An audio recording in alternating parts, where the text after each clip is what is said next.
that helps us cross the Ananta Samsara Samudra, the seemingly endless ocean of samsara or suffering.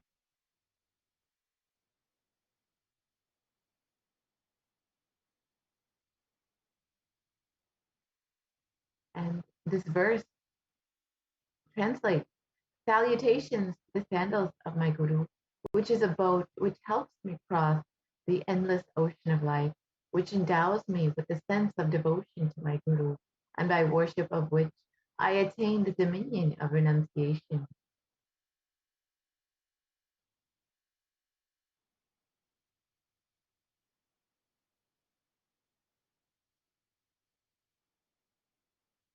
Many of us have been feeling stuck in the same storming, raging ocean, being unable to navigate ourselves and lost in the overwhelming vastness of the suffering that surrounds us during Pralaya, the Great Deluge. Our loved ones are dying due to the pandemic. Our homes are being destroyed due to natural disasters, and social institutions are crumbling around us. And the whole of humanity is in a desperate and dire need of hope. It is at this time that the Supreme Pontiff of Hinduism, as the incarnation of the superconsciousness, out of his love and compassion, having taken the spiritual responsibility for the superconscious breakthrough of the whole of humanity, is manifesting Devi Parashakti, the cosmic mother, and guiding and healing the whole world as literally the boat that sails us through this pralaya, the cosmic deluge. Devi Parashakti is herself manifesting through the Nijavatara and answering each and every one of our questions, prayers, granting boons, healing us, manifesting miracles, removing all of our pain and suffering. And Devi has not just attended to us individually, but as a humanity at large.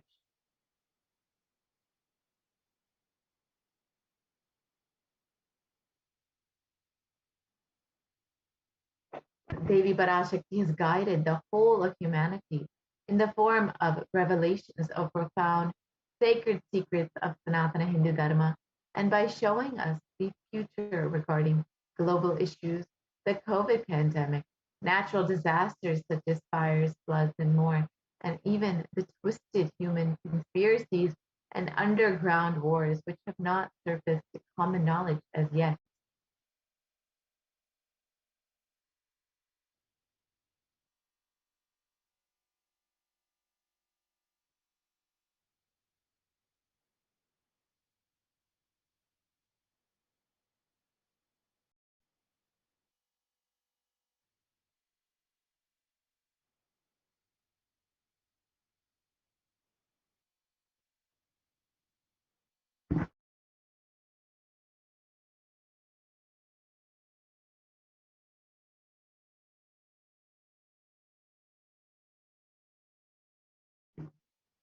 Yes.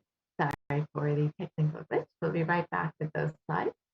So as we wait, let us understand how we too can have our questions answered by Devi Parashakti directly. We can ask our questions during the live Devi Parashakti Akashic readings. And you can ask your questions on various platforms. First is YouTube. You can first join as a member of the Nithyananda Kailasa's SEPT Nithyananda YouTube channel. And during the live Devi Parashakti Akashic reading, you can ask your questions in the comment section, where Devi Parashakti herself will be directly viewing your questions and directly attending to them. The next way to ask your question is through the Facebook page, the Kailasa SPH Nithyananda Facebook page. You can like and follow the Facebook page, and during the live Devi Parashakti Akash reading, you can go ahead and ask your questions in the comment section of the live video. Let us now enter into the segment and understand what Devi Parashakti has revealed about sea levels rising. Let us first watch the revelations made by Devi Parashakti.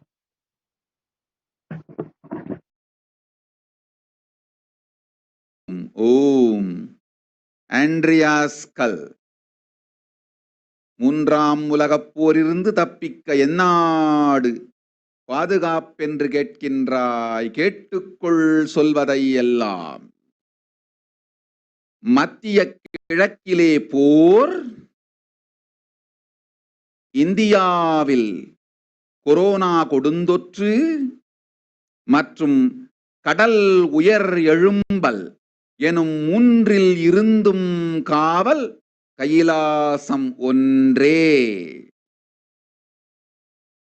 வாழ்விற்கு அதுவே நன்றே. முடிந்தால் வந்து சேர்ந்திடு. ஓம் ஓம்.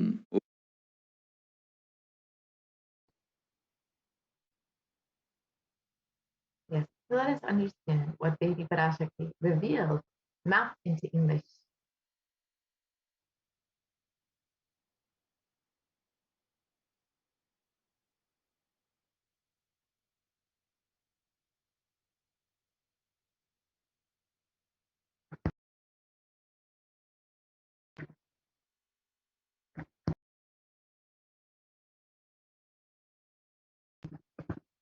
And Devi revealed, you are asking which country is safe to escape from the Third World War.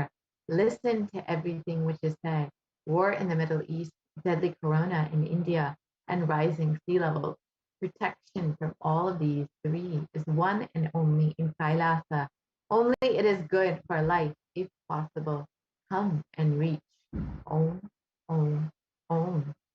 On the 19th of May, 2021, while answering the prayer of one of the devotees, Devi Parashakti, manifesting through the supreme concept of Hinduism, warned about the sea levels rising and the cascading effects of climate change crisis on humanity.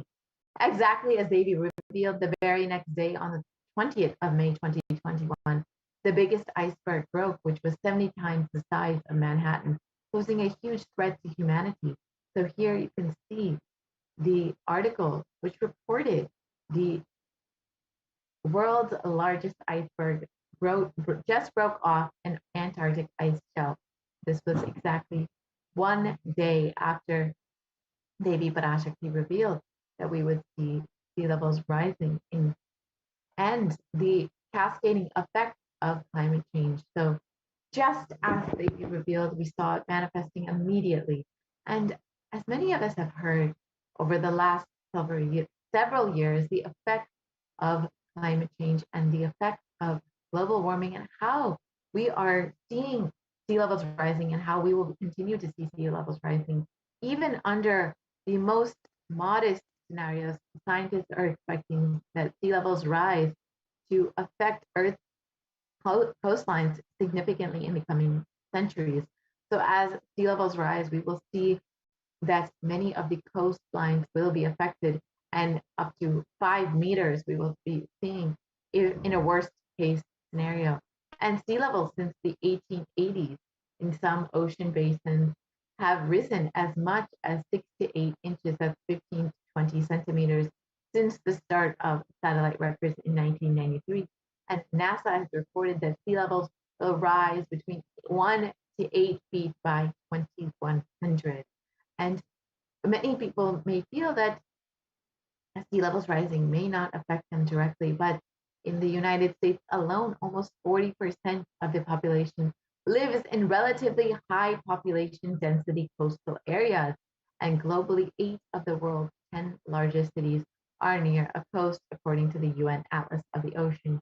So as we see sea levels rising, we will see 40% of the population in the US alone being directly affected by these rising sea levels. The coastlines will be directly affected. And of course, it is not just the coastal areas which will be affected. We will see as sea levels rise, more and more inland communities will also be affected. Higher background water levels means that deadly destructive storms surges such as those associated with Hurricane Katrina, Superstorm Sandy, and Hurricane Michael push further inland than they once did. And these higher sea levels also mean more nuisance flooding or high tide flooding in more inland areas. So what is actually causing these sea levels to rise? As many of us have heard, global warming is the primary cause for sea levels to rise, and this is happening in two ways. First, glaciers and ice sheets worldwide are melting, and adding water to the ocean. Second, the volume of the ocean is expanding as the water warms. A third, much smaller contributor to the sea levels rising is the decline in the amount of liquid water on land. So the land in the liquid form in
yes. And the a third, much smaller contributor, as we stated, is that the decline of the amount of liquid water on land in aquifers, lakes, reservoirs, rivers, and soil moisture. So this shift of liquid water from the land to the ocean is largely due to groundwater pumping. And we can, which is again, human activity, unfortunately. And here we can see the example of the Pedersen Glacier, which in 1917 was a fully formed glacier. You can see the photo on the left. And by 2005, in just less than 100 years, the glacier has almost fully melted and it has almost become a grassland. So literally in less than 100 years, in one lifetime of a person, you can see how drastically this glacier has melted and how much this would impact sea levels rising and how much of impact global warming and climate change is having on our direct realities. This will directly affect and has directly affected our reality. So the pace of global sea levels rising has more than doubled from 1.4 millimeters per year through most of the 20th century to 3.6 millimeters per year from 2006 to 2015. So within most of the 20th century, it was pretty stabilized. The levels that sea levels were rising, but the pace that sea levels were rising drastically increased over the last 2 decades to up to 3.6 millimeters per year. So we can see that the damage of human activity and the effects of global warming have drastically increased and will have continued to increase. And we can see Greenland ice loss has increased from 34 billion tons per year in 1992, between 1992 and 2001, to 247 billion tons per year in the between 2012 and 2016. So literally 8 times as much ice loss has happened in Greenland in just a little over 10 years. And Davy has revealed in May of 2021 about sea levels rising and the cascading effects of global warming and climate change. And August of 2021, the UN published a code red, a warning of worsening global warming and rising sea levels. So months after Devi Parashakti had revealed that we will be seeing the effects of sea levels rising and the effects of the cascading effects of climate change, the UN also issued such a warning. And though we have heard many times about the effects of global warming and climate change, the severity has drastically increased over the last several months, and we will continue to see this. The concern for this increasing in the next coming months and years, and the UN scientists have warned of worsening global warming. And in the report, it stated that some harm from the climate change, dwindling ice sheets, rising sea levels, and the changes in the ocean as they lose oxygen and become more acidic is irreversible for centuries to millennia. And the world is unfortunately locked in to 15 to 30 centimeters of sea levels rising by the mid 20th century. Mid century. And we can see that many of these effects are irreversible, and unfortunately, as Devi has revealed, we will continue to see these effects of climate change in the coming years and months. And even if we are significantly able to curb emissions in the coming decades, more than a third of the world's remaining glaciers will melt before the year 2100. And when it comes to the sea ice, 95% of the oldest and thickest ice in the Arctic is already gone.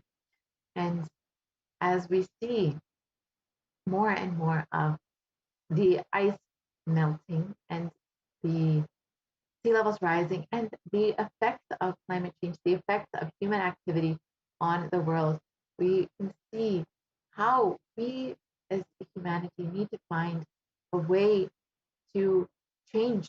And unfortunately, as many of us have heard this in the past about the effects of climate change, many people have not understood how it is directly affecting our world. But now we are seeing the cascading effects of sea levels rising. And recently, the German floods have devastated the country, and we have directly seen the effects the of climate change on our direct reality. And it was reported recently that more than 150 people are still missing in these German floods and are unfortunately unlikely to be found.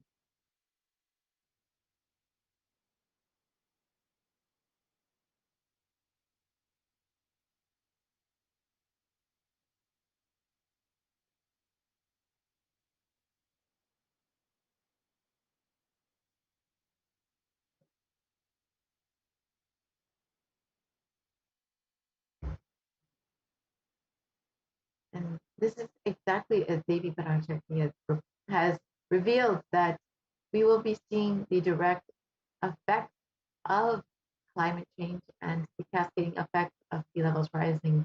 And even in science, it was reported that Europe's deadly floods leave scientists stunned. So even scientists are stunned by the devastation and the impact of these floods, the direct effect of climate change, and how we are directly seeing the effects of climate change on our direct reality.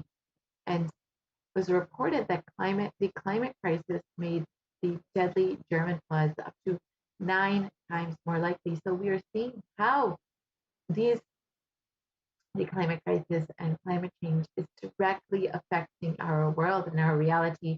And just in Germany alone, the floods have become 9 times more likely due to this climate crisis. And we've heard of these floods all over the world, in China, in Maharashtra, we've heard in India, and even most recently in the US, in the Northeast. We've heard about these floods and how badly they have been affecting the communities. And this is a direct effect of the climate crisis. And just as they be revealed, we will continue to see these effects coming in the coming months and the coming years. And unfortunately, science does not have a way to reverse this damage, as we've already heard. Science does not have a solution for this. In a best case scenario, we're able to curb the effects of the climate crisis, but we will not, as according to modern science, there's no way to reverse this damage. And we are unfortunately locked into some of this damage that has already been done according to modern science. There's only Hinduism and the supreme concept of Hinduism who have revealed a way to actually reverse the damage that has already been done, to heal Mother Earth, and to through non-violence and oneness, you can actually heal Mother Earth and reverse the damage that has already been done, that human beings have done to Mother Earth, is through this non-violence, this oneness, that we can actually reverse this damage. And the Supreme Pontiff of Hinduism has revealed how Bhumata, Mother Earth, actually responds to us when we are able to connect with her and relate with her through non-violence, through this oneness. So let us understand what the Supreme Pontiff of Hinduism has revealed, how Mother Earth actually responds to you, how Bhumata actually responds to you.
The human beings have become so distanced from the real life, are ready to explore things.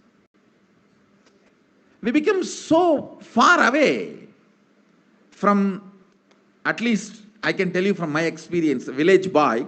When I was 5 or 6, I opened all the alarm clocks in my house and I will set it back, put it back. I don't see all that in the modern day kids. It's all about that stupid cell phone. Involvement with the reality has drastically reduced. Our whole life is nothing but the screen. Whether your love, your relationships, even your sex, everything is limited to that screen.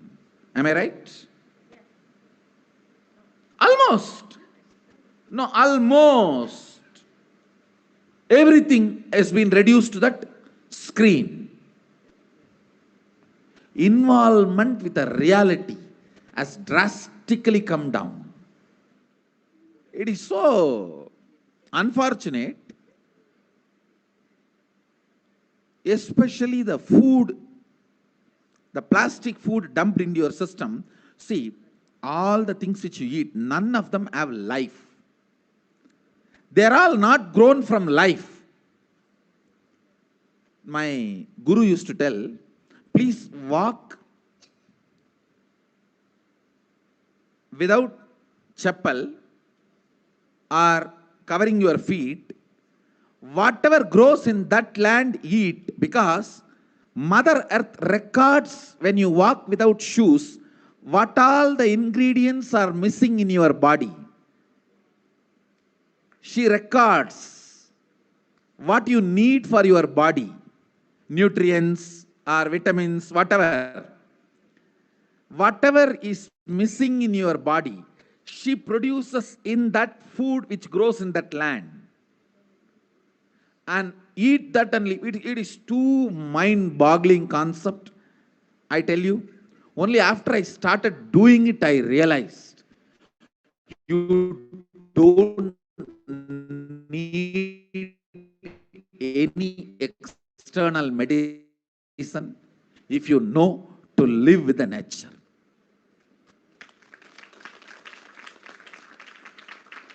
Mother Earth, Bhumata, walk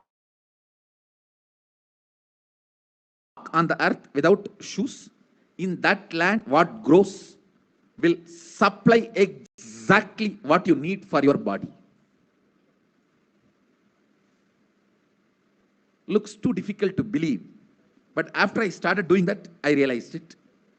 Your body does not need any other medicine, anything else. Actually, maybe 2 years before, due to these continuous classes, day and night, and in the night time, the web-based programs for the outside India, all these, my whole eating habits have gone chaos, and no question of rest. It became like a too much on the system. So I had some stomach issues. I remembered my guru telling this, walk on the earth and what grows eat. So I started walking without chappal for a few days. Suddenly I saw in my courtyard a new plant coming up. No seed, nothing, just coming up. I was wondering what is going on. How come suddenly, between the rocks, actually, between the rocks, new plant coming up.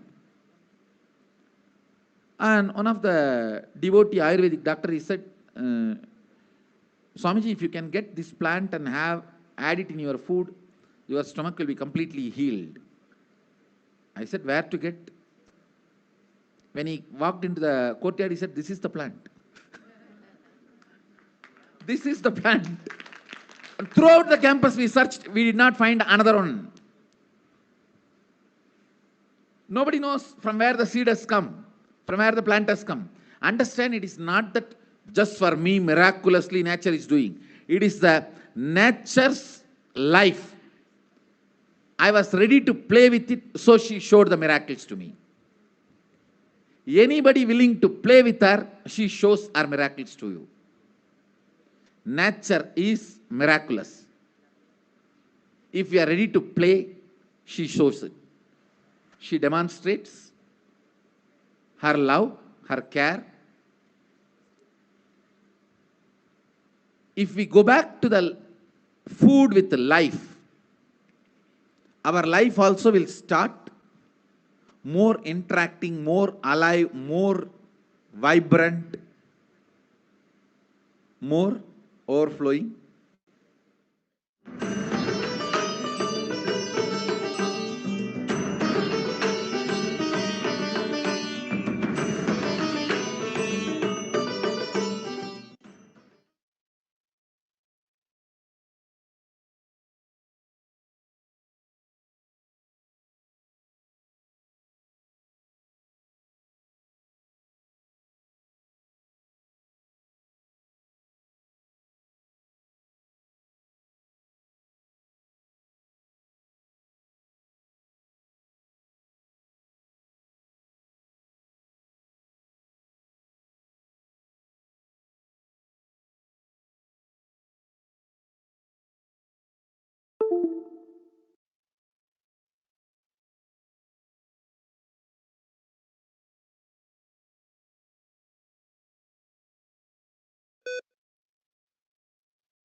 Yes. As Swamiji revealed, nature is miraculous. And when you are able to connect with nature, when you're able to relate with nature with oneness, you will see that she will be able to just heal herself. And Supreme Pontiff of Hinduism has been continuously been working on climate change and healing Mother Nature over the last several decades. And you can learn more about all of the activities the Supreme Pontiff of Hinduism has been doing for the last decades on kailasa.org. You can learn more about how you can connect with Mother Nature and heal Bhumata directly through oneness and through nonviolence. With this, we'll be concluding this portion of the program, and we'll be entering into the next segment where we will understand some of the various offerings that we can make to Devi Parashakti.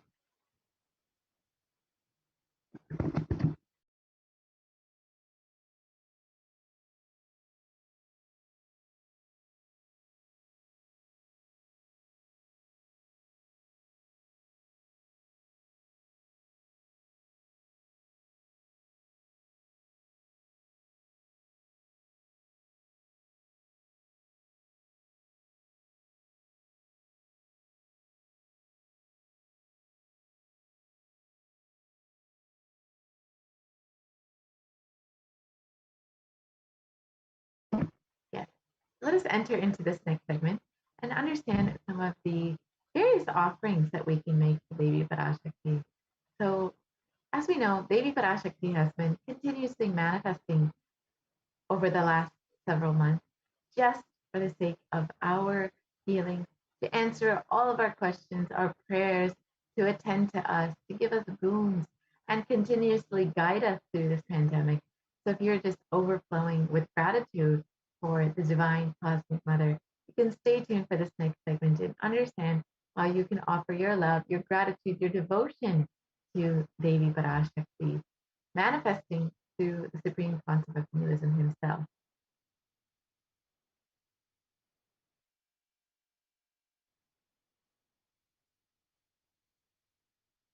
Let us understand the significance of an offering. An offering is a gift, is a giving of a divine gift of pure love, devotion, and oneness.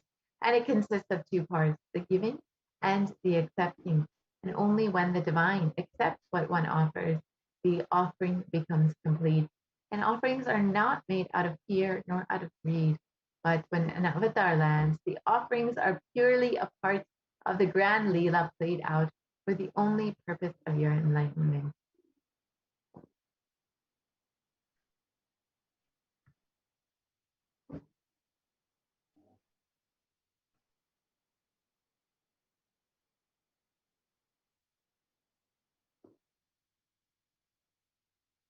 And we have the Dhyana Shloka for Devi Parashakti. And the Dhyana Shloka says, Induni bhaveda karavahni nayanam syat pankaj varabhaya japaksha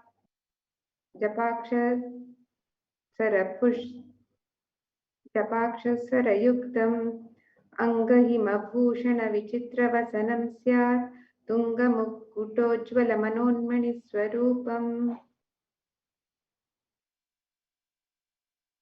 Yes. And the translation of this verse, moon-like face, holding the Vedas in one hand, fire in eyes with lotus flower, gracing and blessing hand, and one hand with the japamala, beautifully decorated with the jeweled ornaments in wonderful clothes and shining crown. Her name is Manonmani.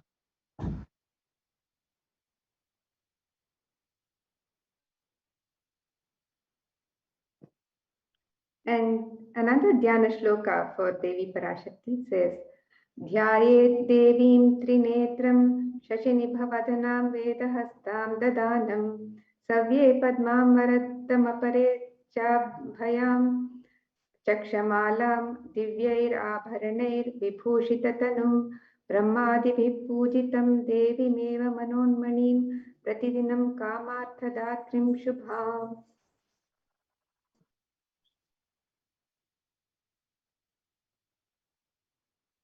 And the translation continues on. I meditate on Devi with three eyes, with glowing like a moon, and holding the Veda, lotus, and gracing with grace, blessing and gracing hands. by Brahma and other many gods, and she showers auspicious boons for all actions every day.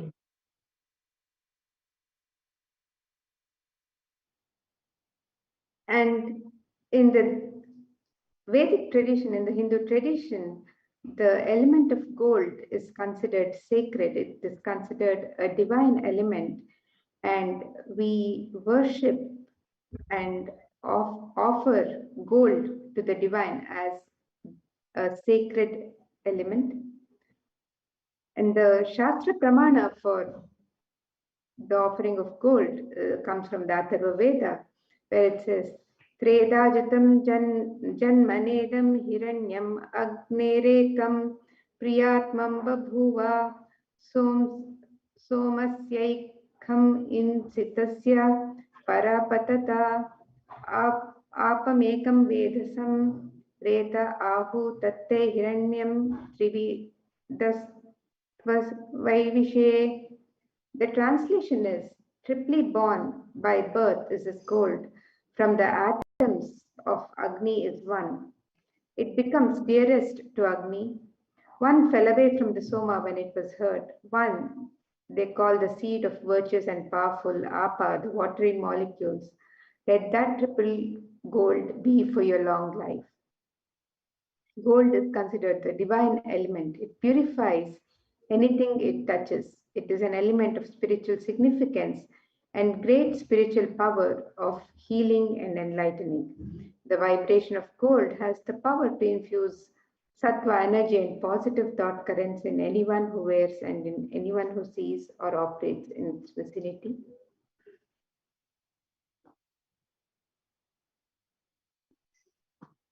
And gold is present in all of the scriptures, the Agamas, the Vedas, the Shrutis, the Smritis, the Itihasas, and the Puranas. In all Hindu scriptures, it is abundantly displayed that gold is the most auspicious and purest element which purifies our very being. In the Hindu tradition, everything was built in gold, exchanged in gold. Ritual feasts were even offered in gold bricks. When one was to be saved from life-threatening illnesses, gold was offered as a ritual fee. Gold was in abundance and used for weighing equivalent amounts of commodities, including cows. Kingdoms were even built with huge doorways of gold. The streets would have huge columns and huge archways of gold, and horses and cows were even dressed in gold. The Hindu civilization thrived on the banks of rivers of gold. The Indus River was called Hiranmaya, the river of gold in Rig Veda. The river Saraswati was called Hiranyavartini in Atharva Veda. Gold is the supreme element for offering gifts to the ones you love and revere. Temples are constructed and paved in gold. Deities are made in gold and decked and adorned in gold because it preserves the enlightenment energy for thousands of years and it lasts forever. The first offering that we can make to Devi Parashakti is the E-Hundi offering, which is just a general donation. And just like you would in any temple you might go to, you might drop a few dollars in the hundi. You can drop as much as you, as little or as much as you would like. And we have this opportunity available for you online through the E-Hundi offering. So you can have the same experience that you would in any temple. You can just offer a few dollars, how much ever little or how much ever much as you would like. And you just offer your love, your devotion to Devi Parashakti for manifesting in your life. And it is stated that Devi is fond of true devotion and is realized through devotion. She can be won over through true devotion and she removes all fear.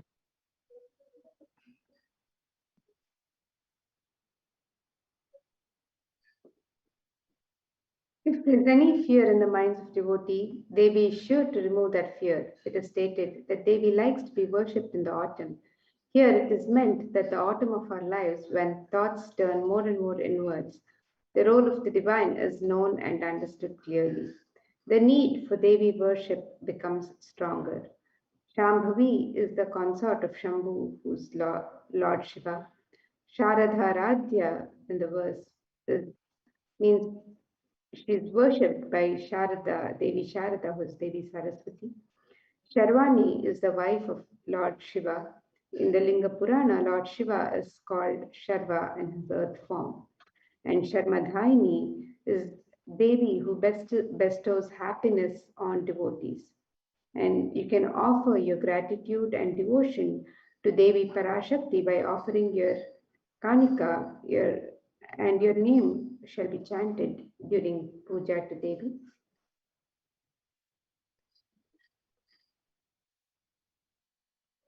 The next offering that you can make is the Sankalpa chanting, the offering of the conscious resolution at the feet of Devi Parashakti.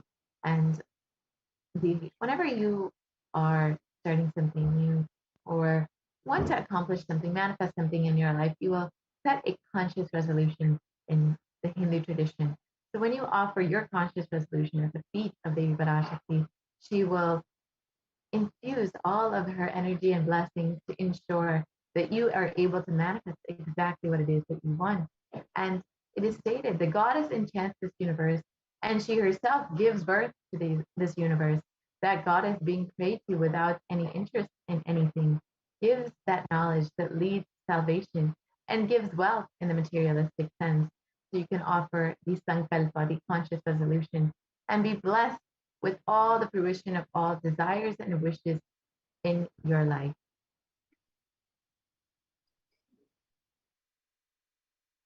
And the next offering that can be made to Devi is the Sahasranama Swarna Kasu. This is the offering of the gold coins inscribed with the 1008 names of Devi Parashakti. In, in the Lalita Sahasranama, verse 731, Devi is referred to as Nama Parayana Prita. She is the one who likes repetition of her various names. And this offering, it's a very special and unique archana offered to the Mahameru of Devi Parashakti. And you can offer a gold coin inscribed with each of the 1008 names and receive the blessings to have the Ananta Kalyana Guna, all the divine qualities of Devi Parashakti with this offering. You have 3 denominations where you can offer the gold coins in $75, $151, and $251. And in any of these denominations, one of the names of the 1008 names would be inscribed on the gold coin.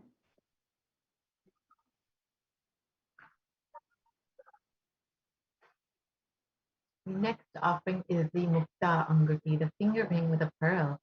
And Devi is known to be adorned in pearls. And it's stated, I bow to the goddess Meenakshi, whose crown has garlands of pearls and the face shining like a moon, who wears anklets that are studded with gemstones and has small bells, who is shining like the splendor of the lotus, who grants all the wishes, the daughter of the mountain, who is worshipped by goddesses Vani and Rama. I remain ever bowing to the goddess Meenakshi, the ocean of compassion. And the pearl represents the compassion of Devi Meenakshi. So when you offer this pearl to Devi Parashakti, you can be showered with compassion and pure love in all of your business endeavors.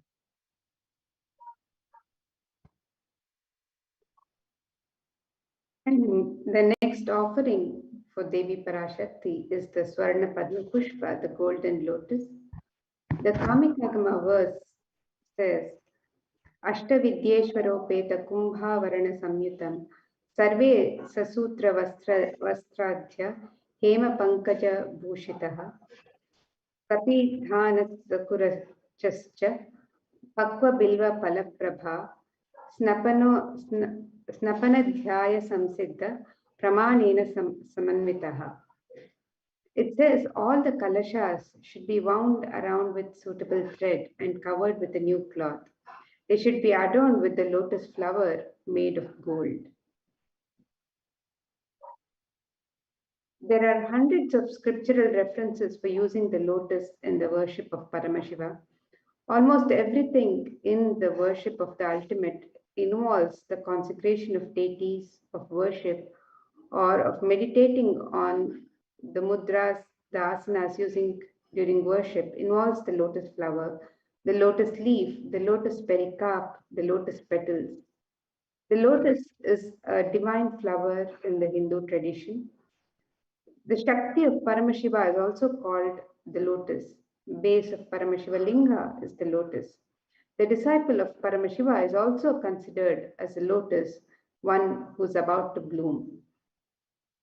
You can offer the gold lotus in three different sizes and denominations, and your wish to be blessed to have the state, space, powers, and being of Devi in your inner space and amidst any and every adverse situation in life, Devi would be blessing this for you. So you can offer the Swarna Padma Pushpa, the golden lotus, as an offering to Devi Parashakti also.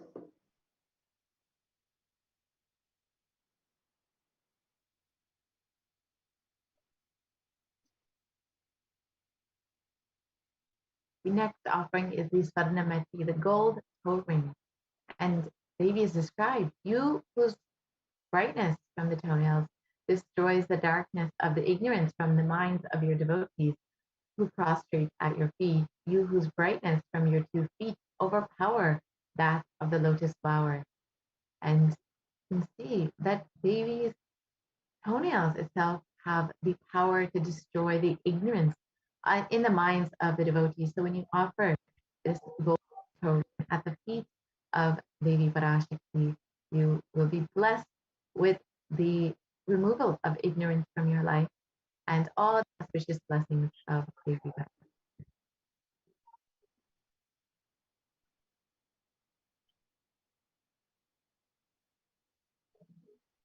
And you will also be blessed with being able to navigate even the most difficult aspects of your life when you offer this gold ring to the feet of Devi Parashakti.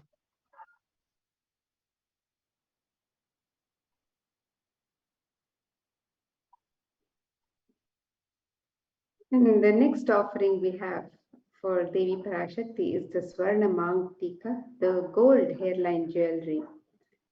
And Devi is referred to as Sudha Charabi Varshini, she who makes nectar flow in all our nerves from the Sahasrara, that is, she who gives the very pleasant experience of the ultimate. The Mang Tika, the gold hairline jewelry, represents the nectar flowing from the Sahasrara chakra, which is fully open. You can offer the Swarnamang Tika to Devi and receive the blessings of achieving the blissful state of overflowing gratitude and the space of complete completion. And this offering is also available on the website. You can make this offering.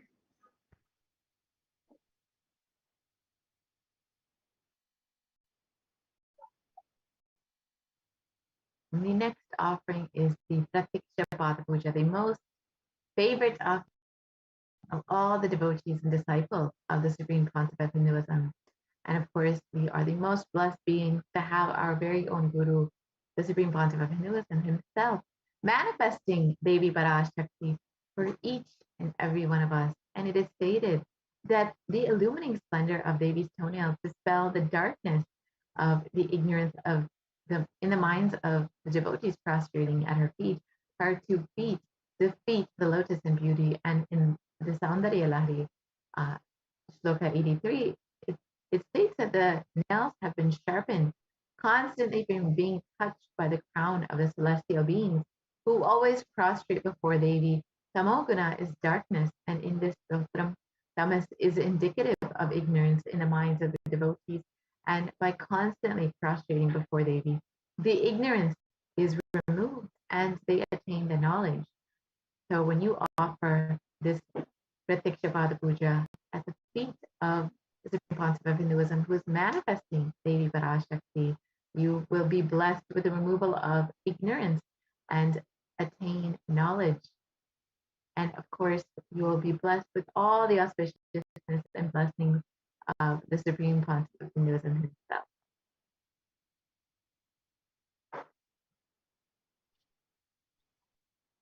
And the next offering we can offer to Devi Parashakti is the Vastra Seva. And offering the Vastra Seva blesses the Yajaman with all the auspiciousness and blessings of the Supreme Pontiff of Hinduism, Jagat Guru Mahasannidhanam, His Divine Holiness, Bhagwan Sri Nithyananda Paramashivam.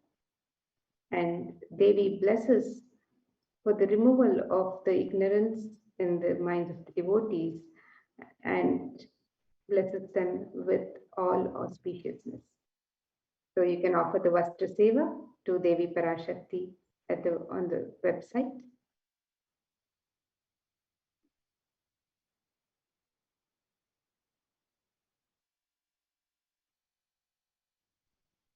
And here is the list of offerings that you can make, the E-Hundi offering, the Sankalpa chanting, the Devi Sahasranama Sparna Pasu, the Mukta Anguti, the finger ring with the pearl, the Sparna Padma Pushpa, the gold lotus flower, the Sparna Meti, the gold toe ring, and the Sparna Mantika, the golden hairline jewelry, and the Pratiksha Pada Puja, the offering of gratitude to the Guru, and of course the Vastra Seva, the offering of clothing.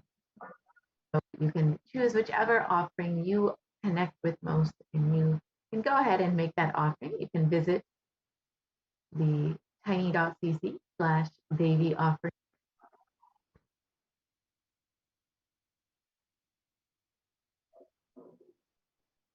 If you are ready immediately to make your offering, you can go ahead and make your online payment at tiny.cc/Devi offering. And once that is done, you can go ahead and fill out the Sankalpa 2021 form, which will be how you submit your name in order to ensure that your names and the names of your loved ones are chanted during the offering, the puja to Devi Parashakti. And if you are still needing some help manifesting the offering that you would like to make, or you want more details about this offering, you can visit tiny.cc/Bhavasmadi and fill out your intention form to make your offering, and you will be guided and helped through to make sure that you are able to manifest your offering. So now we will go ahead and visit the website to make your online offering. So it's a very simple process, like you would make for any other online payment. You can go ahead and visit the tiny.cc/Devi-offering, and you will be directed to the Devi Parashakti Bhavasmadi Darshan donations page. And you can choose whichever offering you would like. All of the offerings are listed in a drop-down menu. So you can choose whichever offering you would like to make.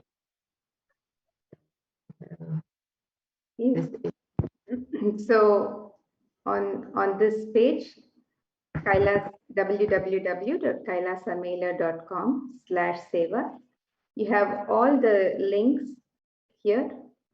So you can make the offering. The link to tiny.cc/Devi-offerings is available on step 2, where you can make your offering directly.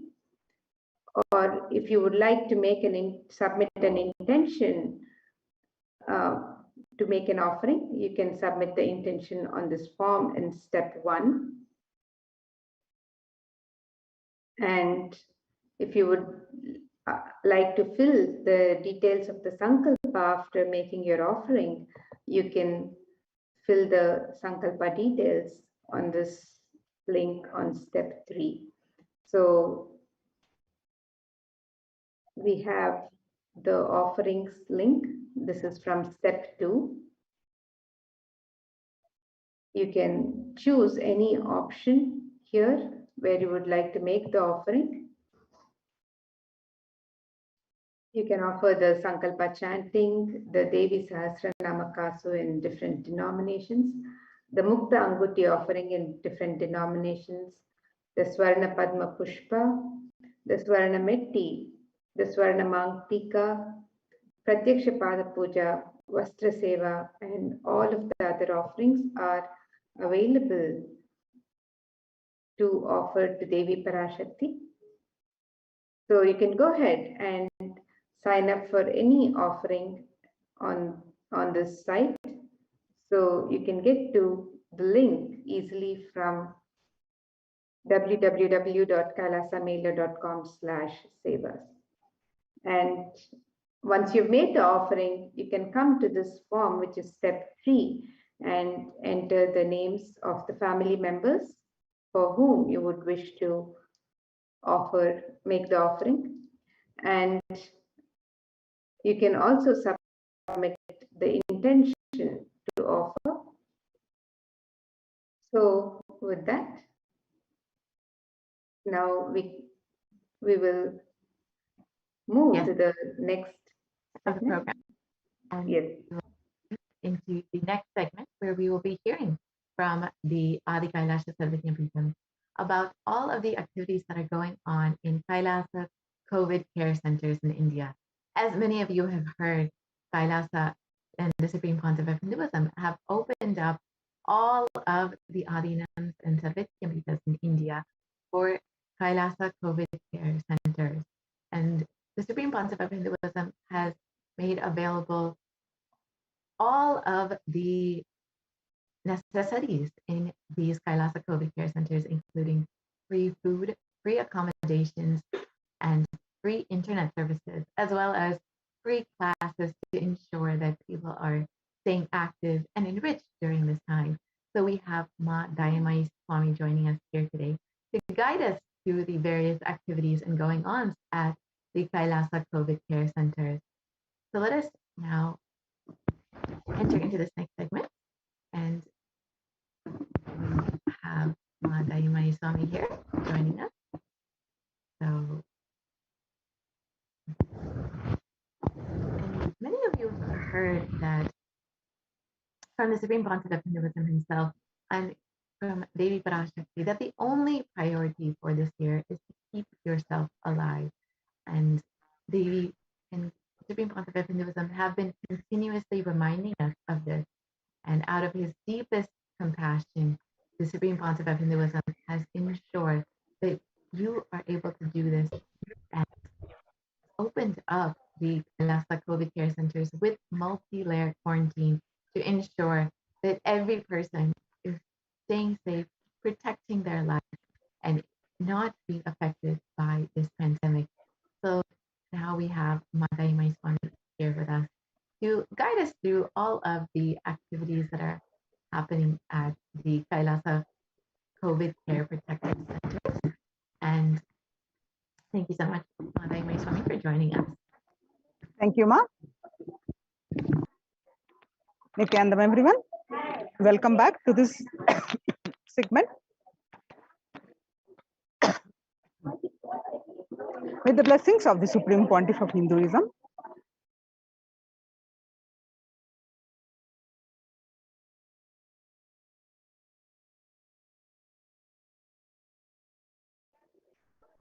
we're going to learn from this segment the multi-layer quarantine COVID care protection centers at the de facto spiritual embassies of Kailasa. Let's start with the Sadguru Vandanam. Nithyanandam Paramasugadam Kevalam Jnanamurtim Drandvatītam Gagana Sadusham Tattvamasya Ekam Nityam Vimalamachalam Sarvedi Sakshibhutam Bhavatītam Trigunarahitam Sadgurum Tam Namami.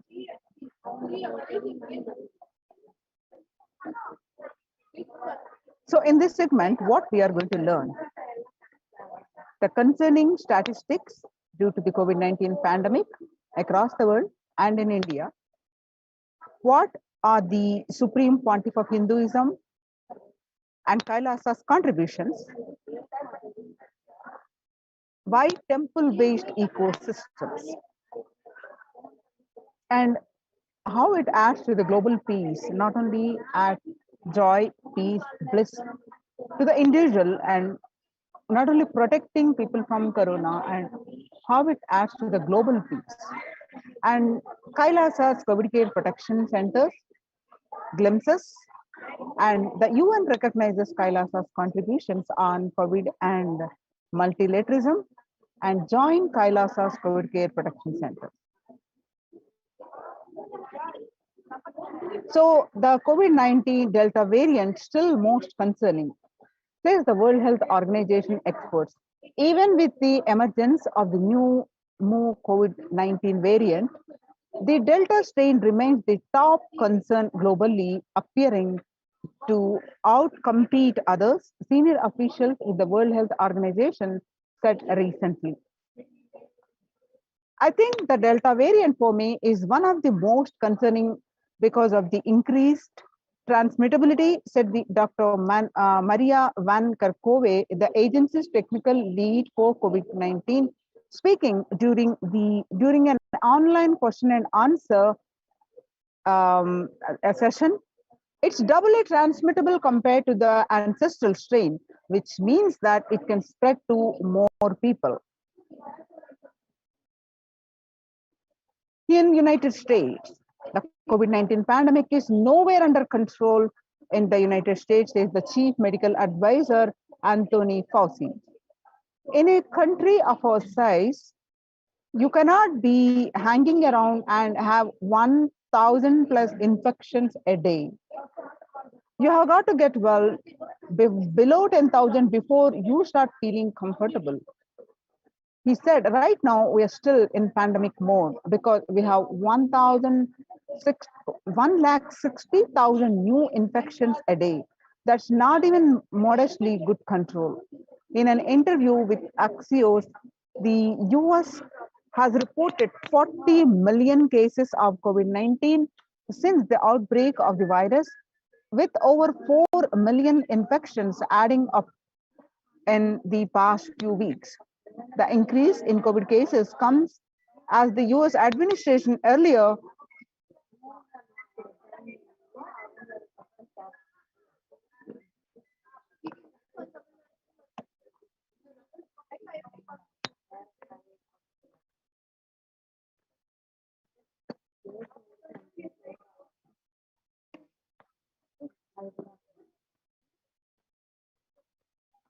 The increase in COVID-19 cases comes as the US administration earlier this month announced that it is planning to provide booster shots of 2 different vaccines as the Delta variant has become dominant in the nation and is wreaking havoc. Research in Delta variant is driven by the local vaccination coverage in many communities across US, according to the US Center for Disease Control and Prevention.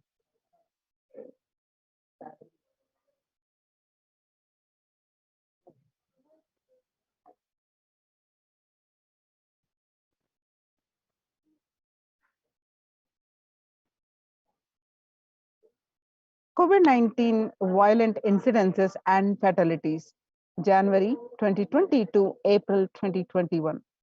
Violent incidences related to the pandemic peaked in April 2020.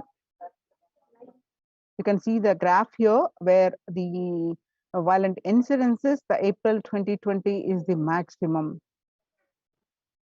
And the prevalence of depression and anxiety remain high among younger adults in France. And you can see the younger adults are more likely to report symptoms of anxiety and or depressive disorder during the COVID-19 pandemic. Between age groups 18 to 24, which is 56.2% got affected, and age group 25 to 49, about 48.9 got affected, and age group 50 to 64, about 39.1 got affected, reporting symptoms of anxiety and or depressive disorder, and about 65 plus, about 29.3 reported symptoms of anxiety and or depressive disorders. The average share of adults reporting symptoms of anxiety disorder and or depressive disorder, what it was in 2019 during a period of 6 months from January to June, was 11%, and now this year beginning of January, in 1 month, it rose up to 41.1%. And you can see some more statistics which shows the younger adults are more likely to report symptoms of anxiety and or depressive disorder during the pandemic. Stress in America 2020, a national mental health crisis. COVID-19 is a significant stressor for most Americans. Nearly 8 in 10, about 78%, say the coronavirus pandemic is a significant source of stress in their lives. And nearly 7 in 10, 67% say they have experienced increased stress over the course of the pandemic.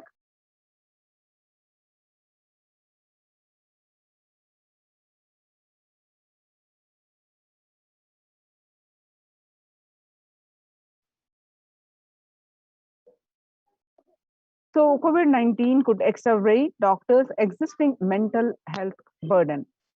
More than 60,000 US healthcare workers have contracted COVID-19, 300 have died. And of the health workers who treated patients during China's COVID-19 outbreak, 50% showed signs of depression and 45% showed signs of anxiety, according to preliminary research. And before the self-reported mental health among pregnant women, new mothers, before the COVID-19 pandemic, depression, what it was 15%, now during the pandemic, it rose up to 40.7%. And the anxiety, what it was 29%, and now during the pandemic, it rose up to 72%.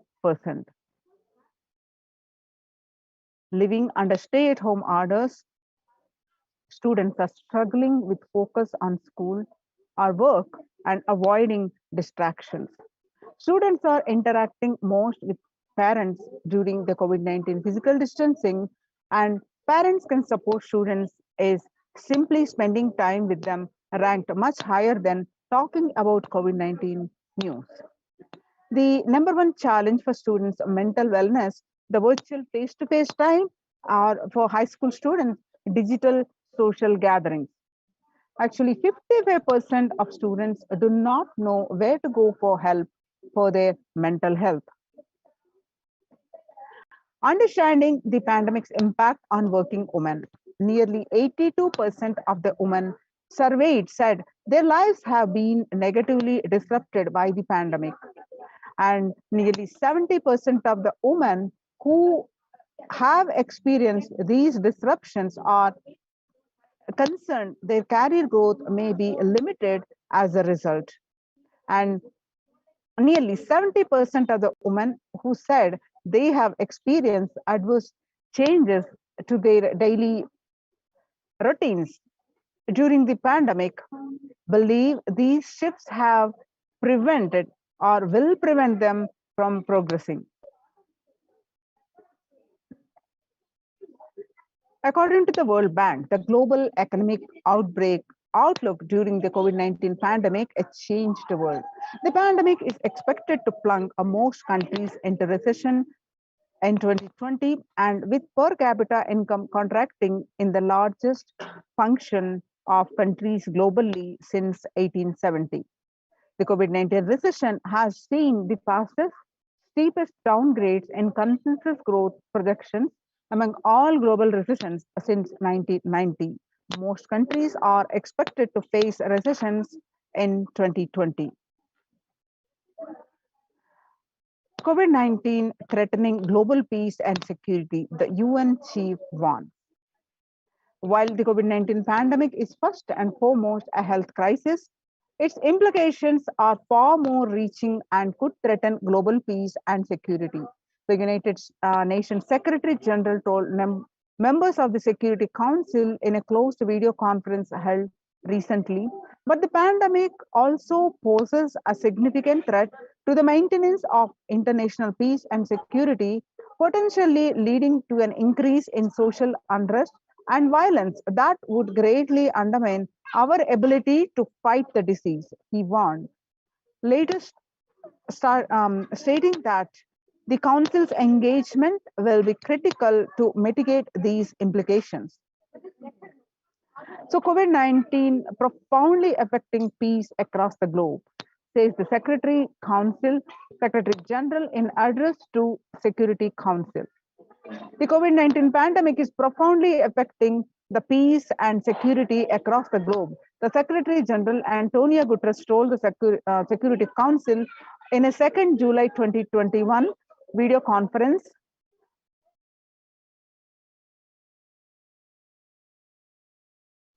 pressing the chamber to use its collective influence to protect the millions of people affected by conflict and already facing acute vulnerabilities.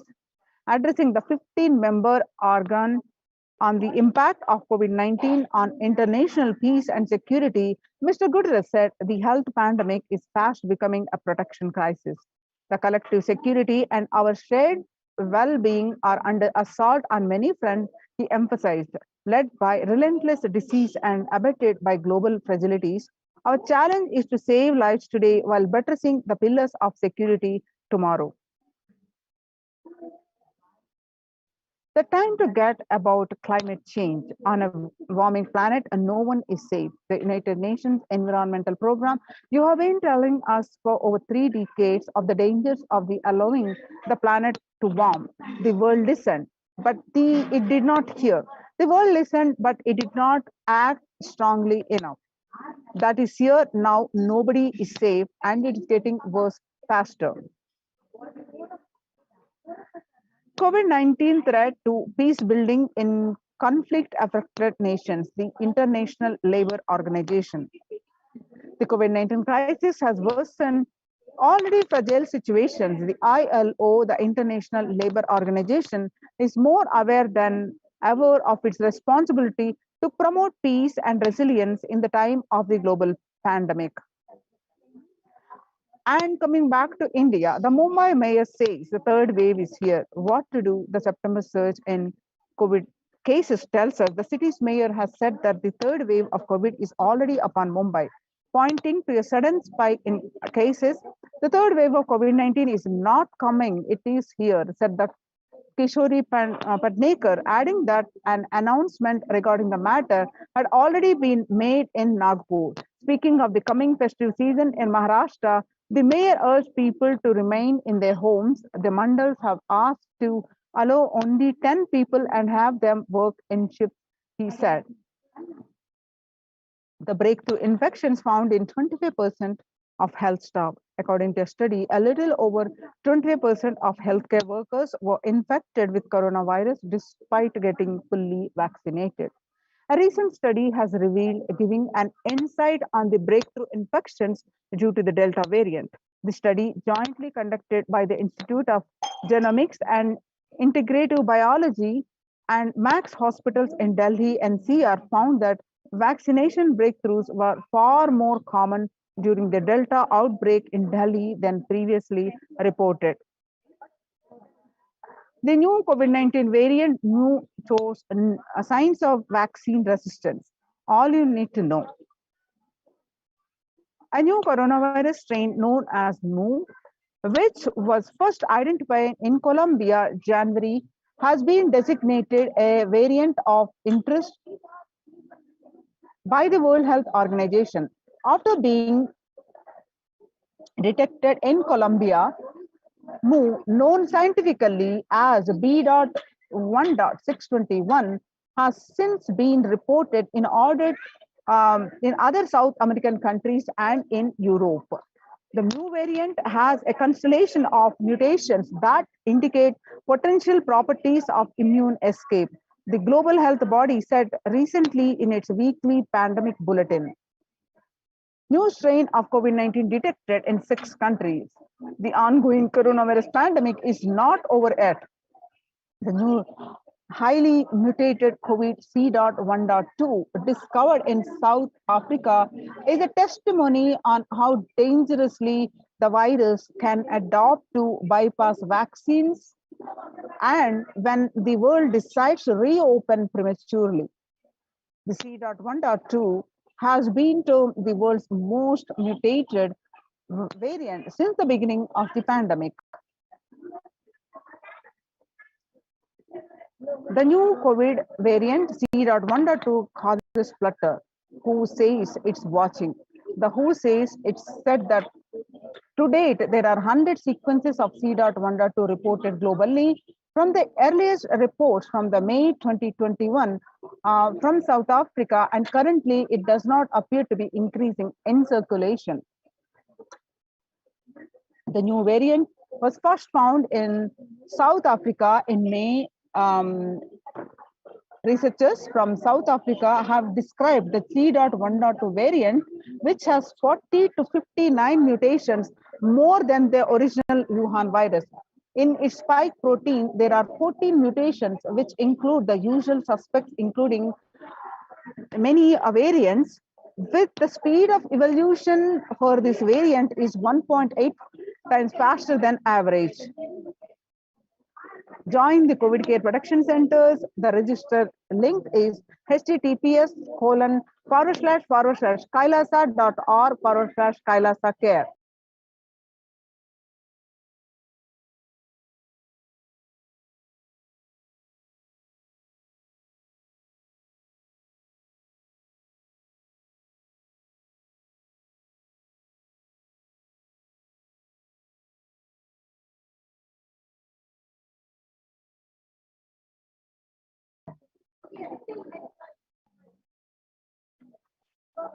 Now, the making peace with nature is possible. If you start now, making peace with nature is possible if you start now. Even amid a pandemic, 2021 can go down as the year we made peace with nature and set the planet to healing. Our environmental, societal, and economic challenges are interlinked. They must be tackled together. For example, if we cannot achieve the sustainable developmental goals, including ending poverty by 2030, if climate change and ecosystem collapse are undermining food and water supplies in the world's poorest countries, we have no choice but to transform our economies and societies by valuing nature and putting its health at the heart of all our decisions. Now let's watch a short video clip about making peace with nature.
Sustainable goals, developmental goals, making peace with nature. The World Health Organization and the Peace Initiative. Health and peace are interrelated. In the words of the Director General of World Health Organization, Dr. Tedros, there cannot be a health without peace, and there cannot be a peace without health. If individuals and groups enjoy equitable access to health services, fulfilling their rights to physical and mental health, and health actors design natural neutral health interventions that promote trust and dialogue, and communities are empowered to cope with violent conflicts. Then health coverage is more universal, grievances can be heard and addressed to generate trust around health emergencies. Concerns affected communities are more likely to make meaningful contributions to peace and reconciliation and to resist incitement to violence. In the World Health Organization Health and Peace Initiative menu of health and peace interventions, reinforcing equitable access to health and services, mental health and psychological support, community violence reduction, and mediation and diplomatic engagement, inclusive participatory health governance. On the International Day of Yoga, the theme is Yoga for Well-being. The day will be marked at a time when COVID-19 pandemic continues to upend lives and livelihoods of people globally. Beyond its immediate impact on physical health, and COVID-19 pandemic has also exacerbated psychological suffering and mental health problems, including depression and anxiety, as pandemic-related restrictions continue in various forms in many countries. This has highlighted the urgent need to address the mental health dimension of the pandemic. In addition to the physical health aspects, the message of yoga in promoting both the physical and mental well-being of humanity has never been more relevant. A growing trend of people around the world embracing yoga to stay healthy and rejuvenated and to fight social isolation and depression has been witnessed during the pandemic. Yoga is also playing a significant role in the psychosocial care and rehabilitation of COVID-19 patients in quarantine and isolation. It is particularly helpful in allaying the fears and anxiety. Amid COVID, we need enhanced international coordination to build peace. The United States Institute of Peace, tackling the pandemic and building resilience in fragile states requires concerted international action at local, national, and global events. As the humanitarian and economic toll of the COVID-19 pandemic continues to grow, so does the risk that this crisis will fuel new conflicts around the world while stemming prospects for resolving ongoing ones.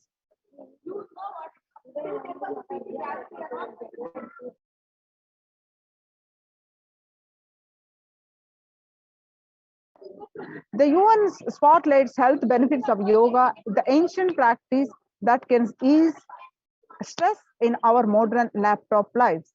Yoga is a practice that can relevant to all ages, relevant to all cultures, irrespective of what socio-economic status people represent. It can be used to unite our complex and difficult world to promote not only healthy lifestyle, but to promote peace and security in the world, said Dr. Nata Manabde, Executive Director of the New York office of the World Health Organization, who, and in an event entitled Conversation Yoga for Health. The stronger health systems and universal health coverage must be a priority. For the first time since 1945, the entire world is confronted as a common threat, regardless of nationality, ethnicity, or faith. The new social contract between people, governments, and private sector, civil society, and more can tackle the roots of inequality with paid taxation on income and wealth, universal beliefs, and opportunities for all. The food system holds key to ending the world hunger. Effects of the COVID-19 pandemic, the UN has noted the dramatic increase in the world hunger. According to the state of the food security and nutrition in the world, 1/10 of the global population, as many as 811 million people, were undernourished in 2020, an increase of 108 million from 2019. According to the EAT, the Lancet Commission, moving toward diets with the diversity of plant-based food, low amounts of animal source foods, unsaturated rather than the saturated fats, and limited amounts of refined grains, highly processed foods, and added sugars could prevent between 19 to 24% of all adult deaths each year. The international peace and security Our contemporary world is showing no signs of decline in the intensity of violence, conflicts, crime, and displacement, and the prevalence of a continued state of tension in many regions of the world. According to the UN report, in the year 2019 alone, about 55% of 358 political conflicts worldwide involved the use of violence.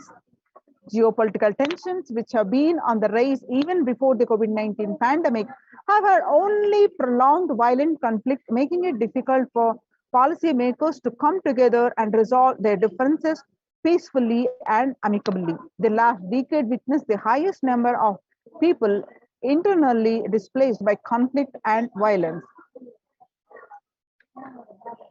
The Vedic tradition beautifully describes the Yastu Sarvani Bhutani Atmani Ivanu Pushyati Sarva Bhuteshu Chatmanam Tatona Vigupshate. Ishavasha Upanishad, verse 6. The inner peace leads to world peace. Now let's understand the Supreme Pontiff of Hinduism contribution to the global peace. Now, self-transformation, a secret to achieve global peace. Let's listen from the Supreme Pontiff of Hinduism's own voice. Social answer means I'll tell, oh, you should all work for global peace. You should all work for turning the world. You should work for revolution. You should work for all these, that things. You should vote only the party which says that it will stop the war and all these things. This is the social answer. Nonsense. If you want the honest answer, I tell you, simply transform yourself. You can't do anything. If at all you can do, you would have done it. Be honest. If you can do, you would have done it. You are raising this question because you are not able to do. Am I right? So let us be very clear. Let us be honest. We are not able to do socially. That's the truth. That's the reason you are sitting here and raising the question. I tell you, understand few important things. There are a lot more attached to this question. There are many things which is attached to this question. We always feel the present is the world is totally spoiled. It is not going according to the rules or how it is supposed to be. It was wonderful once upon a time. In ancient time, things were going properly. Everything was well and great. And I tell you, 10,000 years ago, they found some writings on stone in Harappa Mohenjo-daro culture. Some stone writings have been discovered. The other day I read a beautiful book about that stone writings. That writings, it says, oh, nowadays the society is not as it should be. So much of war. There is no peace. In the early times, there was so much of peace. Society was really great. Things were as it should be. And it almost looks like a today newspaper editorial. 10,000 years ago, the same thing carved on a stone. Then understand, there was no such time as only good prevailed. It is just a fantasy. Hinduism, they call it Satya Yuga, the age of truth. There was a time only truth prevailed. And every religion, Christianity, they say the Garden of Adam and Eve. There was a time everything was wonderful. Every religion has got the fantasy. The past was great. There was golden past. Always the idea of golden past exists only in the past. The more you go back, again you say the past was great. And I tell you one thing, it is a wonderful way of postponing accepting the reality. Otherwise, I can be sure the world was same as it is today. Whether it is 5,000 years ago or 10,000 years ago. Maybe one thing, there was no CNN channel that time. So the news did not reach you so quickly. That's all. The news did not reach you so quickly. That may be the only difference. But otherwise I can be sure the good and the bad was equal. Good and the bad was equal. The same amount of wars were there. All the other things were there. You read the Puranas, the mythological stories of India, you see enough of things. Enough of dirty things. I think sometimes I find little more. And if you read completely the Puranas or the Hindu scriptures, there are a lot of things much worse than modern day. The criminal activities or bad things or negative things, whatever you say, all this stuff. And never think only present day is corrupted or violent. In the ancient days also, all these things were there. Only one thing was not there, the CNN news or the internet. So the news did not reach you. But otherwise I can tell you, enough the good and bad was there. It always will exist. It will exist. All you can do is, if you awaken yourself, if you reach the enlightenment state, you can go beyond it. And I tell you, enlightenment is the only service you can do to the society. Just become enlightened so that you will reduce the negativity. Now, as of now, you are also the part of negative group. Naturally, we will be a negative group. As long as we are unenlightened, we will be the part of collective negative consciousness. So if you become enlightened, at least you will reduce your weight. That's the only thing we can do. Nothing else can be done. So all I request you to do is just become enlightened. Realize that you are a lion. That's the only way to help yourself and the society. Otherwise, all revolutions, you see, all revolution again end up as one more tradition. In last 2000 years, 3000 wars have happened in the humanity. In 2000 years, 3000 wars. Human beings have not done anything except doing wars, except fighting. Everybody claims he wants to do revolution. He wants to spread peace. You see, every country claims their army is a defensive army. Then who is offending? Tell me. Every country says defensive army. Then who is offending? These are all just, games. The idea of peace is a pure game. Everybody wants to spread the peace according to them, not according to the other person. They want peace according to them. The other day I was in one interreligious gathering. One guy is preaching, let all of you convert to my religion so that we will not have fight. He wants peace the way in which he wanted, not the way in which. And there's a beautiful saying, the sword of Muhammad, it is written, peace alone should survive, something like that. He has written some statement about the peace on the sword. We all take sword to spread the peace. So no revolution is going to help. Because in the last 2000 years, 3000 revolutions have happened. But still world is same, I think much worse. So no revolution is going to help. Only individual evolution is going to help. So be very clear. Instead of working in the outer world, start working in the inner world. That will help you and society some way.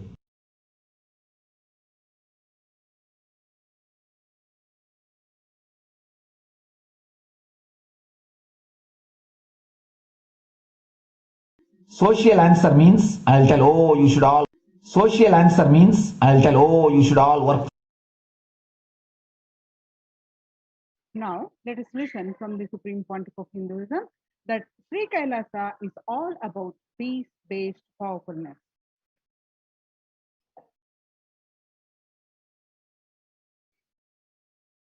Listen carefully. The space of Shanti,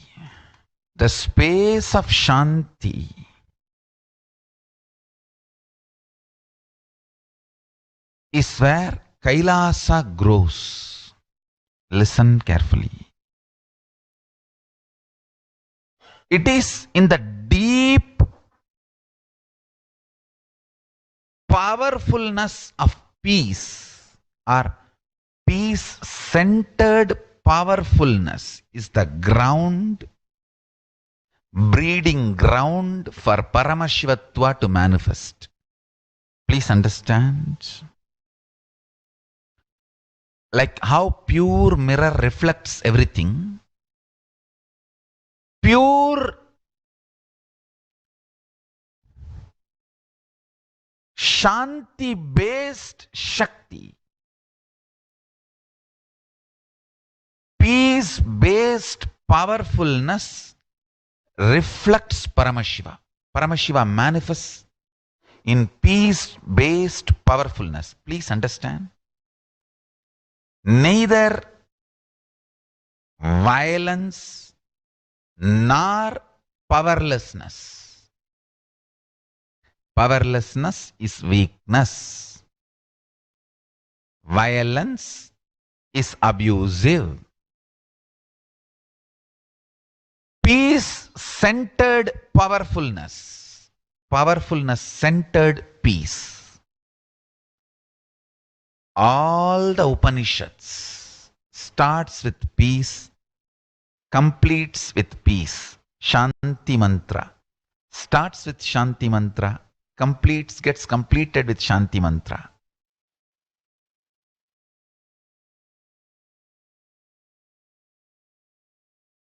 Peace-based powerfulness is a fundamental requirement for Paramashivatva to manifest. That is why people who don't want us to manifest Paramashivatva or power manifestation do not want to allow the peace in our life or do not want peace in our campus. Understand? But only if you are peaceful, which cannot be shaken even by the demons and devils and rakshasas, we can be in eternal peace. So, remember this very clearly.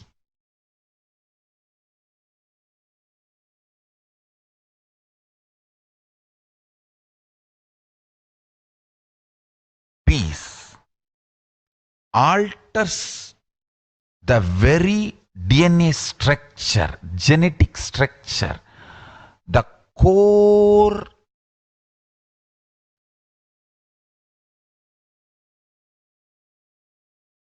Anu Mahat structure. Understand? Anoraniyan Mahato Mahiyan. The consciousness in you is atom inside the atom, Mahat, more than Mahat. That Anoraniyan Mahato Mahiyan. That consciousness starts growing in you with more and more peace-based powerfulness developing in you. Nothing can be compared to unclutching. Spend more and more time, energy in unclutching. It will never be wasted. Time spent on unclutching is the most productive time for you in your life, because unclutching completely makes you altogether a different material. Understand? It makes your very biomemory, muscle memory, core structure, molecular structure, genetic structure, DNA structure, everything, all the 8 energy flow circuits, 7 energy flows, 1 the pure conscious explosion. So totally 8 energy flow circuits exist in you. All the 8 explodes when you unclutch. Understand? Unclutching is the space of Sri Kailasa.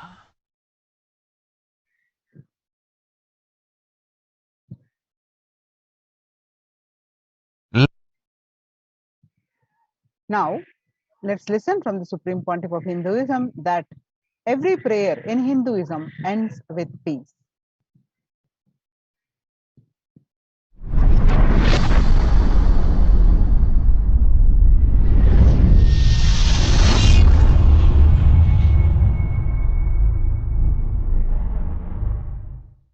Every chanting, every prayer in Hinduism ends with Shanti, Shanti, Shanti 3 times. Means peace, peace, peace. Hinduism is the real religion. Loving peace, living peace. Individual level, social level, global level. Understand? Hinduism lasts all its 56 nations, 200 states, 10,000 kingdoms, samsthanas, is not a loss to Hinduism, it is a loss to planet Earth, human beings. Wherever Hinduism is practiced, kept alive, the ideal of global peace is kept alive. Just do this one simple statistics. You yourself study. Google and study. Take the top 10 religions and list how many people they converted in last 200 years, how many people they killed. List for each religion. I can be 200% sure. You yourself will realize Hinduism is the most peace-loving and peace-living religion, neither conversion nor terrorism. Neither conversion nor terrorism. Being the Supreme Pontiff of the most peace-loving, peace-living religion, I give you all my blessings on this International Peace Day. Understand? It is we Hindus need to keep the global peace as a living possibility, and we need to make this global peace as reality. Just talking about global peace will not work. Working for global peace only is the responsibility of the real living Hindu. Anyone who wants to claim themselves as a Hindu or practicing Hindu should work for global peace. Global peace is our responsibility.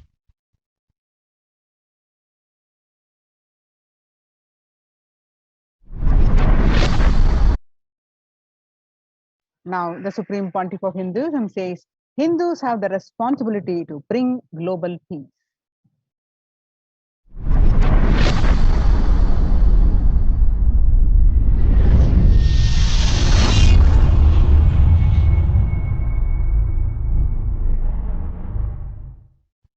Hindus have the responsibility to bring global peace. So you can also throw a challenge. See, if you are making a Hindu micronation, you can throw this challenge to each one, your friends, family, 10 people. Let them participate in the challenge and then let them send the challenge to others. So I welcome all the living and practicing Hindus to become founding fathers of Kailasa micronation in your countries. You can also make a challenge, like how they made ice bucket challenge and all that. We can make a challenge. You form Hindu micronation and claim, I am the founding father of the Hindu micronation Kailasa. And then you can invite your family, friends for a challenge. 11 people. You form and you challenge 11 people and they also form and they spread. So let us start spreading. This project is my message on this International Day of Peace. Let us start working for global peace instead of just talking. What the work we do will talk for us, the talk we do will not work for us. This is the message. The work we do will talk for us, the talk we do will not work for us. Global peace is the responsibility of Hindus. We living, practicing Hindus, not only we should achieve the individual peace through unclutching yoga, meditation, we should also create an ecosystem where the global peace starts manifesting. This Kailasa Hindu micronation is the enlightenment ecosystem. I request every living practicing Hindu to manifest, do it. So the global peace can manifest from these Kailasa Hindu micronations all over the world.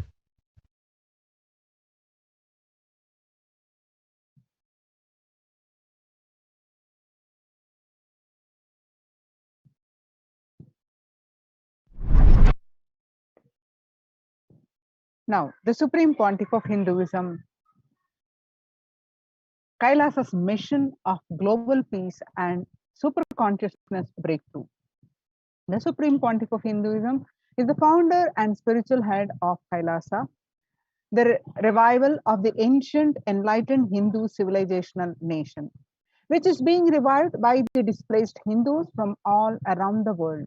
The sovereign order of Kailasa, led by the Supreme Pontiff of Hinduism and Nithyananda order of monks, nuns, and Hindu diaspora, are working for global peace and to give a super consciousness breakthrough to humanity. It is the Supreme Pontiff of Hinduism's mission to recreate a conscious world where the global issues at the climate, economic, social, health, and humanitarian levels cease to exist from their very root, turning the problems of poverty, hunger, violence, discrimination into powerful living through the experience of oneness.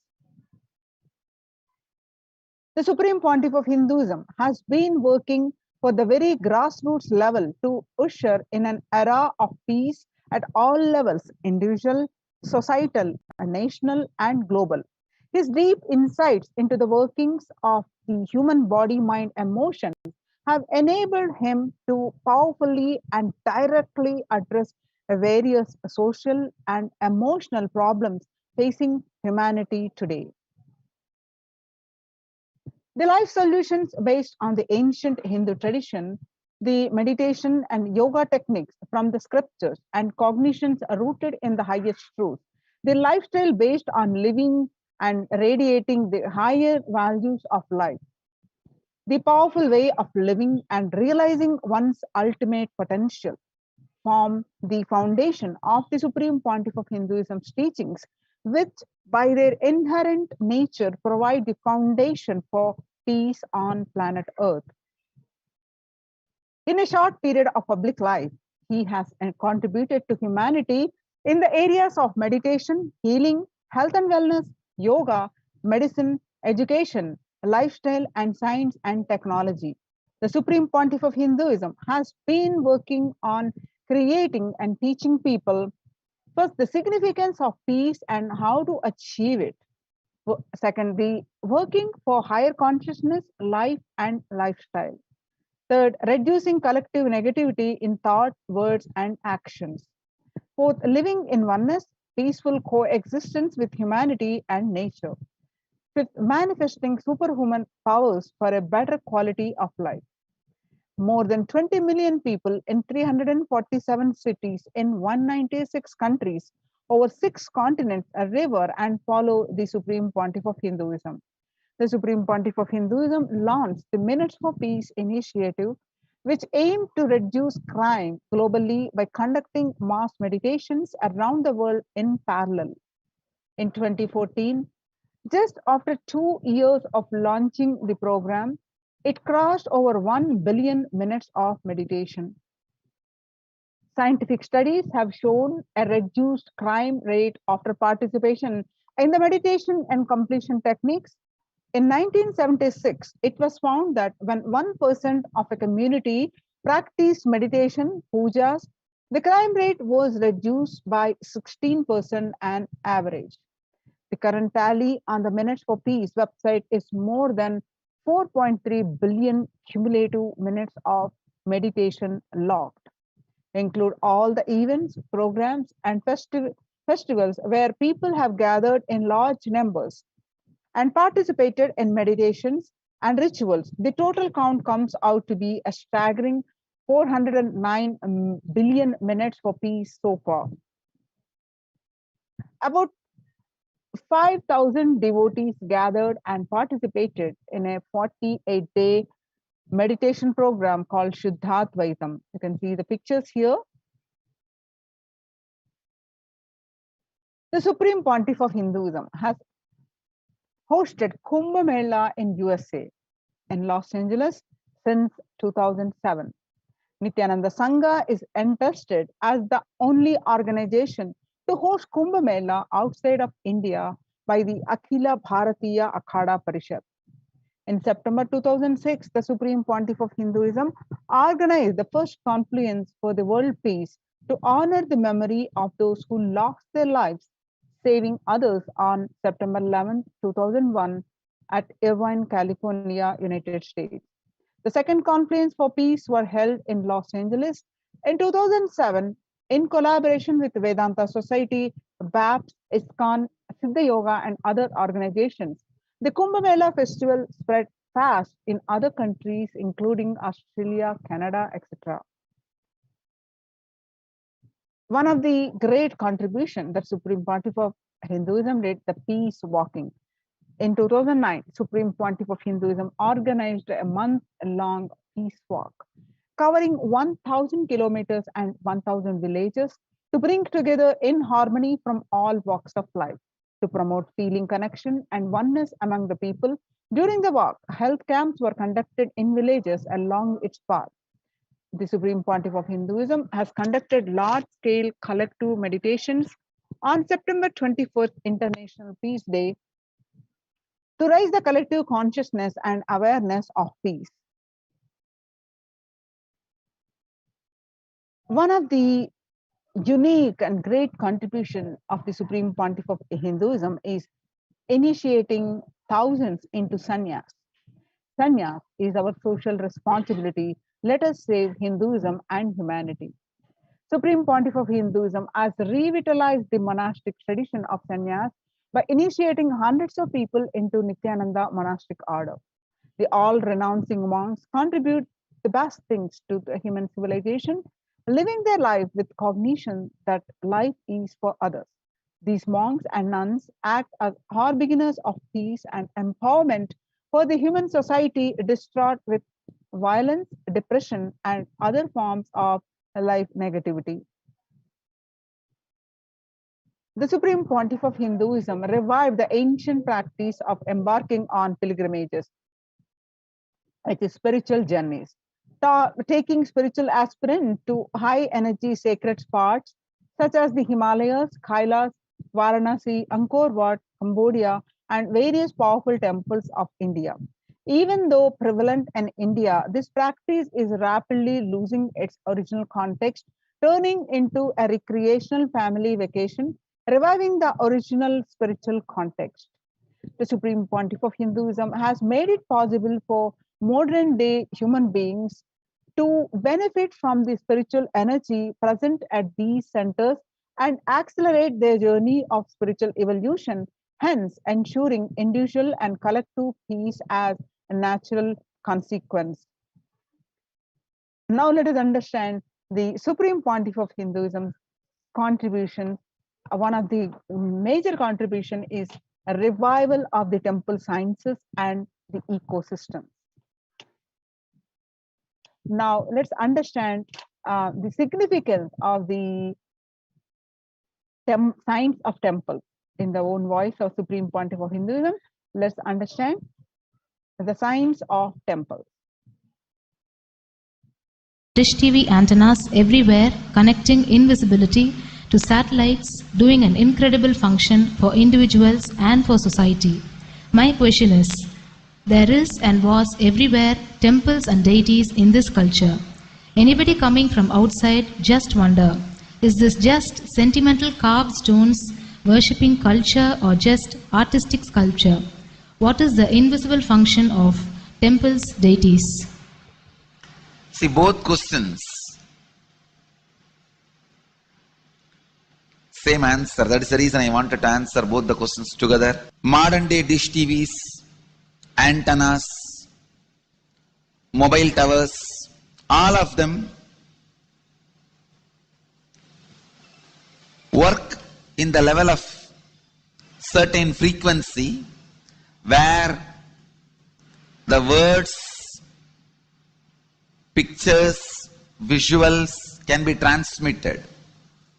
See, the verbalization and visualization, names and forms can be transmitted from one place to another place through these mobile towers, dish TV antennas. But the temple towers are created to transmit super consciousness from one place to another place. Please understand, in Meenakshi's time, there was television, conscious television. It used to be in stone slab, and if you just sit in front of that stone TV, meditate, connect with Meenakshi, she will appear live and answer whatever you want. So each of the stone slabs only slowly later on became deities. You can see in our temples this happening. The TVs in which I am appearing and speaking are slowly becoming deities. They are receiving worship. Flowers are offered to it. Aarti is done to it. Incense is given to it. Now, all our temples are planning to have a separate throne for this TV. In Los Angeles, already I am on the throne. The TV is in the throne. The TV, means which people are seeing me, have already become deity.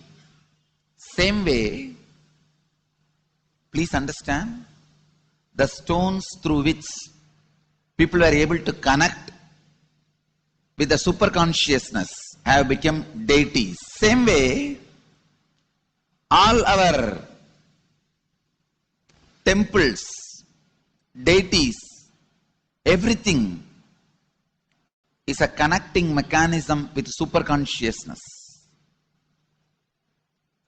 The mechanism which connects with the super consciousness.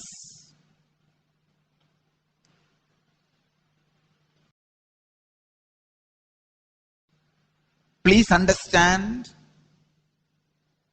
the deities and temples are not just sentimental carved stones,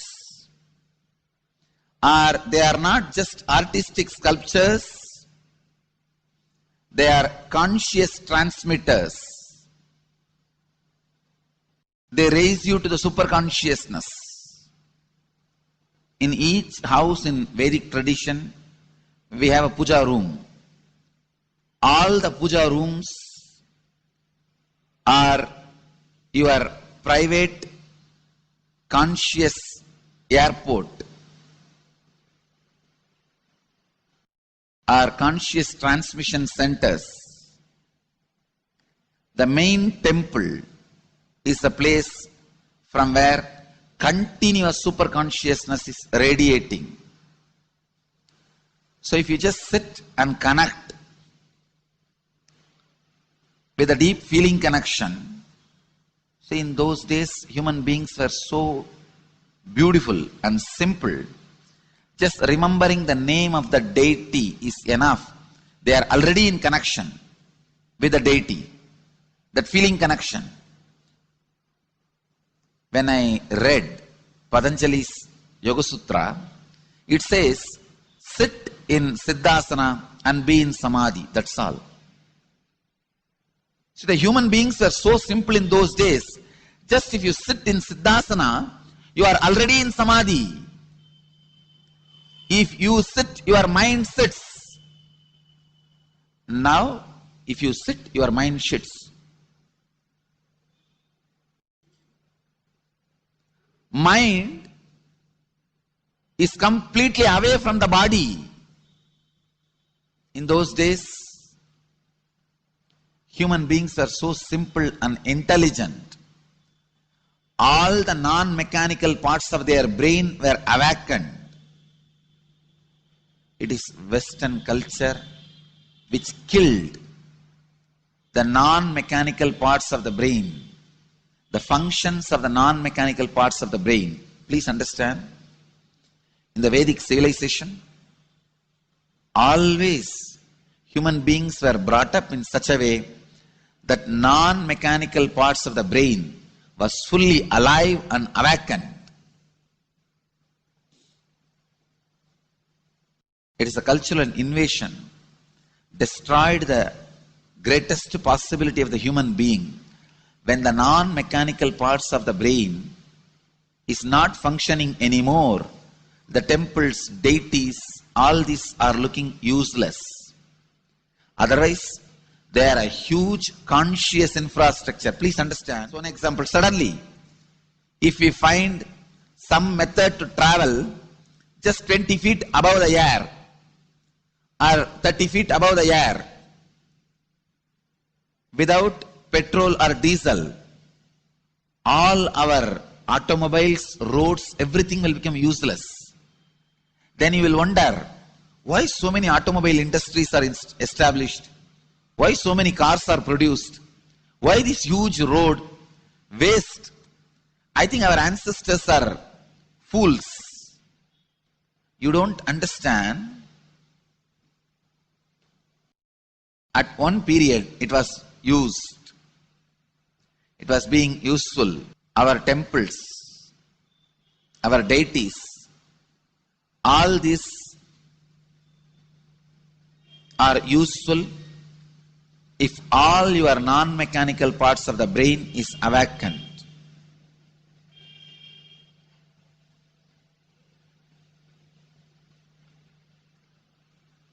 Unclutching is the process to awaken your non-mechanical parts of the brain. When your non-mechanical parts of the brain is awakened, you will understand temples, deities, how useful they are, how directly useful they are, how they are part of our life, how they enrich our life, and how they make human beings intelligent, enlightened. These are the methods created to create enlightened civilization.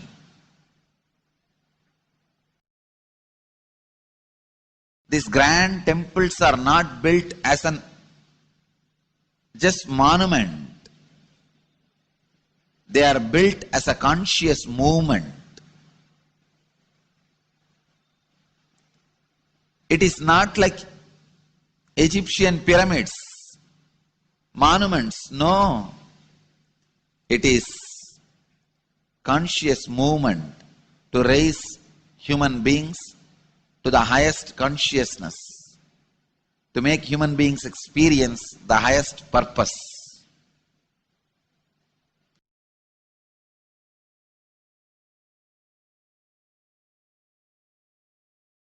Understand, unclutch, use the temples to achieve the highest consciousness.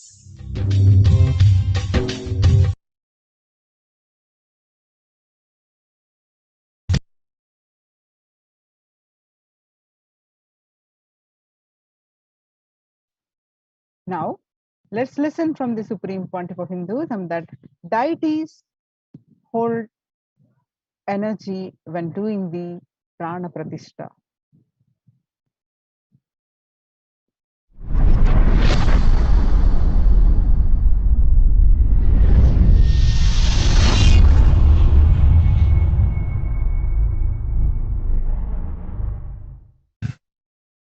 Actually, after the great pause settling, I wanted to do this Kumbhabhishekam, and then the Shivacharyas have advised us that only after the Uttrayanam, Uttrayana Punyakala means after the Uttrayana starts, we are having a good date, Uttamottama date for Kumbhabhishekam. So that's the reason we waited. And see, fundamentally, deity intensely receives the energy like a lightning and holds it and manifests continuously for the whole humanity. You see, it's like if I have to talk to you in a normal social language, it's like a lightning holder. Like I can get into the samadhi, one with Paramashiva, and bring the whole thing to planet Earth. But the deity should be able to hold it and manifest it, radiate it for the humanity. So that is the reason the beautiful, dense, most dense granite deity is made. The earlier, the Avudayar we made, too much of power manifestation, it has given crack in multiple places. I don't know how you guys will be able to believe. Maybe I'll tell them to show the video. Such dense granite cracks to pieces and so carefully maintained with so much of all the Abhishekam, Puja and everything. Crack is the last thing you can imagine in dense granite, but so many places that earlier Avudayar has had, and that's the reason we made the new deity with more dense granite now. More dense granite, the deity is done, so it can withstand the power manifestation and hold the power for quite a long time. Maybe at least next 12 years it can hold.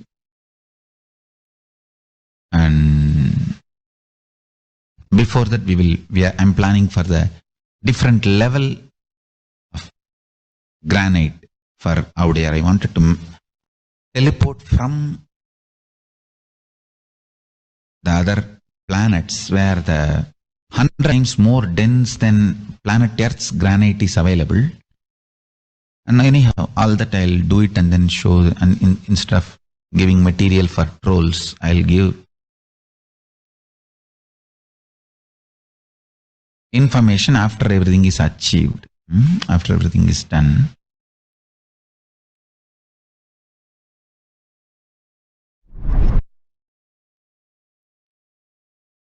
Now, let's listen to the Devi Parashakti revelations.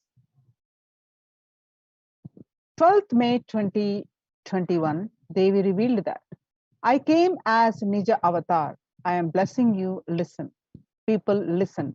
To do good to all of you, I have taken the form of Nithyananda and came down as Nija Avatar. People of India, listen carefully, listen. Time after time, Bharatam is Jnana Bhumi, where enlightened beings comes, and we cannot make Jnana Bhumi as infertile. Enlightened beings have to come, they have to live, it has to flower. Few hypocrites, because they are stuck in delusion, we cannot sacrifice the world. Cosmos cannot be destroyed. The ship I did to save the cosmos from being destroyed, that is called Adi Kailasa. The ship I did to protect beings from Pralaya is Adi Kailasa. Because of conspiracy of Drohis and enemies' rule, the captain has to leave the ship. Before 12 years, knowing the great deluge that is going to happen, all Aushadas, by this Guru Purnima, that Jnana Rasavadam, Navapashana, is going to flower, allow people to come and take dip in Navapashana flower. People, whoever comes and dip in Vaidya Sarovar, they will not have death and they will not have corona. Crores and crores of people will come in line every day. They will come and dip in Ananda Lingam. On 13th May 2021, Devi revealed that, listen well to my words. For India, I made ship as protection. The Nithyananda Navapashana Lingam in Vaidya Sarovar. Go to Adi Kailasa, O Indians, listen. All those regretting losing Nithyananda Nija Avatara without confusion and without talking just as a lip service, go to Adi Kailasa. Crores of people will come there looking for health, Navapashana water feast and medicine to get health and protection and enlightenment. To protect India from great destruction, I, Parashakti, made this huge ship. Even if captain is not there, the ship is there. On 14th May 2021, Devi revealed that whoever comes to Adi Kailasa and does the good work of saving people from deadly corona, I myself will do all of their life's work. This is the commitment Paramashakti is giving you all. Parameshwari, I will do what I say. And on 19th May 2021, Devi revealed that to save people from corona, I have set up a huge ship, Ananda Sarovar, Vaidya Sarovar, and Ananda Lingam. I have made it in Adi Kailasa. Go there, taking water every day. Worship Anandalingam, water, turmeric, milk, and neem rasam showered on Navapashanam are medicines for this. On 19th May 2021, Devi revealed that the doors of Adi Kailasa will be open for all those who come and trust. With trust, it will protect. It will be protect body and will give conscious health. It will also give a highest powers, dharma, artha, moksha, jnana, powers, and karma, and God beyond karma. Adi Kailasa life will give all the goodness. The hell, on 31st May 2021, Devi revealed that the hell of Krimi Bhojanam mentioned by Vyasa in Garuda Puranam has started and is directly falling on India as thunder. Running to Adi Kailasa and preventing it is the only way. I have opened Adi Kailasa for all those who want to save their lives. All of you run to Adi Kailasa. On 11th June 2021, Devi revealed that drop the foolish mind with the business motive of bargaining and attain surrender. Go to Adi Kailasa, be in Adi Kailasa, I will do good to you. On 18th June 2021, Devi revealed that for saving your life, go to Adi Kailasa, best life is there. Before Corona takes your life away, go to Adi Kailasa and save your life. On 5th July 2021, Devi revealed that the soil of Adi Kailasa is Sarva Roga Nivarani, cure for all diseases. For all the diseases in the world, Parameshwari, Paramashakti, myself taking the form of Nithyananda, as Nija Avatara, walking there barefoot for many years, manifesting powers, the very soil was converted into a great medicine to that solves all karmas. On 5th July 2021, Devi revealed that taking the soil of Adi Kailas and mixing it with the water of Navapashana Linga of Vaidya Sarovar, and by applying it, all pains will vanish, breaking the attachment to body. It will make you enlightened. Goodness is there. I told the truth. Go to Adi Kailas. When the first world countries closed their borders during a massive global emergency, Kailasa has opened its doors to all without exception. And various COVID care centers opened across India in Tamil Nadu, Salem, Tirunamalai, Rajapalam, Pattanam, Srirangapadi, Madurai, Avattipalam, Susur, and Adi Kailash and Bangalore Bedri and Sripuram Adinam in Hyderabad, Puduvai Adinam in Pondicherry, Baroda Adinam in Gujarat. Kailasa rushes to aid India as India finds itself on the verge of COVID-19 third wave. Multiple free COVID care centers opened across India.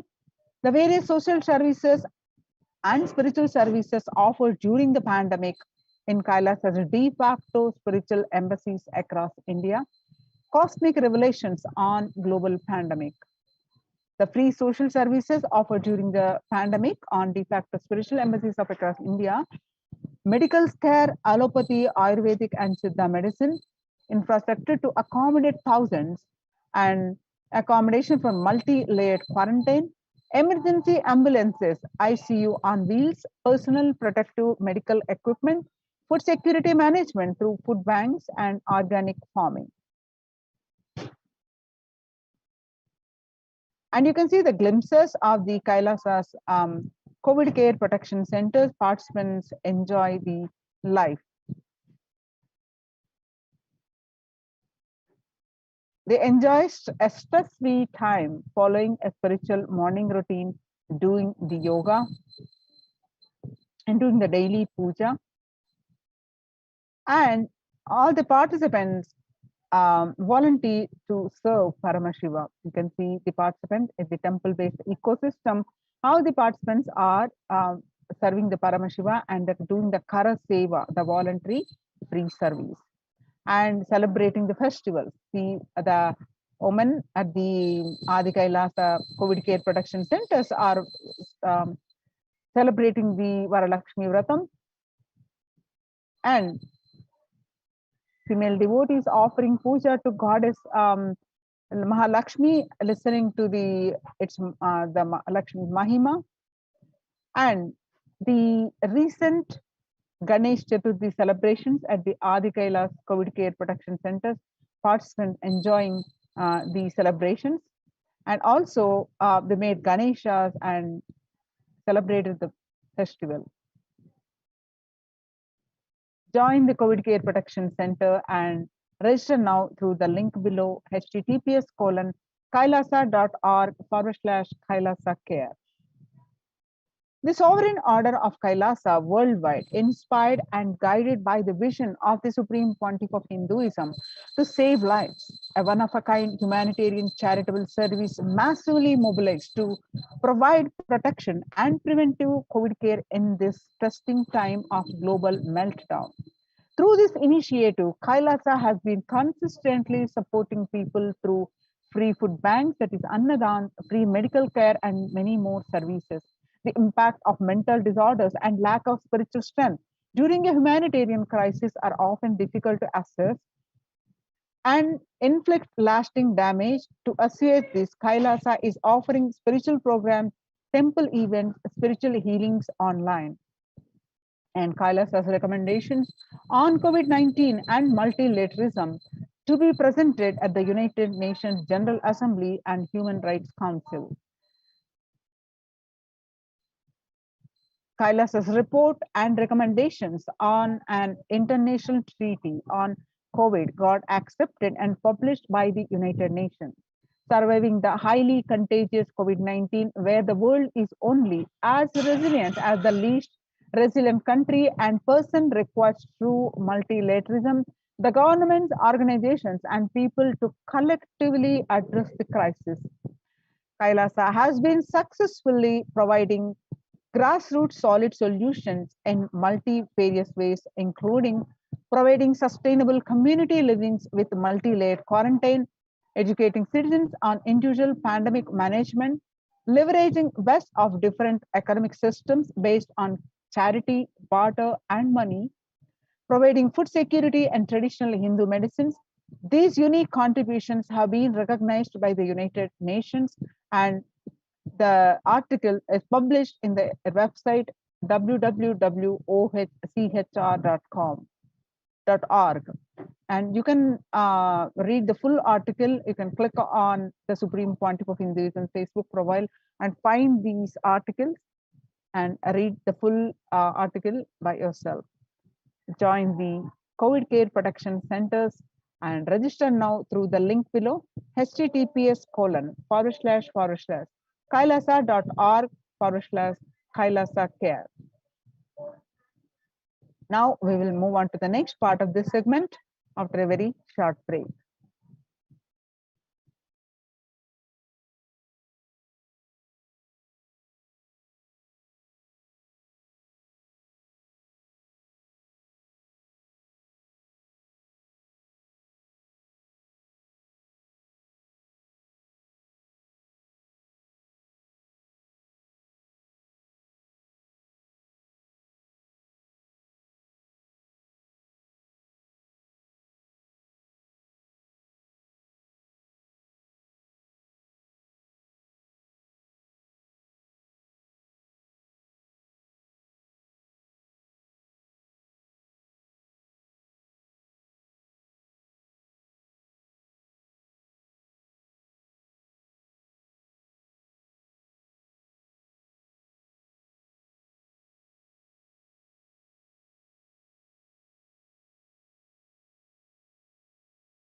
Connecting with the divine with your eyes closed is meditation. Connecting with the divine with your eyes open is darshan. Come, let us all now move from meditation to darshan. Slowly, very slowly, please open your eyes.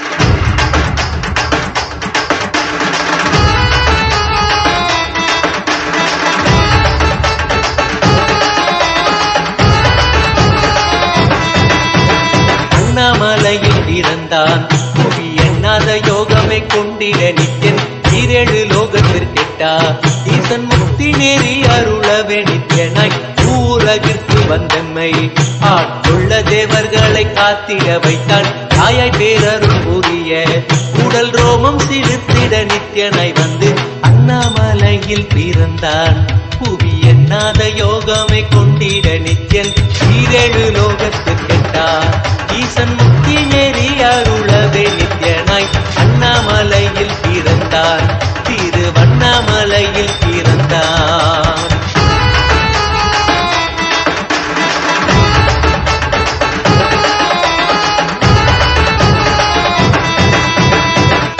கிளப்பி விட்டேனில் பர தத்துவம் கற்பித்த பாரமஞானியாய் ஞானக்கண் கொடுத்த தமக்கே ரூபம் காட்டிய மாய வித்தை செய்யும் நித்யன் வித்தை கிளப்பி விட்டேனில் பர தத்துவம் கற்பித்த பாரமஞானியாய் ஞானக்கண் கொடுத்த தமக்கே ரூபம் காட்டிய மாய வித்தை செய்யும் நித்யன் அண்ணாமலையில் பிறந்தான் புவி எண்ணாத யோகமே கொண்டிட நித்யன் ஈரேழு லோகத்திற்கெட்டா ஈசன் முக்தி நேரி அருளவே நித்யனாய் அண்ணாமலையில் பிறந்தான் நித்யன் அண்ணாமலையில் பிறந்தான்.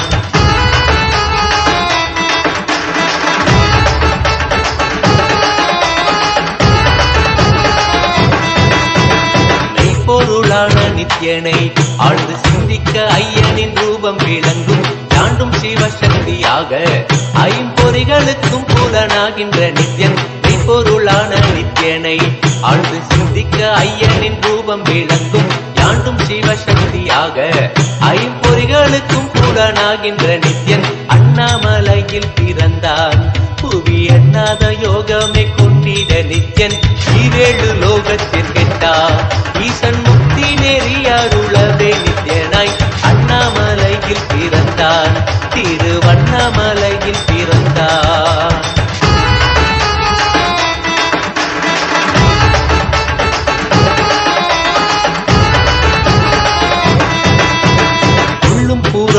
இருந்து உயிர் பக்குவமாக்கிடும் பரமனாம் நித்யன் ஞானப்பாடி தங்கள் ஏழும் கொண்ட ஞானமும் ஆகியே ஆண்டிடும் நித்யன் உள்ளும் பூரமும் இருந்து உயிர் பக்குவமாக்கிடும் பரமனாம் நித்யன் ஞானப்பாடி தங்கள் ஏழும் கொண்ட ஞானமும் ஆகியே ஆண்டிடும் நித்யன் அண்ணாமலையில் பிறந்தான் புவி எண்ணாத யோகமே கொண்டிட நித்யன் ஈரேழு லோகத்திற்கெட்டா ஈசன் முக்தி நெறி அருளவே நித்யனாய் அண்ணாமலையில் பிறந்தான் நித்யன் அண்ணாமலையில் பிறந்தான்.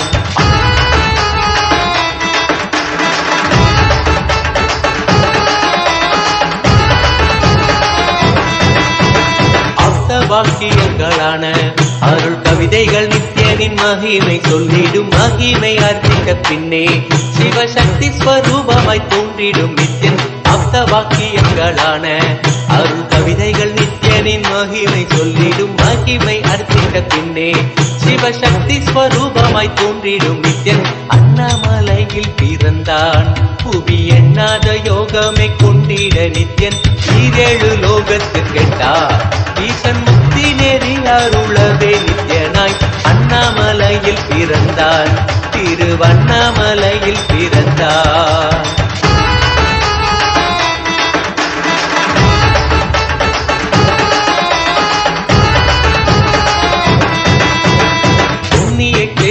தனிலே நித்யன் உன்னத நீலை ஊழத்தில் வருமே விண்ணவர் மன்னவர் ஒப்ப அகிலம் ஆளும் கீர்த்தியுடை ஈசன் நித்யானந்தன் புண்ணிய சேத்திரம் தனிலே நித்யன் உன்னத நீலை ஊழத்தில் வருமே விண்ணவர் மன்னவர் ஒப்ப அகிலம் ஆளும் கீர்த்தியுடை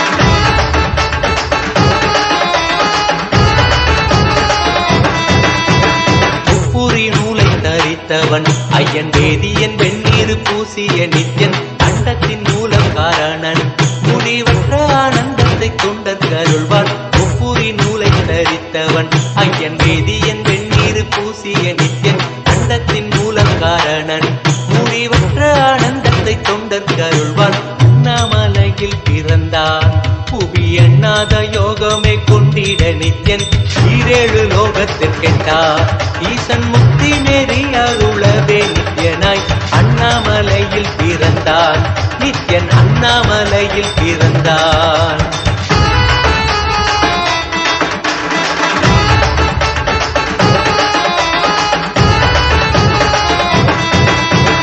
பேரறிவு பொருள் நித்யன் உலகாளும் ஊரை மன்னவர்களித்தவன் அர்த்தநாரீஸ்வரனாக அருள் செய்திட்டே எம்மை ஆட்கொண்டிடும் நித்யன் பேரறிவு பொருள் நித்யன் உலகாளும் ஊரை மன்னவர்களித்தவன் அர்த்தநாரீஸ்வரனாக அருள் செய்திட்டே எம்மை ஆட்கொண்டிடும் நித்யன் அண்ணாமலையில் பிறந்தான் புவி எண்ணாத யோகமே கொண்டிட நித்யன் ஈரேழு லோகத்திற்கெட்டா ஈசன் முக்தி நேரி அருளவே நித்யனாய் அண்ணாமலையில் பிறந்தான் நித்யன் அண்ணாமலையில் பிறந்தான்.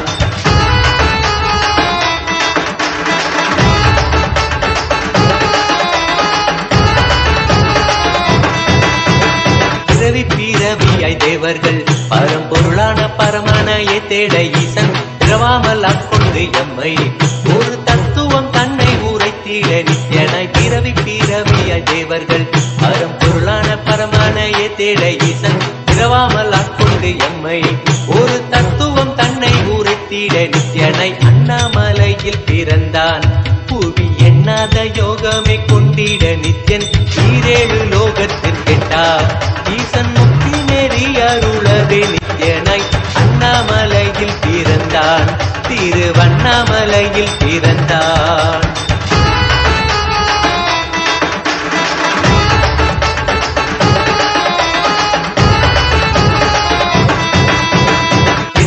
வடிவமுடையவன் என்னும் எண்ணம் கடந்த முதற் பொருளானவன் பிறவி எடுத்தே சலிக்க அருள் தாகத்தை தீர்த்தன் வினைகள் களைந்தான் எண்ணில்லா வடிவமுடையவன் என்னும் எண்ணம் கடந்த முதற் பொருளானவன் பிறவி எடுத்தே சலிக்க அருள் தாகத்தை தீர்த்தன் வினைகள் களைந்தான் அண்ணாமலையில் பிறந்தான் புவி எண்ணாத யோகமே கொண்டிட நித்யன் ஈரேழு லோகத்திற்கெட்டா ஈசன் முக்தி நெறி அருளவே நித்யனாய் அண்ணாமலையில் பிறந்தான் நித்யன் அண்ணாமலையில் பிறந்தான்.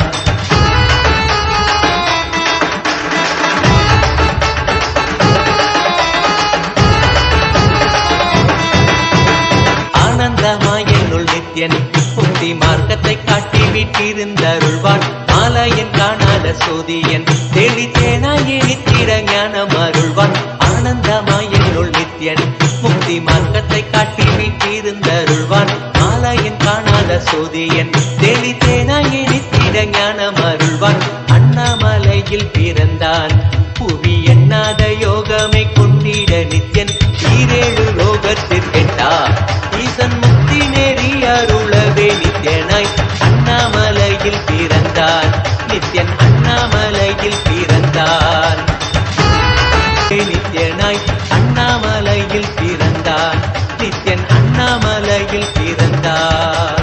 நித்யனை பற்றுவதொன்றே உபாயம் என்பதானால் பற்றி பிடித்தோம் நித்யன் பாதம் ஒன்றி சதம் அவன் நாமம் சொல்லியே நித்யானந்தம் கொள்ளுவோம் நித்யனை பற்றுவதொன்றே உபாயம் என்பதானால் பற்றி பிடித்தோம் நித்யம் பாதம் ஒன்றி சதம் அவன் நாமம் சொல்லியே நித்யானந்தம் கொள்ளுவோம் அண்ணாமலையில் பிறந்தான் புவி எண்ணாத யோகமே கொண்டிட நித்யன் ஈரேழு லோகத்தில் கெட்டார் ஈசன் முக்தி நெறி அருளவே நித்யனாய் அண்ணாமலையில் பிறந்தான் திருவண்ணாமலையில் பிறந்தான்.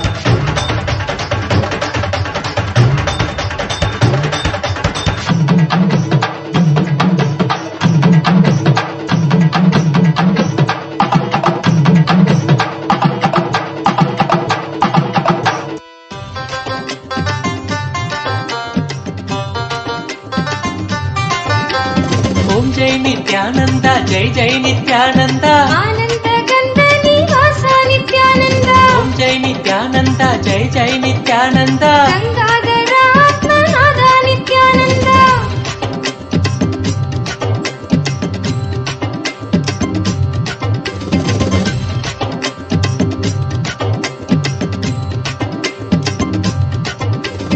ஆலிலை கண்ணனாய் நீ வந்த போது ஆயனே ஆனந்த கீதையை கண்டோம் ஆலமரத்தடி மன்னனாய் வந்தாய் நித்யனே வாழ்ந்திடும் பாதையை கண்டோம் காவியில் வந்தெந்தன் ஆவியை வென்றாய் வெள்ளையில் வந்துள்ளம் கொள்ளை நீ கொண்டாய் மதிமூகம் கண்டு மதிமயங்கினேன் நிம்மதி தந்து நிம்மதி மலரச் செய்தாயே விண்ணுலக ஸ்வர்க்கம் மண்ணில் நடந்தது உந்தன் பாதம் என்ற உருவில் ஏனென்று இன்றுதான் புரிந்ததையா நான் வந்த காரணம் தாயின் கருவில் ஓம் ஜெய் நித்யானந்தா ஜெய் ஜெய் நித்யானந்தா ஆனந்த கந்த நிவாசா நித்யானந்தா ஓம் ஜெய் நித்யானந்தா ஜெய் ஜெய் நித்யானந்தா கங்காதர ஆத்மநாதா நித்யானந்தா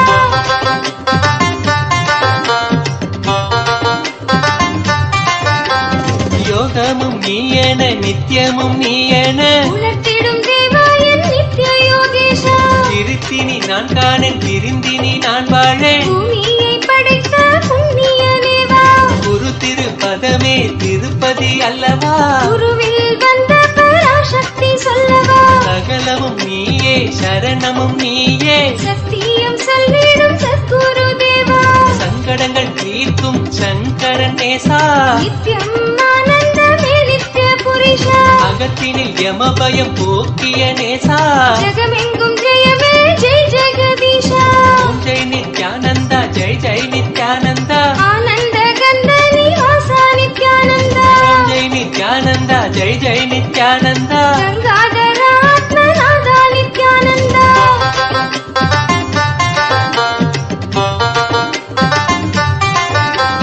சின்ன கதை என்று சொல்லி சொல்லியே எண்ணத்தின் வாசெல்லாம் எரிந்தாய் கிளியே உள்வீணை யாவுமே உன்னை கண்டோடுது பாழாய் போன மனம் பளிங்காக மாறுது வாழ்ந்திட எமக்கு நின் தோளை தந்து பிறர் வாழ்த்திட வைத்திய கோலை தந்தாயே ஆனந்த தாயே எமை காக்க வந்தாய் ஆழி சூழுலகினில் பிணி போக்கி நின்றாய் ஆனந்த கந்தத்தில் குடிகொண்டு நீயும் செய்தாய் அங்கே ஆயிரம் விந்தையே ஆனந்த பூரியில் நாங்கள் வசிக்க இல்லம் தந்தாய் அன்பு தந்தையே ஓம் ஜெய் நித்யானந்தா ஜெய் ஜெய் நித்யானந்தா ஆனந்த கந்த நிவாசா நித்யானந்தா ஓம் ஜெய் நித்யானந்தா ஜெய் ஜெய் நித்யானந்தா கங்காதர ஆத்மநாதா நித்யானந்தா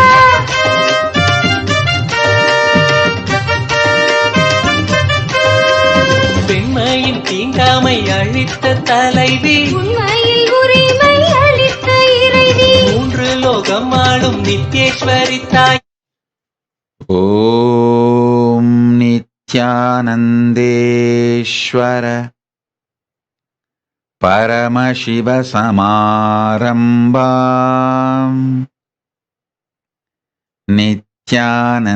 நித்யானந்தேஸ்வரி பரமசக்தி மத்யமாம் அஸ்மதாச்சார்ய பர்யந்தாம் வந்தே குரு பரம்பராம்.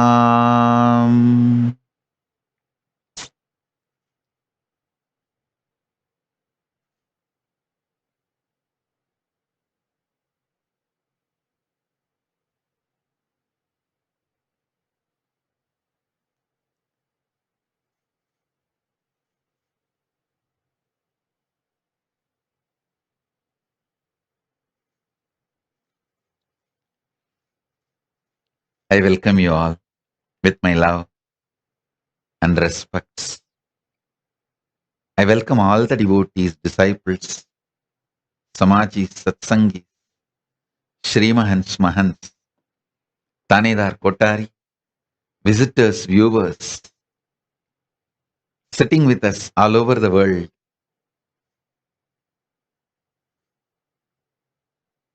I welcome all of you with my love and blessings.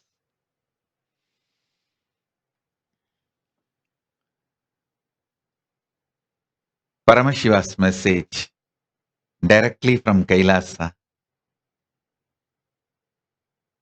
Listen.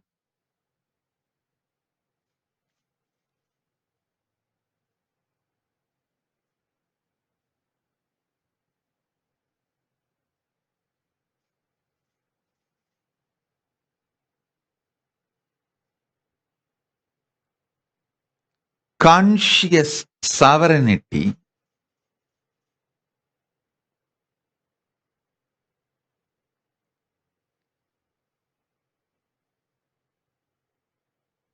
manifesting in you empowers you, enlightens you, elevates you in every situation, every level of life.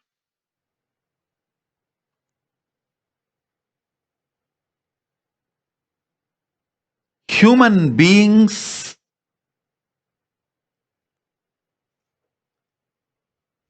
should focus on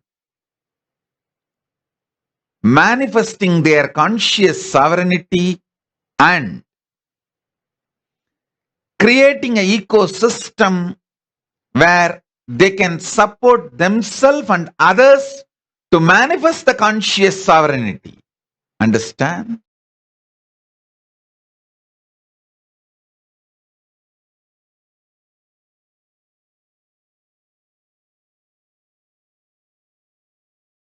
I want to tell you one powerful teaching I received from my Guru Arunagiri Yogeshwara. See, my Guru, extremely loving and caring. Extremely loving and caring. The amount of love, care, energy, best things he has showered and showering on me is unimaginable. Same way, extremely stern means ferocious to correct me. I still remember one incident.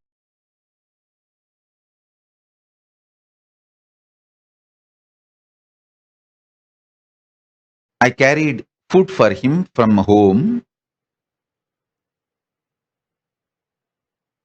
in the brass vessel.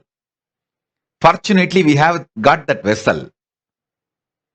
My mother saved it and still we have. That vessel is directly touched by Arunagiri Yogeshwara. It is there with us. He ate from that vessel and he gave me few morsels of food and I also ate. While eating, few grains fell on the ground.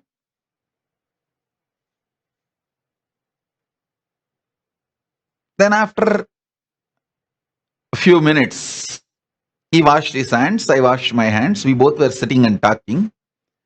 That few rice grains fell on the floor.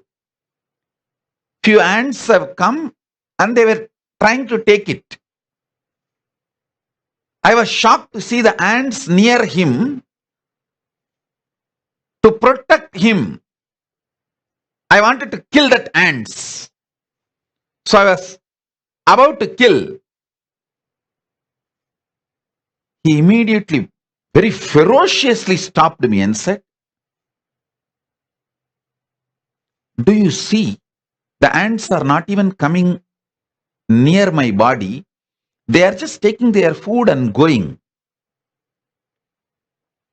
They are only coming and picking their food and they are going. They are not coming near me." I said, "Yes." He asked me, "Then why are you trying to kill them?" See, if they are coming towards me and you trying to kill them, it can be justified. Yes, protecting Guru is the highest dharma. Nothing else is a dharma. Protecting Guru is the highest dharma. All other dharma is next. Yes. But you are seeing very clearly they are going in a different direction. They are not even coming anywhere near me. Don't you see? Just your casual decision to kill them, you are trying to justify, cover it up, even inside you as a protection for Guru. I saw very clearly. I just got irritated about those ants being there. I did not want them. I want to throw them out. That was the instinct with which I took the decision of killing or driving. But when he questioned me, suddenly, spontaneously, I told it is to protect the Guru. Having one intention and uttering another on intention is cunningness. That's what he exactly taught me. He said, cunningness is mental disorder. Oh God, it was a shock for me. Listen. He said, your intention to kill those ants was more like a casual. They are powerless creatures. What they can do? Just to show your power. And you did not even completely look in, get involved, whether they are really harmful to the Guru. You just want to brush them aside because you got irritated or whatever may be the reason. Or even no reason, just casually. But when Guru asked, you suddenly changed. Even you started believing inside. So spontaneously you created the false intention, the wrong lie.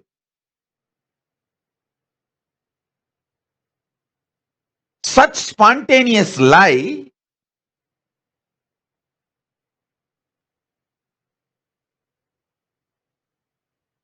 not only you uttered the lie that you wanted to protect the Guru, that is why you are trying to kill the ant, even you started believing it.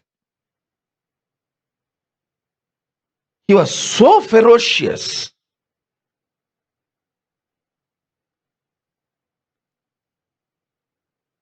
Of course, I understood and immediately I apologized to him. Yes, Bhagavan. Yes, Swamiji. Then he told me, do you know how many janmas that ant has to take to grow from that single cell to the ant body? All these years, that ant worked for its conscious sovereignty. He used the word Siddhi, Atma Siddhi. He used the word. The ant worked for conscious sovereignty. And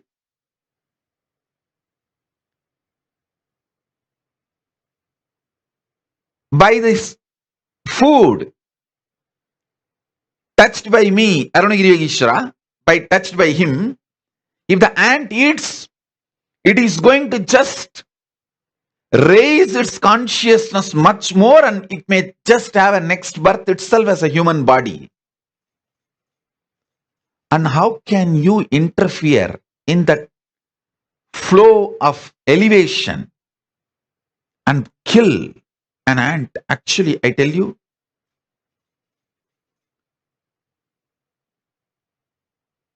this incident woke me up to the reality of dharma and karma. We should make all decisions based on dharma, not on social comfort and material world comfort and cunning strategies. I could see very clearly how we make cunning strategies based on situation and never based on dharma, the right. What is right? Many times we don't even want to spend time to know what is right. Easy way out. What is easy way out? And what is the way best we can get out of a situation? I was shocked how just for our easy way out, we are ready to kill life. Listen. Actually, that incident has taught me so many things.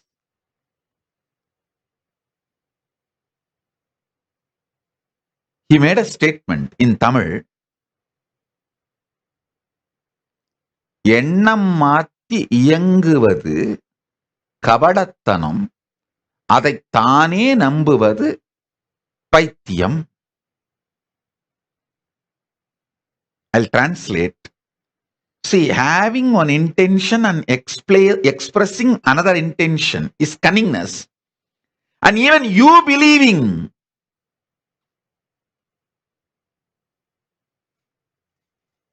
you start believing the false intention you expressed as your intention is madness, mental disorder. He says cunningness is mental disorder. Not only that, that incident taught me the importance of consciousness. He was very stern.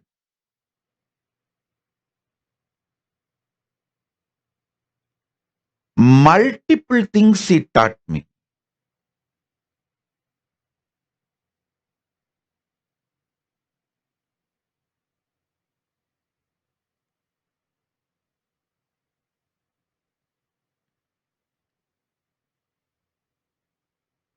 Layers and layers of truths. Actually, he taught me the dharma from which I have to administer the Kailasa. He says very clearly. Many times he has showed me very clearly. Love, personal relationship should encourage you to follow more and more dharma. He used to tell the Guru Bhakti between me, my Guru Bhakti for Arunagiri Yogeshwara, my Guru. He used to tell me, my Guru Bhakti for my Guru should more and more make me dharmic, not cunning and exploitative. Oh, I know my Guru will do anything for me. I'll try to use it for my cunningness. No. He says very clearly, use the energy I am giving to make yourself powerful, energetic, healthy, not to grow your tumors. That will be dangerous for you. I have seen many times. The disciples who used my love, my energy, my care for growing spiritually, they always reached conscious sovereignty, more and more enlightenment, best things. People who used cunningly the energy, love, attention, anything I give to grow their tumors, always suffered.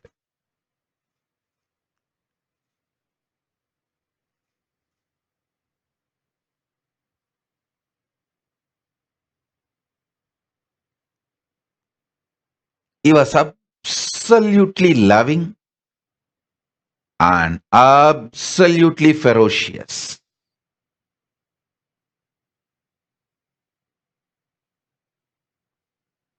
I tell you, that is my dharma. I learned from my guru. I'll be absolutely loving to empower you and absolutely ferocious to remove the cancerous tumors from you and cure you, heal you, protect you.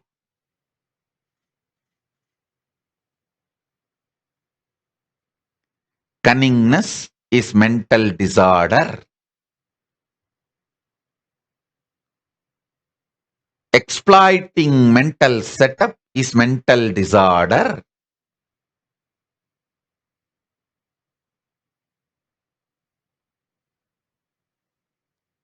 Manipulating is mental disorder.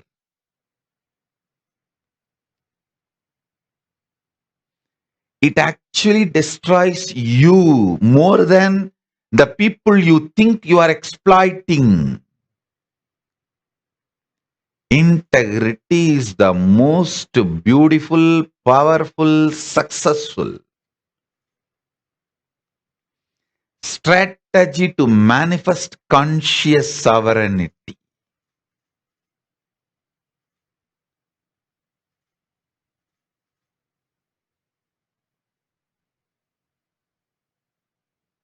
Start practicing that integrity with Guru.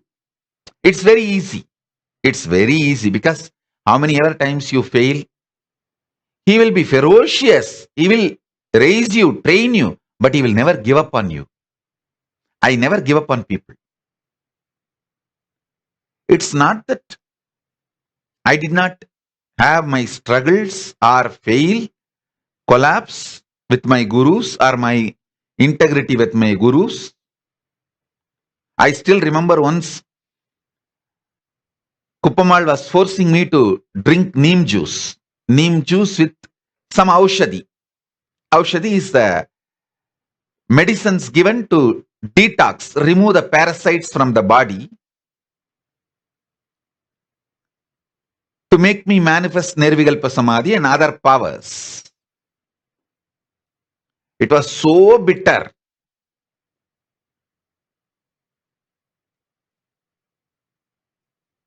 I poured as if I am drinking, but I poured it in the side and the whole thing went away in the side. And I cheated my guru who worked to make that aushadhi for so many hours in that old age because it was so bitter. Then I sat in the meditation. In 2 seconds, she found out I did not drink because she knows if I drink, what will be the effect on my system. She laughed and said, I know you will do that. That's why I have a second glass reserved. And she took that second glass and gave. Simply, I have to drink. It was extremely bitter, but within half an hour, not only my stomach got cleansed, my intestine got the ability to rejuvenate itself continuously. That is why when this culinary gang multiple times slow poisoned me and poisoned me, not only I did not die, the system cleansed itself. That system detoxed itself and protected itself. Listen carefully. It's not that I did not play all these ups, downs, games with my gurus. But they may be ferocious with me to train me, but never gave up on me. To all of you guys, I give that assurance. Don't leave, that's all. If you leave, I cannot do anything. Don't leave.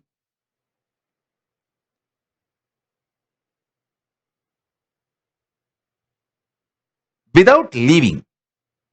Any ups and downs, I will never give up on you. I will only try to work with you. Because that is the dharma I learned from my gurus. I will only make you conscious sovereign. I will only do, I'll be ferocious. But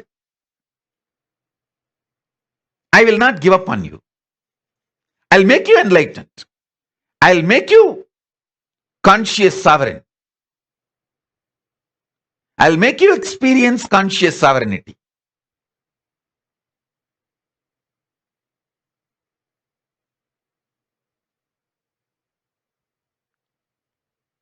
Actually, after drinking that aushadhi,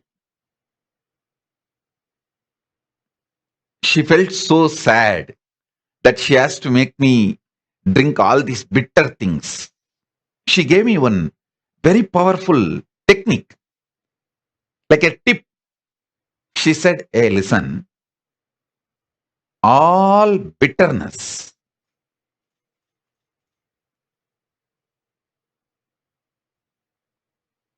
will create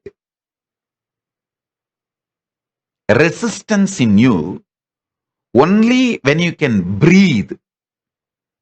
So just close both the nostrils and drink. Simply that whole thing will go inside the stomach till it goes and settles, till it moves. If your prana doesn't move, you will not feel the bitterness, or you will not feel like throwing up. And I want to tell you all, guys, try this. Whenever you need to drink neem juice or any other bitter medicines, just hold both the nostrils and drink. That's all. You will not feel like vomiting or throwing up. You will not suffer the bitterness. It's very strange. But many things my gurus taught me, very strange things. They used to tell the same way when you put the karsalangani leaf under the upper palate and rub. They used to tell till the air pops up in the ears, you should do at least 7 times. See, the kapha and pitta leaves through these 5 holes, like both the eyes and both the nostril and the mouth, in liquid or semi-solid form. But through the ears, it goes out through in the form of air. So, once you rub under your upper palate this karsalangani 3-4 times, these 5 holes will release it, the liquid form and semi-solid form. But only if you do 7 times, the ears also will clear. So they used to insist I do 7 times till the ears are cleared. I used to wonder how the pitta can leave in the form of air through ears. But it is possible. It is possible. Many things they taught me are very strange, but very powerful. Listen.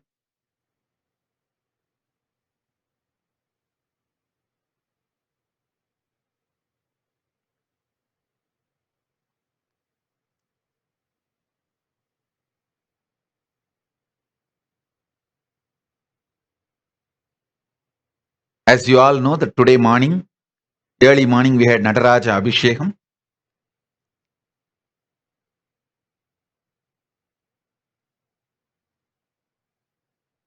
The cosmic dance of Paramashiva.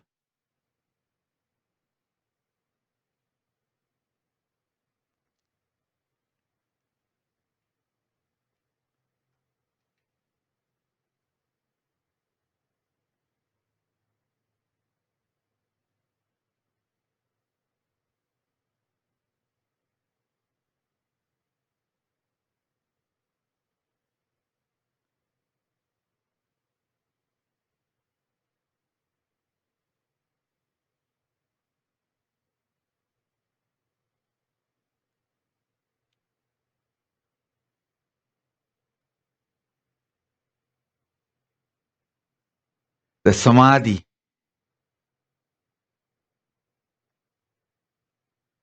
being in that cosmic dance.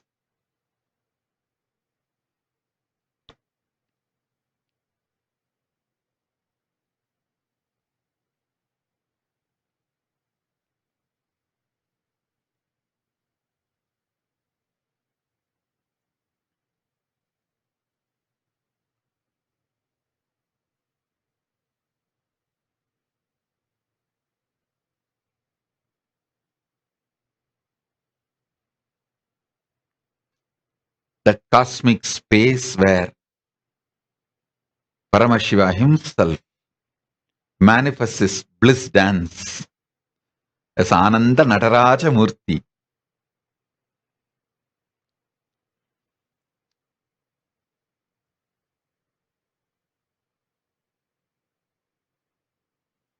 From that space, still intensely manifesting, I bless you all of you who choose to trust my introduction about me as Paramashiva, doing Ananda Tandava as Ananda Nataraja. I bless all those who choose to trust and connect with this introduction of me. Let this Ananda Tandava happen in all of us.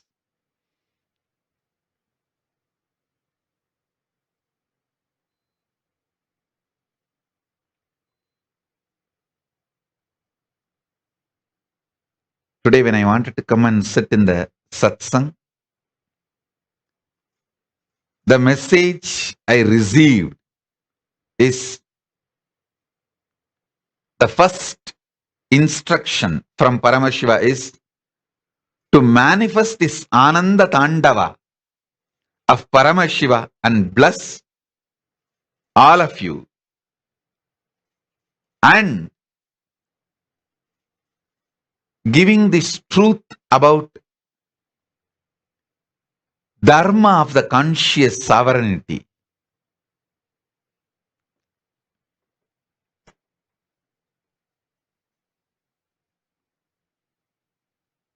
What I received from my gurus.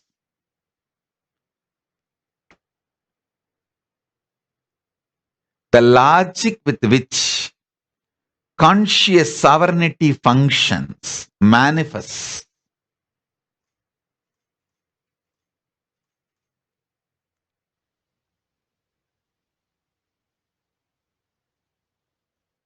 So if I'm not coherent in explaining today, I'm sorry for that, because still that the cosmic dance of Paramashiva is happening in me, reverberating intensely.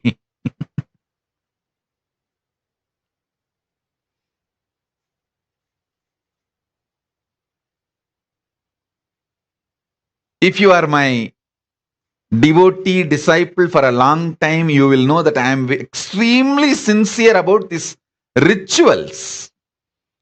Rituals are like me doing Pada Puja to my gurus. How all my disciples are extremely sincere about your Pada Puja to me, the Guru Puja to me. I am extremely sincere in my puja to my gurus.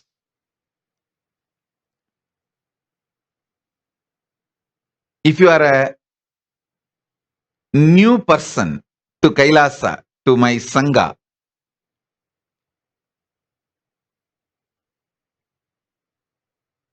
you may even feel shocked. What is this Swamiji is saying? He will do puja, ritual.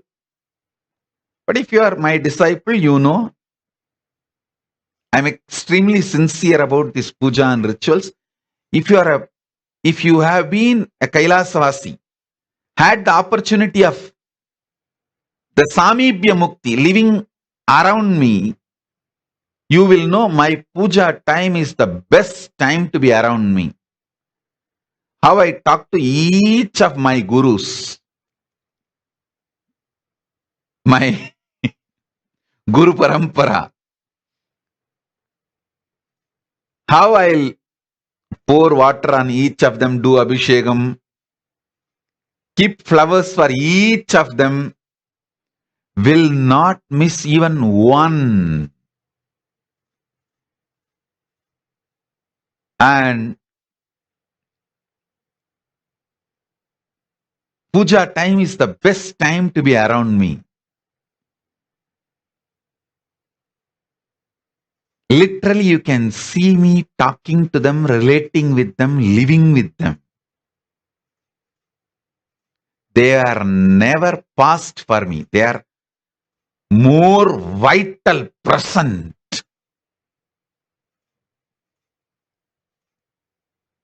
So especially this Nataraja Abhishekam, which I do it with intense Samadhi space, Nirvikalpa Samadhi. It is still reverberating in me intensely. I think I sincerely feel all of you should experience it. So whoever wants to experience it, listen. Just listen to this one truth.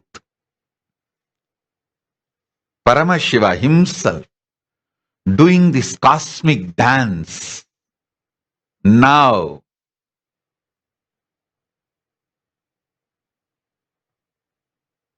Inside me, decide to trust this and sit with me now. You will see his cosmic bliss dance not only inside me, inside you. Inside my Chidambara. See, Chidambara means Chidagasa, heart center, where this Nataraja is dancing. In my Chidambara he is dancing.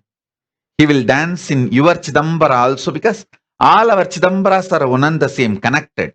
The moment you decide to trust in my Chidambara he is dancing, the connection has happened.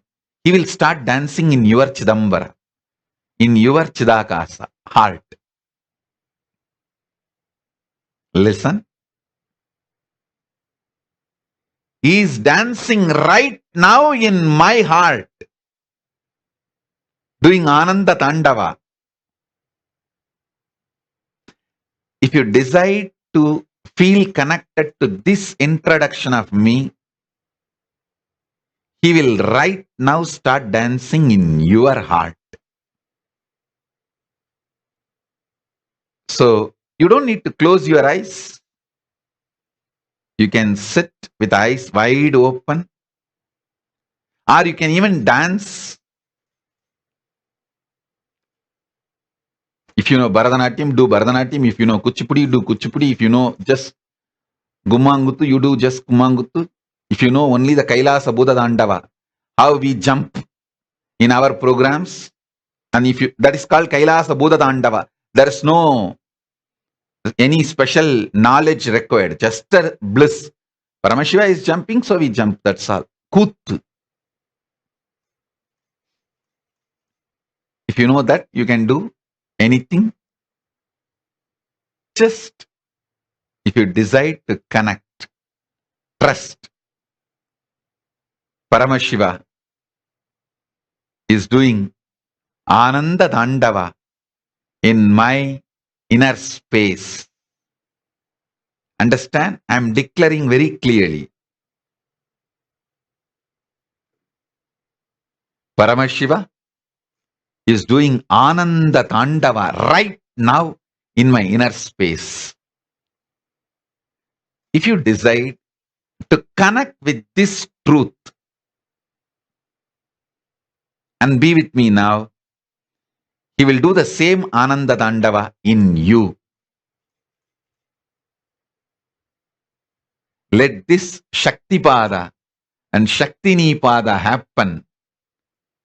Enjoy experience Ani Tirumanjanam Natarajas Ananda Tandava Darshanam. Taka taka taka taka Nataraja, taka dimi taka junu Nataraja, talang taka dimi Nataraja, dom dom taka dimi Nataraja, taka taka taka taka Nataraja, taka dimi taka junu Nataraja, talang taka dimi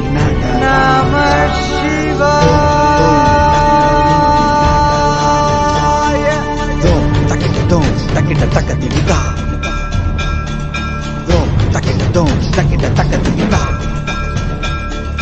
Takita dom takita dom takadimita takita dom takita dom takadimidom takita dom takita takadimidom takita dom takita takadimita.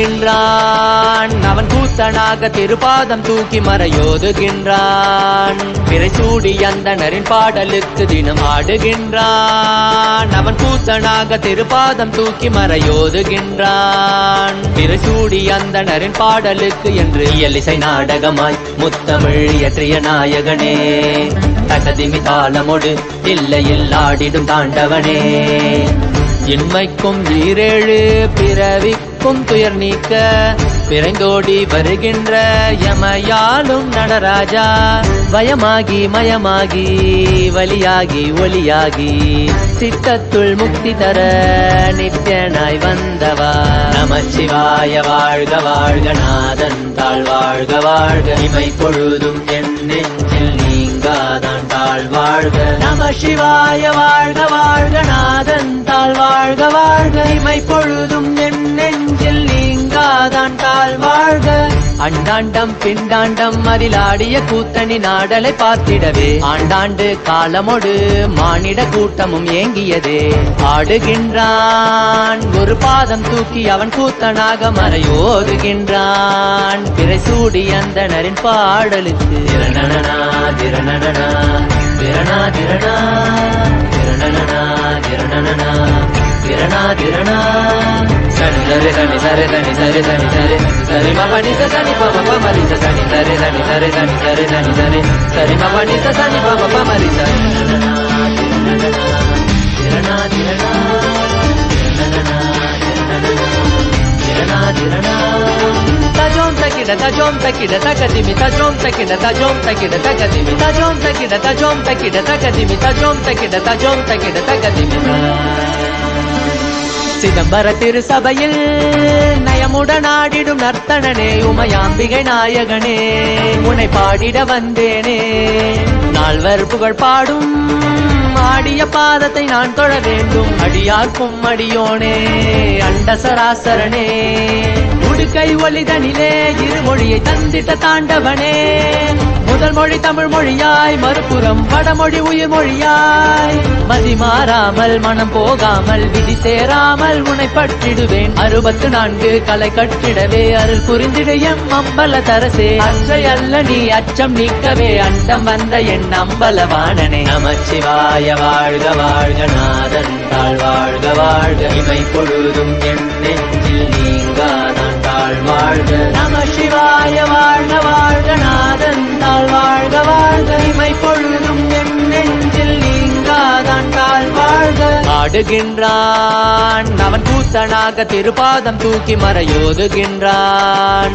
Piraisoodi அந்தணரின் பாடலுக்கு தினம் ஆடுகின்றான் ஒரு பாதம் தூக்கி அவன் கூத்தனாக மறையோதுகின்றான் பிறைசூடி அந்தணரின் பாடலுக்கு இயலிசை நாடகமாய் முத்தமிழ் இயற்றிய நாயகனே தகதிமி தாளமொடு இல்லையில் ஆடிடும் தாண்டவனே வயமாகி மயமாகி வலியாகி ஒளியாகி சித்தத்துள் முக்தி தர நித்யனாய் வந்தவா நமச்சிவாய வாழ்க வாழ்க நாதன் தாழ் வாழ்க வாழ்க இமை பொழுதும் என் நெஞ்சில் நீங்காதான் தாழ் வாழ்க நமசிவாய வாழ்க வாழ்க நாதன் தாழ் வாழ்க வாழ்க இமை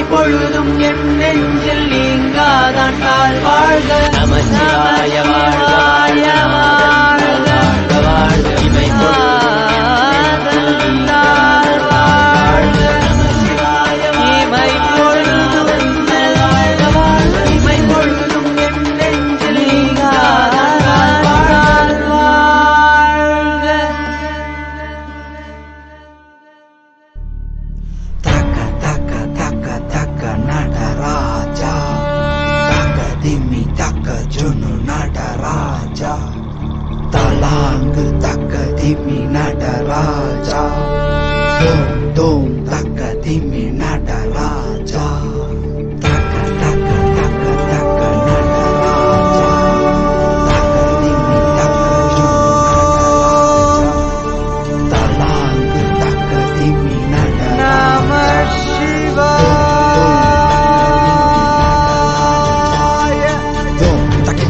Takita takatimita. Dom takita dom takita takatimita.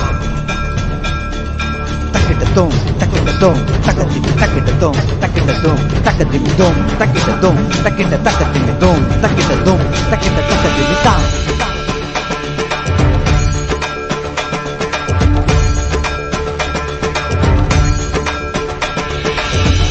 ஆடுகின்றான் அவன் கூத்தனாக திருப்பாதம் தூக்கி மறையோதுகின்றான் பிறை சூடி அந்தணரின் பாடலுக்கு தினம் ஆடுகின்றான் அவன் கூத்தனாக திருப்பாதம் தூக்கி மறையோதுகின்றான் பிறை சூடி அந்தணரின் பாடலுக்கு என்று இயலிசை நாடகமாய் முத்தமிழ் இயற்றிய நாயகனே தகதிமி தாளமொடு இல்லையில் ஆடிடும் தாண்டவனே இன்மைக்கும் ஈரேழு பிறவிக்கும் துயர் நீக்க பிறைந்தோடி வருகின்ற யமையாலும் நடராஜா பயமாகி மயமாகி வலியாகி ஒளியாகி சித்தத்துள் முக்தி தர நித்யனாய் வந்தவா நமச்சிவாய வாழ்க வாழ்க நாதன் தாழ் வாழ்க வாழ்க இமை பொழுதும் என் நெஞ்சில் நீங்காதான் தாழ் வாழ்க நமசிவாய வாழ்க வாழ்க நாதன் தாழ் வாழ்க வாழ்க இமை பொழுதும் என் நெஞ்சில் நீங்காதான் தாழ்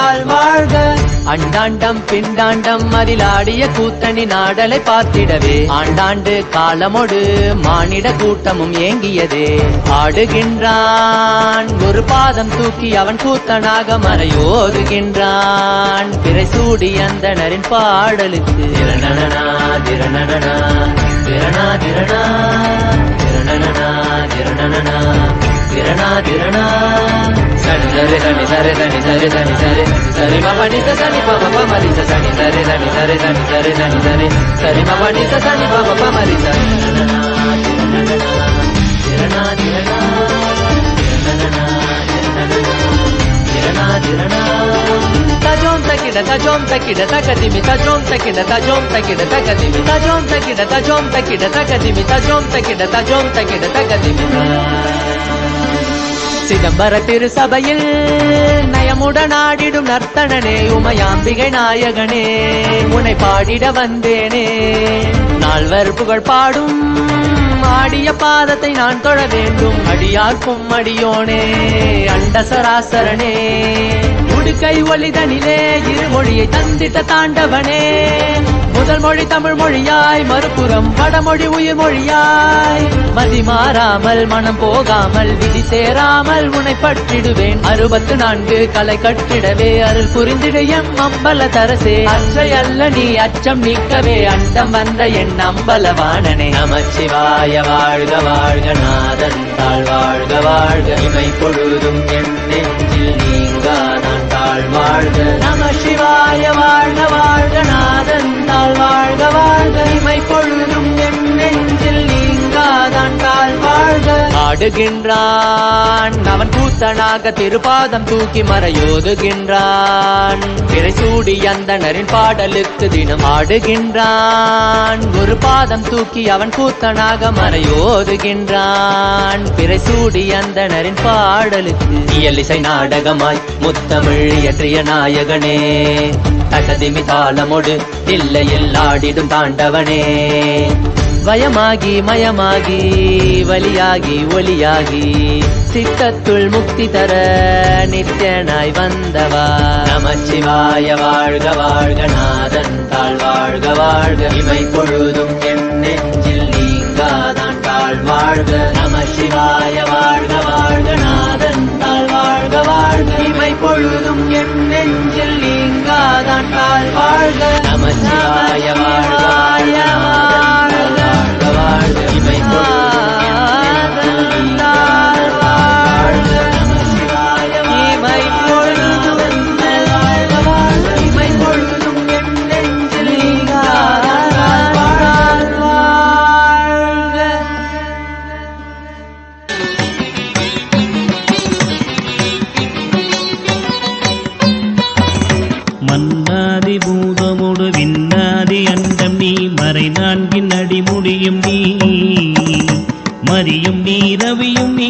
அனலும் நீ அனலும் நீ மண்டலம் இரண்டேழும் நீ.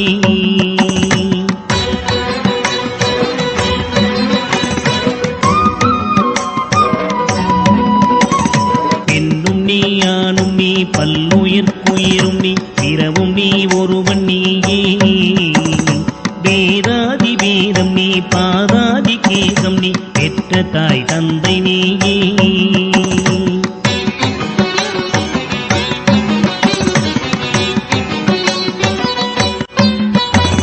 பொன்னும் நீ பொருளும் நீ இருளும் நீ ஒளியும் நீ போதிக்க வந்த குரு நீ. புகழோடா கிரகங்கள் ஒன்பதும் நீ இந்த புவனங்கள் பெற்றவளும் நீ.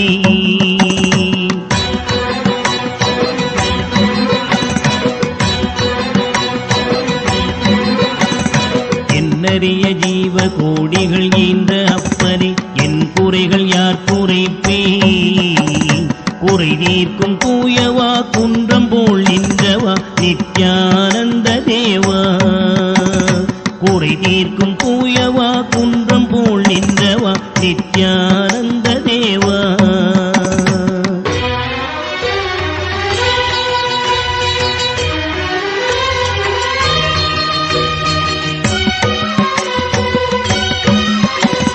மானாட மழுவாட மதியாட புனலாட மங்கை சிவகாமியாட. மாலாட நூலாட மறையாட திரையாட மறை தந்த பிரம்மனாட.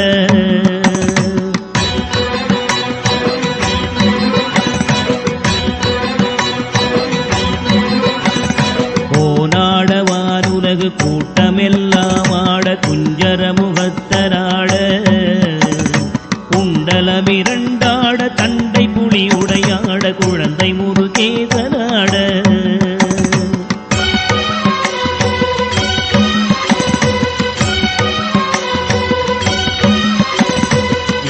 சம்பந்தரோடு இந்திரர் 18 முனியாட பாலகராட.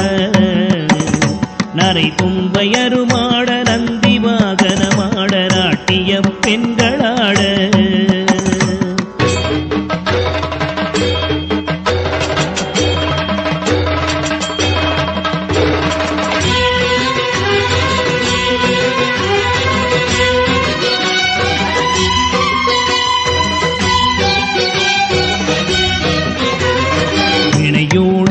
பாட எனை நாடி இது வேளை விருதோடி ஆடி வருவாய். ஆனந்தமயமாக ஆடி வரும் தேவனே நித்யானந்த தேவா. ஆனந்தமயமாக ஆடி வரும் தேவனே நித்யானந்த தேவா.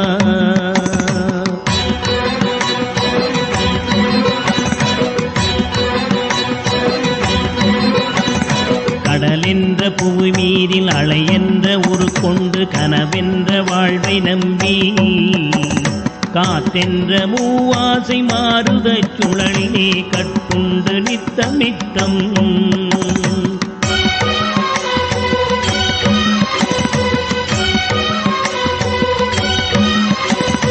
உடலென்ற கும்பிக்கு உணவென்ற இறை தேடி ஓயாமல் இரவு பகலும். உண்டுறங்குவதை கண்டதே அல்லாமல் ஒரு பயன் அடைந்தினேனே.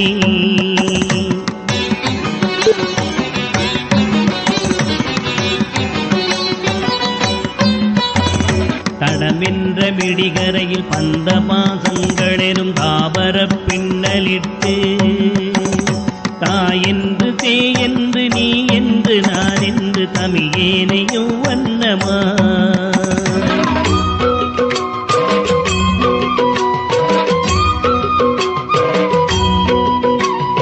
இடையென்று கடை நின்று ஏனென்று கேளாதிருப்பதும் அழகாகுமோ.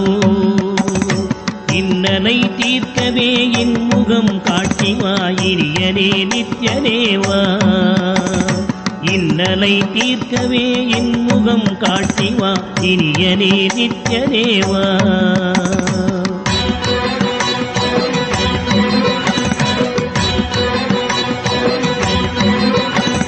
பம்பு சூனியமல்ல வைப்பல்ல மாரணம் தம்பனம் வசியமல்ல. பரமபதம் பரகாய பிரவேசம் அது வல்ல ஜாலமல்ல.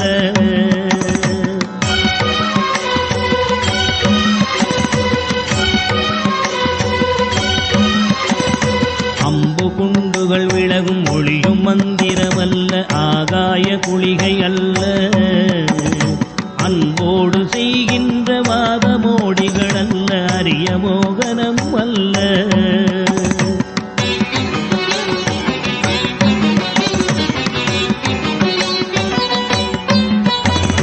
கும்பமுனி மச்சமுனி சட்டமுனி பிரம்மரிஷி கொங்கனர் புலிப்பாணியும் போராக்கர் வள்ளுவர் போகமுனி இவரெல்லாம் கூறிடும் வைத்தியமல்ல.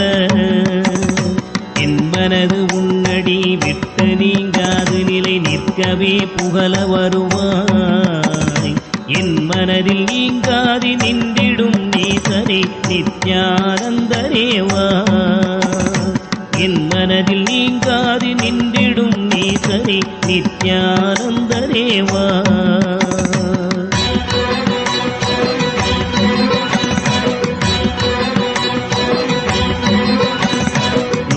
வந்தேன் என்று ஆயிரம் சொல்லியும் செவியென்ன மந்தமுண்டு.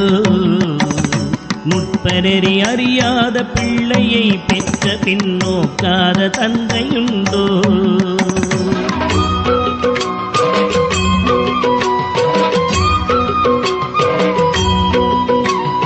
கந்தமும் தஞ்சம் என்றடியை பிடித்த பின் தளராத நெஞ்சமுண்டோ. தந்தி முகன் அருமுகன் இரு பிள்ளை இல்லையோ, தந்தை நீ மலடுதாரோ.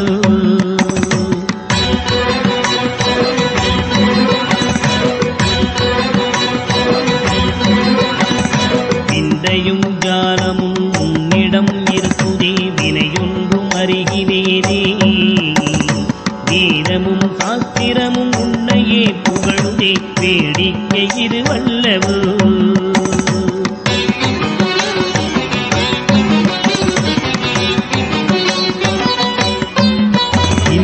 உலகீரேழுமே அளித்தாய் இனிமே நான் உன்னை விடுவதில்லை.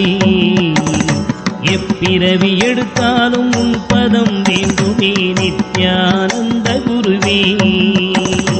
எப்பிறவி எடுத்தாலும் உன் பதம் வேண்டுமே நித்யானந்த குருவே.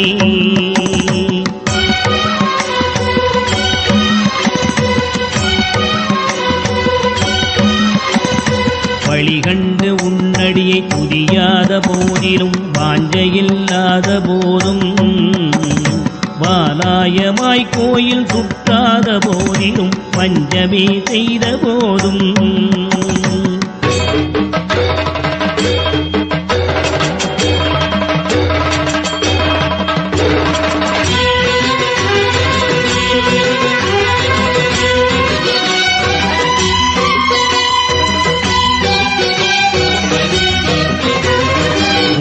மகனை முகனை இல்லாமலே பாடினும் மூர்க்கனே முகடாகினும், மோசமே செய்யினும் தேசமே கவரினும் முழுகாமியே ஆகினும்,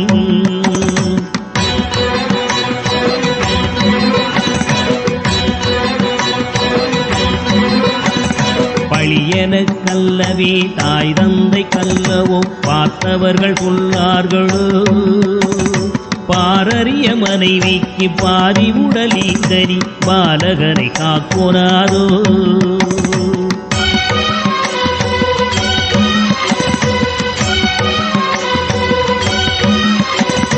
எழில் பெரிய அண்டங்கள் அடுக்காய் அமைத்தனி என் குறைகள் தீர்த்தல் பெரிதோ, என் குற்றம் போக்கியே என் மனம் குளிர வரும் நித்யானந்த குருவே, என் குற்றம் போக்கியே என் மனம் குளிர வரும் நித்யானந்த குருவே.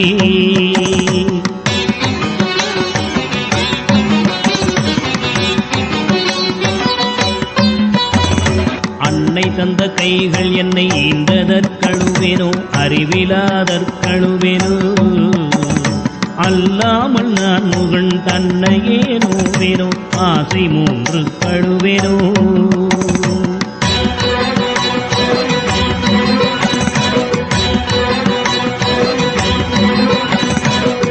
பிறப்பென்ன வினை செய்தேன் என்றழுவேனோ மூட அறிவு கழுவேனோ முள்ளிலன் வினை வந்து மூழும் என்றழுவேனோ முக்தி வரும் என்றுணர்வனோ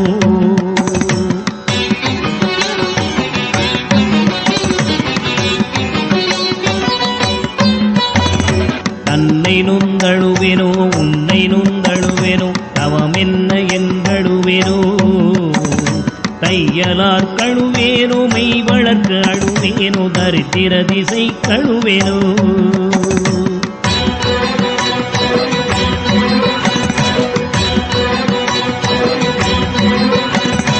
இன்னும் என்ன பிறவி வருமோ என்று அழுவேனோ எல்லாம் உரைக்க வருவாய் மானிட பிறப்பருக்கும் மாறாத மாயனே நித்யானந்தனேவா மானிட பிறப்பருக்கும் மாறாத மாயனே நித்யானந்தனேவா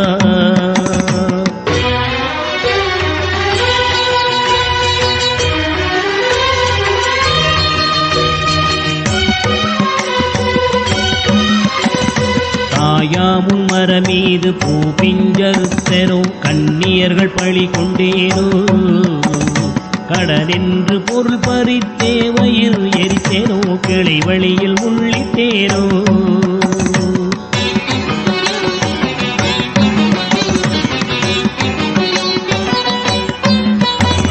தாயாருடன் பிறவிக்கென்ன வினை செய்தேனோ தந்த பொருள் இல்லை என்றேனோ நான் என்று கருவித்து கொலை களவு செய்தேனோ தவசிகளை ஏற்றினேனோ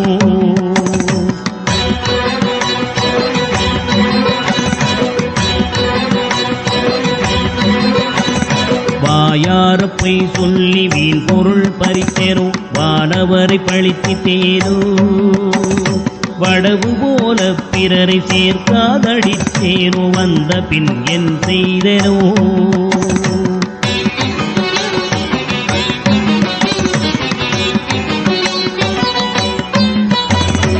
ஈயாத லோபி என்றே பெயர் எடுத்தேனோ எல்லாம் பொறுத்தருள்வாய் பொறுமையின் சீலனே இன்முகநேயனே நித்யானந்தனேவா பொறுமையின் சீலனே இன்முகநேயனே நித்யானந்தனேவா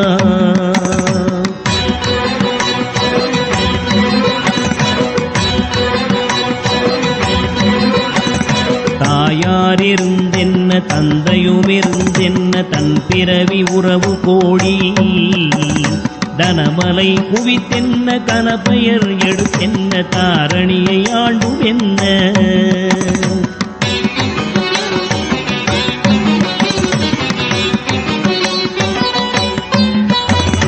சேயர்கள் இருந்தென்ன குருவாயிருந்தென்ன சீடர்கள் இருந்தும் என்ன சித்துகள் பலவும் கத்தென்ன நித்தமும் விரதங்கள் செய்ததென்ன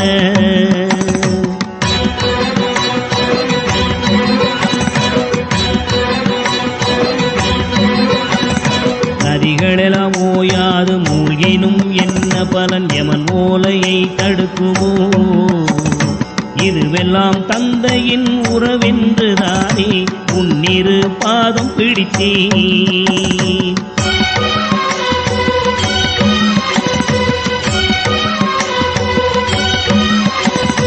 யார் மீது உன் மனம் இருந்தாலும் உன் கடை கண் பார்வை அது போதுமே உன் கடை கண் பார்வை என் மீது நின்றிட அருள்கின்ற நித்யனேவா உன் கடை கண் பார்வை என் மீது நின்றிட அருள்கின்ற நித்யனேவா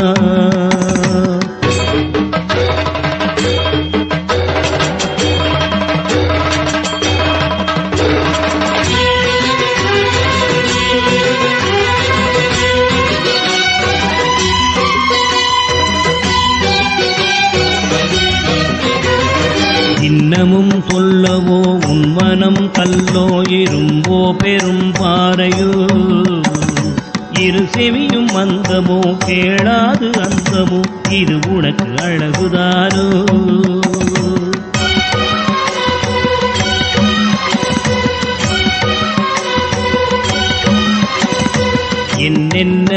லாபமோ இது என்ன சாபமோ இதுவே உன் செய்கைதானோ இரு பிள்ளை தாபமோ யார் மீது கோபமோ ஆனாலும் நான் விடுவேனோ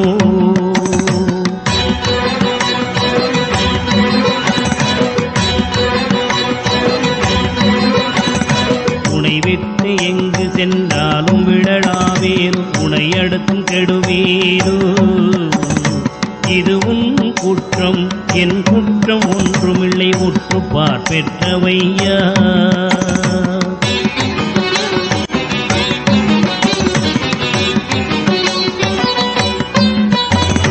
என் குற்றமாயினும் உன் குற்றமாயினும் இனி அருளை அளிக்க வருவாய் விந்தைகள் புரிந்திடும் விமலனே அருள் தரும் தீரனே நித்யனேவா விந்தைகள் புரிந்திடும் விமலனே அருள் தரும் தீரனே நித்யனேவா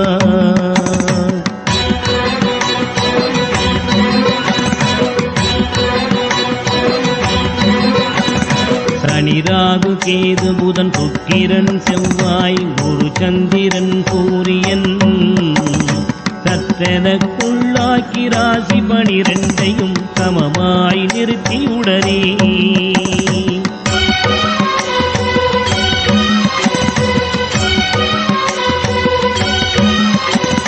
மணியொத்த நட்சத்திரங்கள் 27 பக்குவப்படுத்தி பின்னால் பகர்கின்ற கிரணங்கள் 11 வெட்டி பலரையும் மதட்டி என் முன்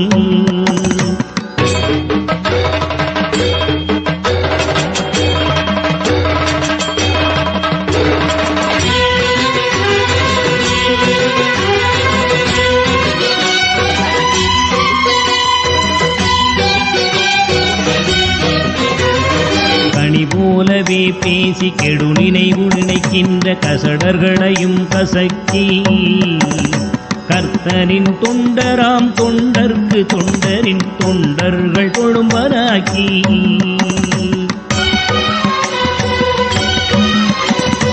இனிய மனம் கொண்டிடும் நித்யபுரி நித்யனே என ஆழ்வதும் கடன்தான் கோடியில் ஒருவனே ஜீவனில் ஜீவனி நித்யானந்தனேவா கோடியில் ஒருவனே ஜீவனில் ஜீவனி நித்யானந்தனேவா கோடியில் ஒருவனே ஜீவனில் ஜீவனி நித்யானந்தனேவா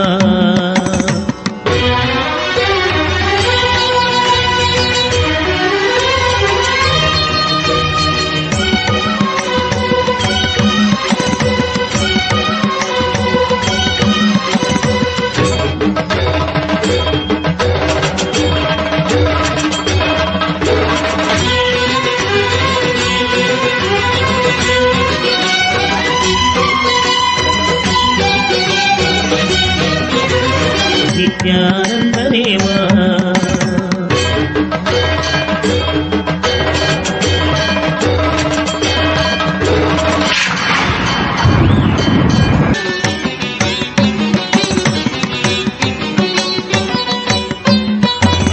மன்னாதி பூதமோடு விண்ணாதி அண்டம் நீ மறை 4 அடிமுடியும் நீ மதியும் நீ ரவியும் நீ புனலும் நீ அனலும் நீ மண்டலம் 2 நீ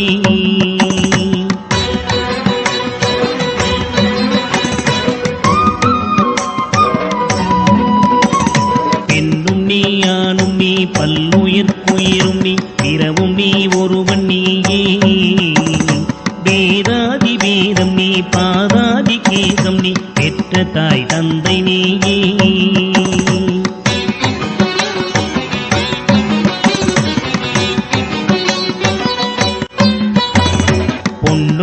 பொருளும் நீ இருளும் நீ ஒளியும் நீ போதிக்க வந்த குரு நீ புகழோடா கிரகங்கள் 9 நீ இந்த புவனங்கள் பெற்றவனும் நீ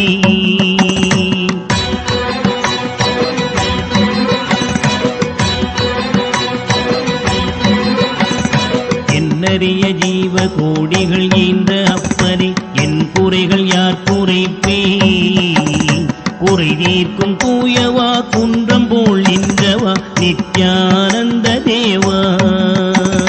குறை தீர்க்கும் தூயவா குன்றம் போல் நின்றவா நித்யானந்த தேவா.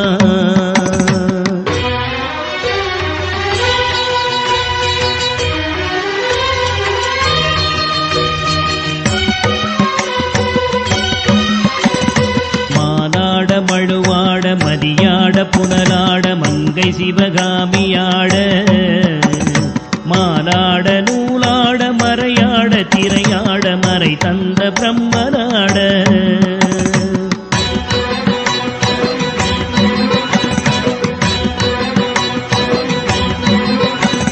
கோனாட வானுலகு கூட்டமெல்லாம் ஆட குஞ்சர முகத்தனாட குண்டலமிரண்டாட தண்டை புலி உடையாட குழந்தை முருகேசனாட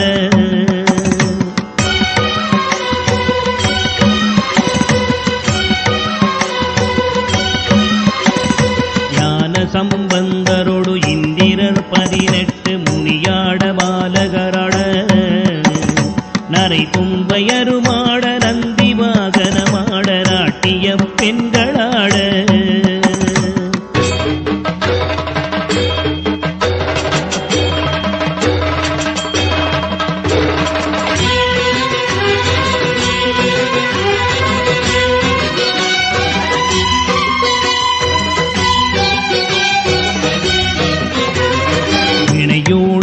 பாட எனை நாடி இது வேளை விருதோடி ஆடி வருவாய். ஆனந்தமயமாக ஆடி வரும் தேவனே நித்யானந்த தேவா. ஆனந்தமயமாக ஆடி வரும் தேவனே நித்யானந்த தேவா.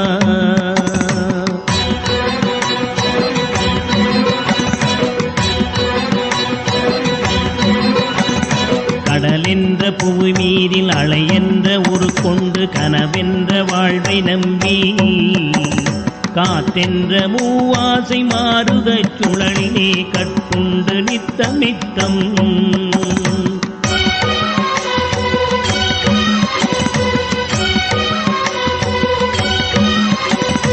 உடலென்ற கும்பிக்கு உணவென்ற இறை தேடி ஓயாமல் இரவு பகலும்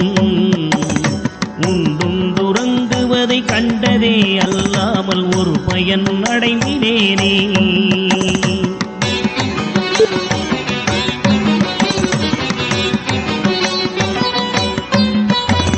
தடமென்ற மிடிகரையில் பந்த மாசங்களெனும் தாபர பின்னலிட்டு தாயென்று தேயென்று நீ என்று நான் என்று தமிழேனையும் வண்ணமா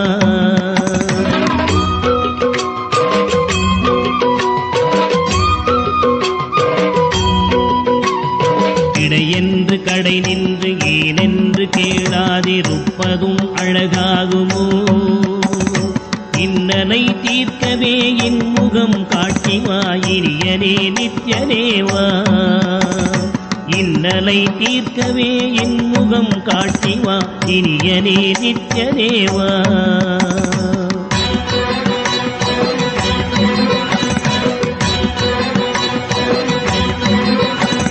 பம்பு சூனியமல்ல வைப்பல்ல மாரணம் தம்பனம் வசியமல்ல பாதாள வஞ்சனம் பரகாய பிரவேசம் அதுவல்ல ஜாலமல்ல.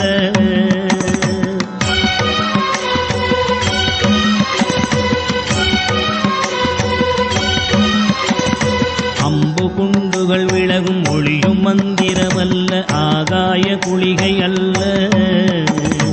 அன்போடு செய்கின்ற வாதமோடிகள் அல்ல அரிய மோகனம் அல்ல.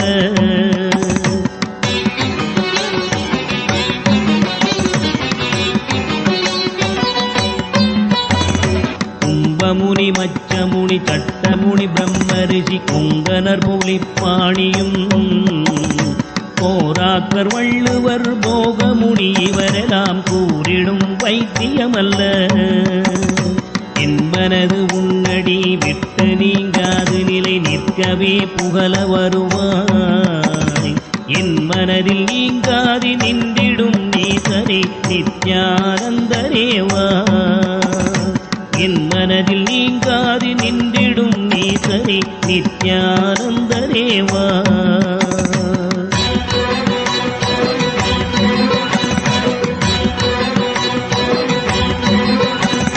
நொந்து வந்தேன் என்று 1000 சொல்லியும் செவியென்ன மந்தமுண்டு. நுட்பநெறி அறியாத பிள்ளையை பெற்ற பின்னோக்காத தந்தையுண்டோ.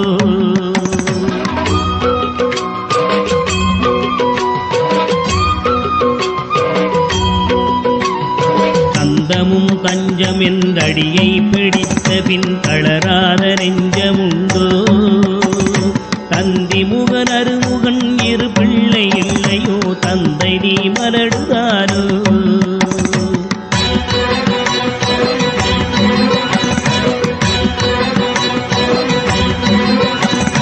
விந்தையும் ஜாலமும் உன்னிடம் இருக்குதே வினையொன்றும் அறிகினேனே. வேதமும் சாஸ்திரமும் உன்னையே புகழுதே வேடிக்கை இது வல்லவோ.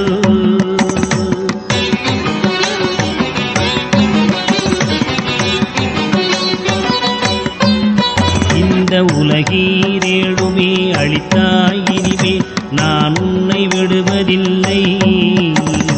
எப்பிறவி எடுத்தாலும் உன் பதம் வேண்டுமே நித்யானந்த குருவே. எப்பிறவி எடுத்தாலும் உன் பதம் வேண்டுமே நித்யானந்த குருவே.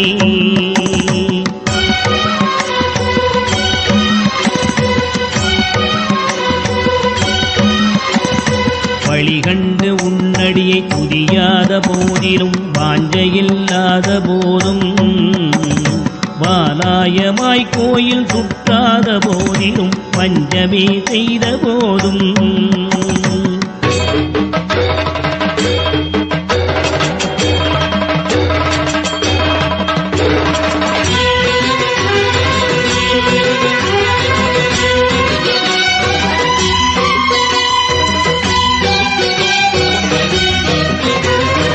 ஒளியகனை முகனை இல்லாமலே பாடினும் மூர்க்கனே முகடாகினும் மோசமே செய்யினும் தேசமே கவரினும் முழுகாமியே ஆகினும்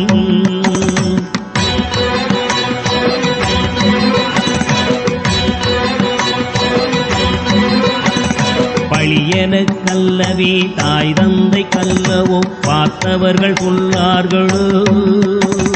பாரறிய மனைவிக்கு பாதி உடலீதறி பாலகனை காக்கோனாதோ.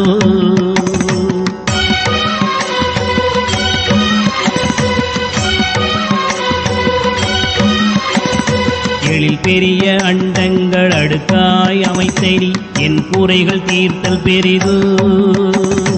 என் குற்றம் போக்கியே என் மனம் குளிர வரும் நித்யானந்த குருவே. என் குற்றம் போக்கியே என் மனம் குளிர வரும் நித்யானந்த குருவே.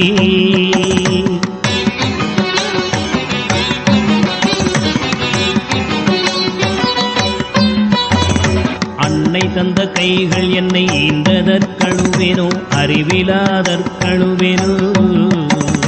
அல்லாமல் நான் முகன் தன்னையே நோவேனோ ஆசை 3 கழுவேனோ.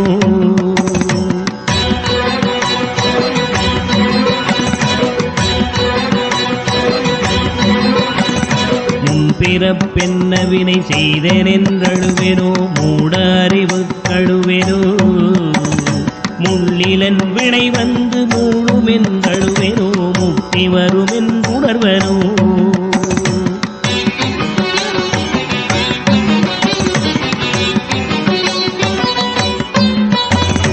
தன்னை நொந்தழுவேனோ உன்னை நொந்தழுவேனோ தவம் என்ன என்றழுவேனோ. தையலார் கழுவேனோ மெய் வளர்க்க அழுவேனோ தரித்திர திசை கழுவேனோ.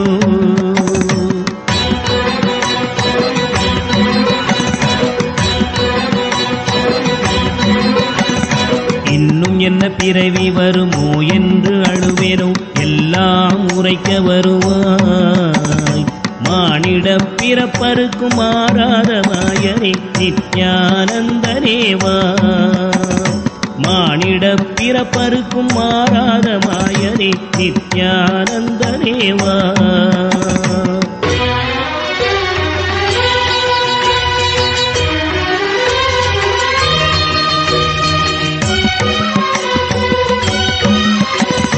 தாயாமுன் மரமீது பூ பிஞ்சறுத்தனோ கண்ணியர்கள் பழி கொண்டேனோ.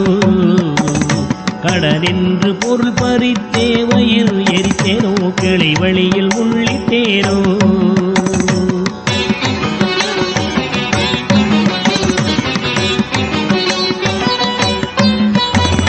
தாயாருடன் பிறவிக்கென்ன வினை செய்தேனோ தந்த பொருள் இல்லை என்றேனோ.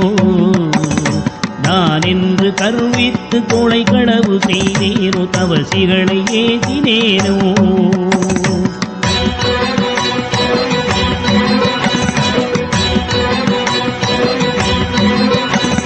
வாயாரப்பை சொல்லி வீண் பொருள் பறித்தேனோ வானவரை பழித்திட்டேனோ. வடவு போல பிறரை சேர்க்காதடித்தேனோ வந்த பின் என் செய்தேனோ.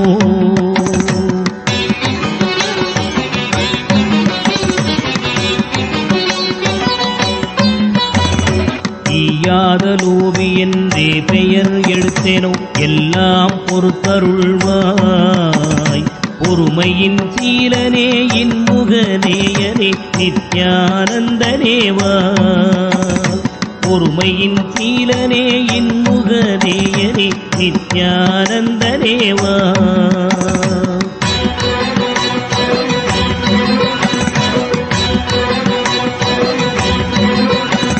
தாயாரிருந்தென்ன தந்தையுமிருந்தென்ன தன் பிறவி உறவு கோடி. தனமலை குவித்தென்ன கனப்பெயர் எடுத்தென்ன தாரணியை ஆண்டும் என்ன.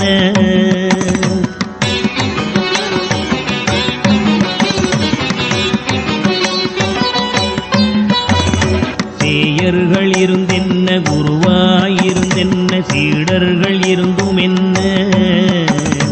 சித்துகள் பலவும் கத்தென்ன நித்தமும் விரதங்கள் செய்ததென்ன.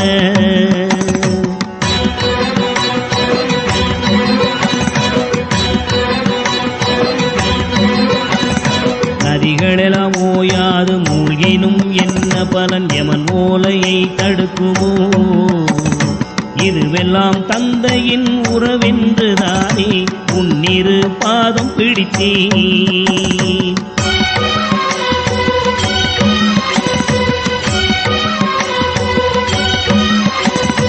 யார் மீது உன் மனம் இருந்தாலும் உன் கடை கண் பார்வை அது போதுமே.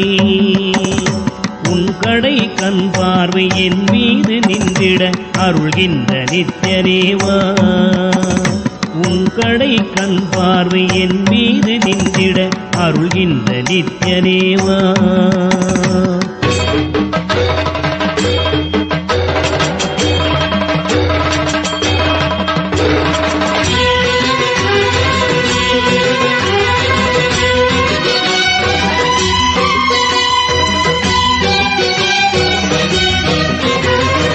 இன்னமும் சொல்லவோ உன் மனம் கல்லோ இரும்போ பெரும் பாறையோ.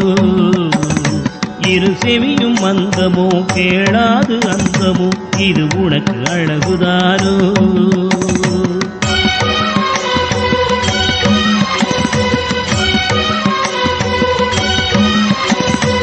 என்னென்ன மோகமோ இது என்ன சாபமோ இதுவே உன் செய்கைதானோ. இரு பிள்ளை தாபமோ யார் மீது கோபமோ ஆனாலும் நான் விடுவேனோ.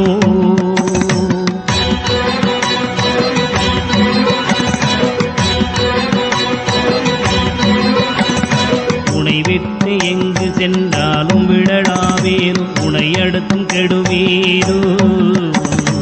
இது உன் குற்றம் என் குற்றம் ஒன்றுமில்லை உற்று பார் பெற்றவையா.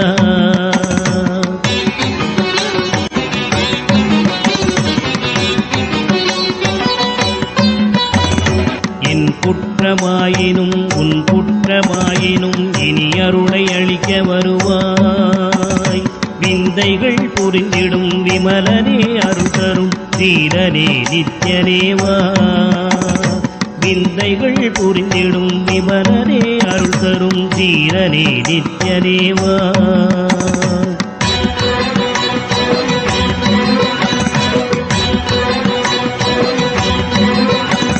சனி ராகு கேது புதன் சுக்கிரன் செவ்வாய் குரு சந்திரன் சூரியன் சற்றெனக்குள்ளாக்கி ராசி 12ஐயும் சமமாய் நிறுத்தியுடனே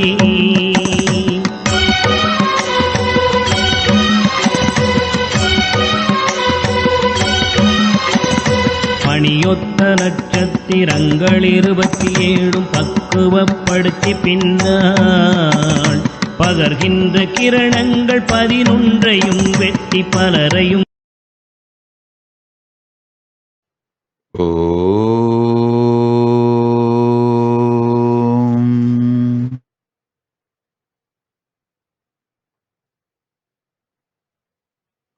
I bless you all. Let's all radiate with integrity, collective integrity, authenticity, responsibility, enriching, causing, living, Paramadvaita, Shuddhadvaita Satyam, Shuddhadvaita Saivam, the state, space, powers, being, superconsciousness and Kailasa of Paramashiva, Paramashivoham, Om Nithyananda Paramashivoham, the eternal bliss, Nithyananda, be blissful.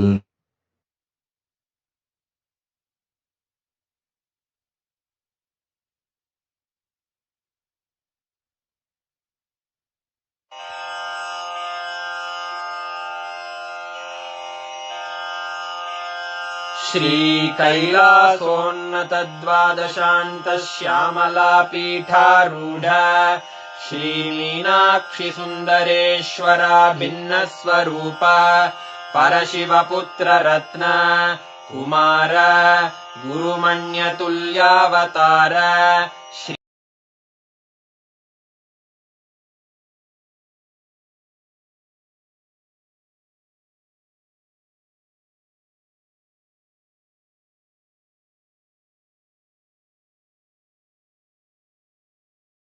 शिभूतं भावातीतं त्रिगुणरहितं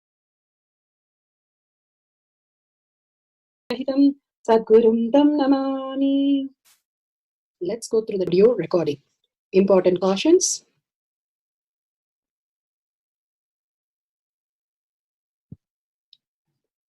Please be aware of the important cautions.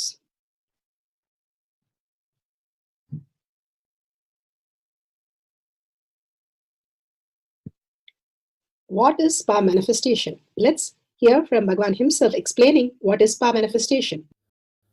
All the 25 states of consciousness, when they happen in you, due to your chemicals and hormones ups and downs, it is powerlessness. When it happens in you, out of your free will and consciousness, it is powerfulness. That's all. When you fall into sleep, it is powerlessness. When you enter into sleep, it is powerfulness. When you fall into dream, it is powerlessness. When you decide to dream, it is powerfulness. So I have added the ultimate powerfulness, Turyatita, in your whole being and doing, manifest all the powers. Understand, power manifestation is nothing but cognitive shift. It is not work. It is cognitive shift. Understand? It is just cognitive shift. It's not work. Work is a 4-letter word. Power manifestation is cognitive shift, playing life. playing with being alive.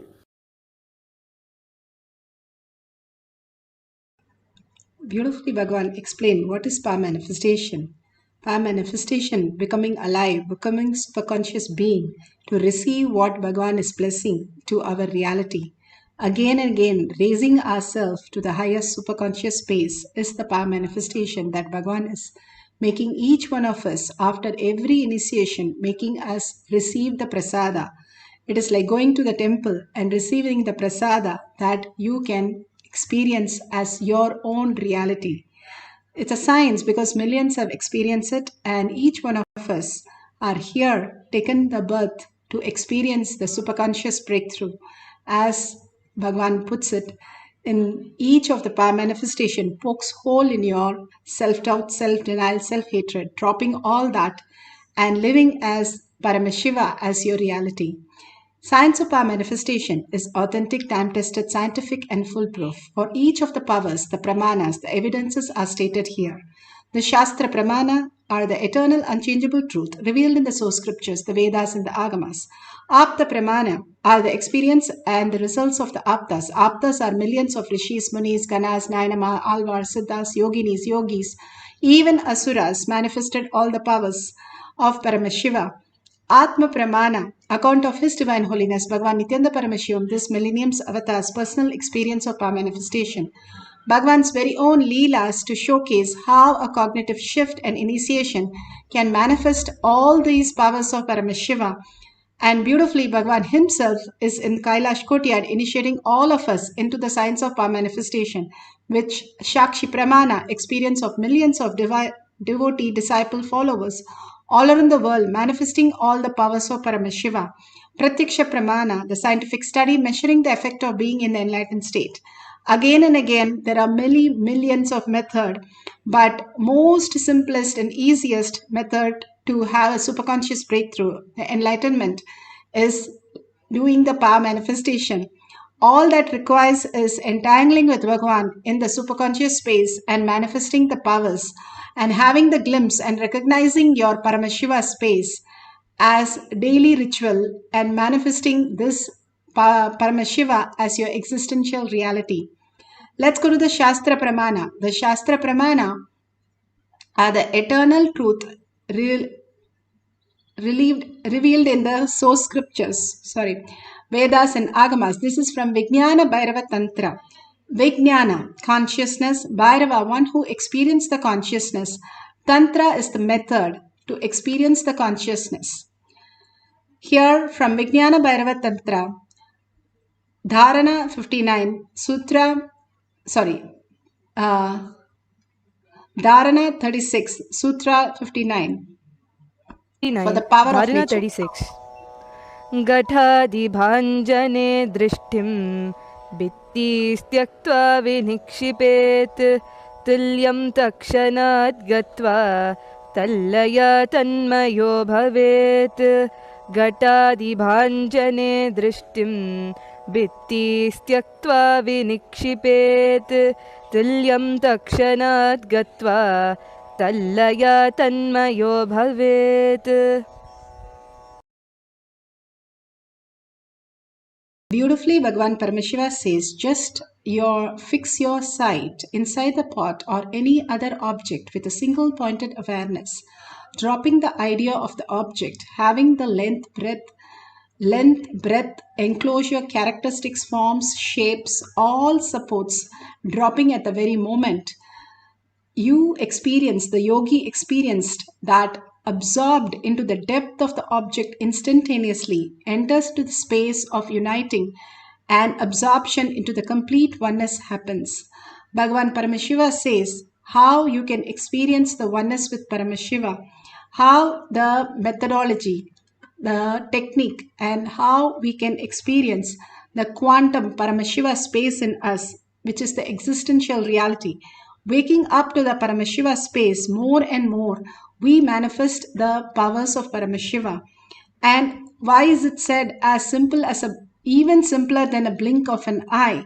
When somebody asked this to Bhagavan, he said very clearly, when it becomes Charya Pada, when it becomes your daily routine to live the Paramashiva as your reality in every walk of life, every talk, every action, every thought, that Paramashiva is manifesting through you as reality. When we start living intensely, that Paramashiva is gifting us with all these great signs and making us understand all these great signs again and again, not just the power manifestation, but also even drinking coffee or making a financial decision or walking on the streets or driving a car or playing with your kids. Whatever it be, the Paramashiva space in you, which is manifested as that reality.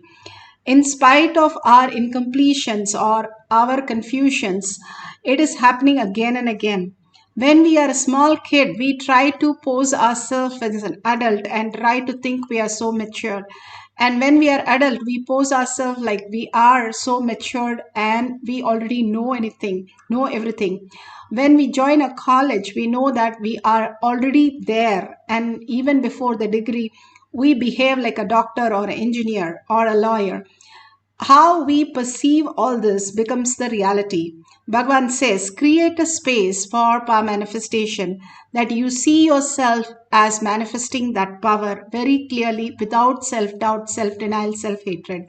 And if you get your self-doubt wherever you had impossibility in your life, complete with that and again create a space and you will manifest that as reality. The impossibilities, Bhagavan says, are the fantasies. Possibilities are how the very nature of you. But we inversely start living our life in chaos and confusion. Bhagavan clearly tells us how we can experience the oneness with Paramashiva and live in the pure conscious space, manifesting all our reality in such a easy and simple way, without any hard work, without any demand. Bhagavan says, when you are integrated to Paramashiva's space, then Cosmos is having the project to make all your desires into reality. Cosmos is having the project, not you. So everything falls in a place when we fall in our place where we belong. We belong to the space. Paramashiva is our existential reality. And how we exist as the conscious sovereignty. Forgetting that and getting deluded in any form, any thought, any greed, any delusions, fear is only our fantasy and it is not anything to do with our reality. All these fantasies, when it dropped to Bhagavan's lotus feet, raise ourselves, even manifesting our own life much more deeper and much more beautiful in much more fulfilling and higher possibilities ways. Bhagavan clearly gives us when we drop everything, the length, breadth, characteristics, forms, shapes, everything, then instantaneously we enter into the space of uniting with the object and becoming one with Paramashiva. We start understanding the higher reality, how we exist. So beautifully, this is from Bhumi Kanda, chapter 103, Padma Purana. The birth of Ashoka Sundari is beautifully recorded in Padma Purana. When Skanda left Parvati, Parvati felt very left alone, and so she goes to Kalpatru, makes a wish for a girl, and she was granted with a wish by manifesting. Ashoka Sundari was born, and simply the manifestation has reality. All these greater signs, when she went to the Kalpavriksha, she was able to manifest. Even all of us sitting in the under the Kalpavriksha, which is Kailash Kotyad, Bhagavan's very own presence here will manifest all our reality. And Bhagavan beautifully initiates us into the power of nature in Atma Pramana.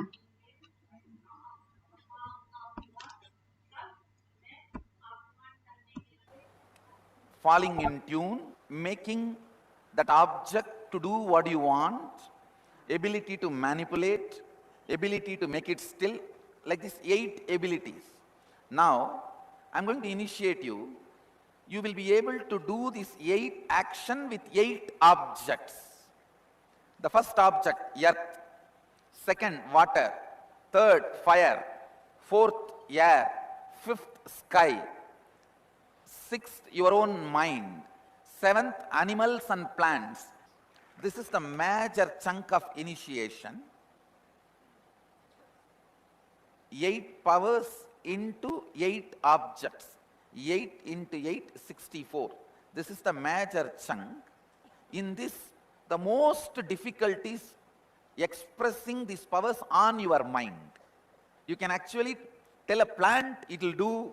You can tell an animal, it will do. You can tell a being, you will manifest the power on the beings. But manifesting these powers on your mind, that 8 is the most difficult. If you can do that, you will become completely enlightened. This 8 Ashtakanma on 8 objects. The 7 will be very easy. I can help you to manifest it immediately. The 8th one, manifesting all these powers on your mind, means stopping your mind, dividing your mind, looking into your mind, making it active or silent, or making it non-existent on your mind. That is the most difficult. Maybe we will spend 1 month of morning satsangs. I'll help you to manifest that powers. This inner awakening, I'm going to make the signs of completion and signs of causing your and others reality, 15 days. The last 1 week, you will go through Shivoham process, Nithyanandoham process and Shuddhatvaitam process. You will have at least major 6-7 Shuddhatvaitam initiations.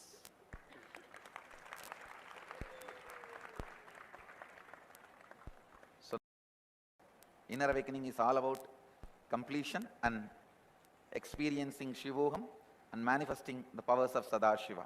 Please understand, the bioenergy, the Kundalini, I have programmed it with this Ashtakanma on 8 objects.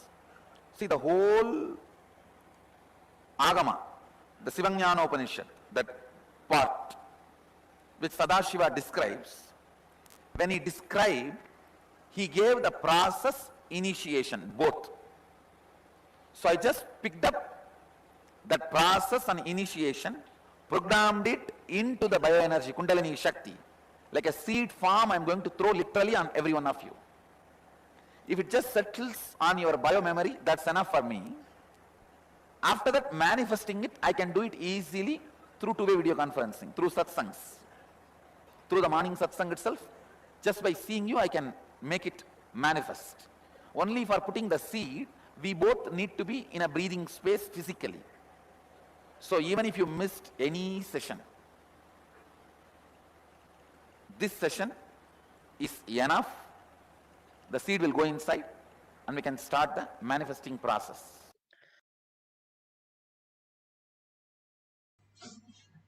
Beautifully, Bhagwan initiated all of us into the greater science. The whole science, when Madhved asked once to Bhagwan how these balasans are manifesting all these powers, there's no physical initiation. So Bhagwan beautifully said how the leaf can be shown.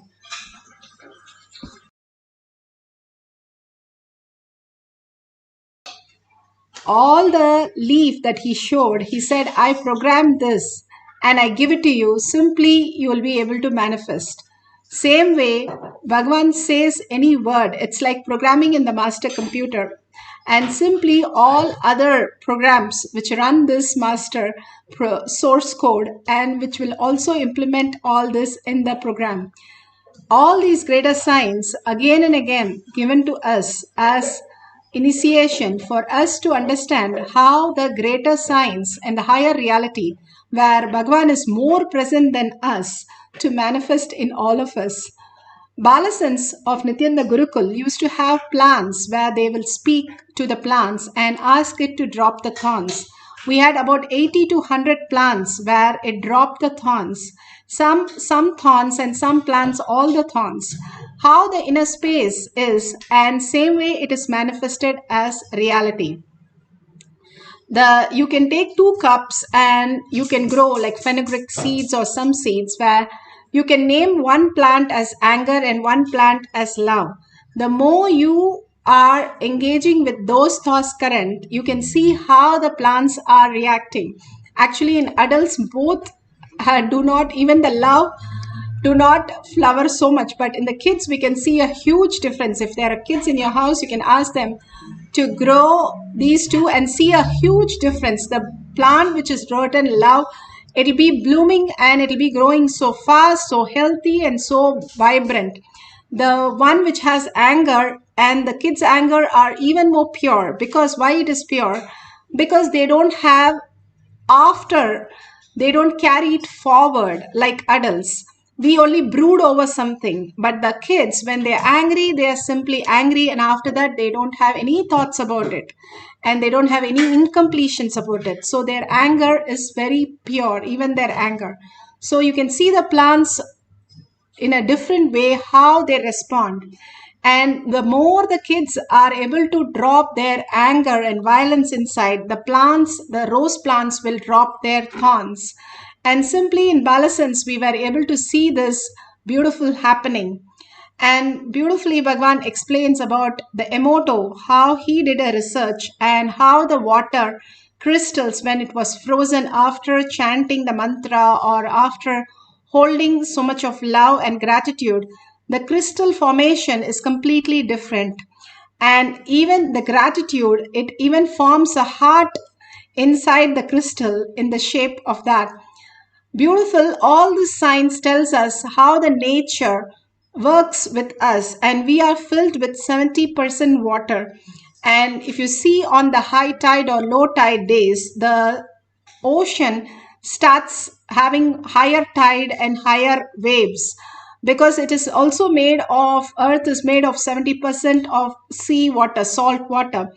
Same way, our even one planet, moon, one of the planetarium is affecting our body because of the positions it is. What happens if all the 9 graha starts acting on us? That is true as long as we are bound by the delusion. And if we understand we are Paramashiva, they will only support us and make us manifest more powers. Here, let's get ready for manifesting the power of nature today. We are going to ask questions to the plants, and the plants are going to answer. You can ask any questions, scientific questions.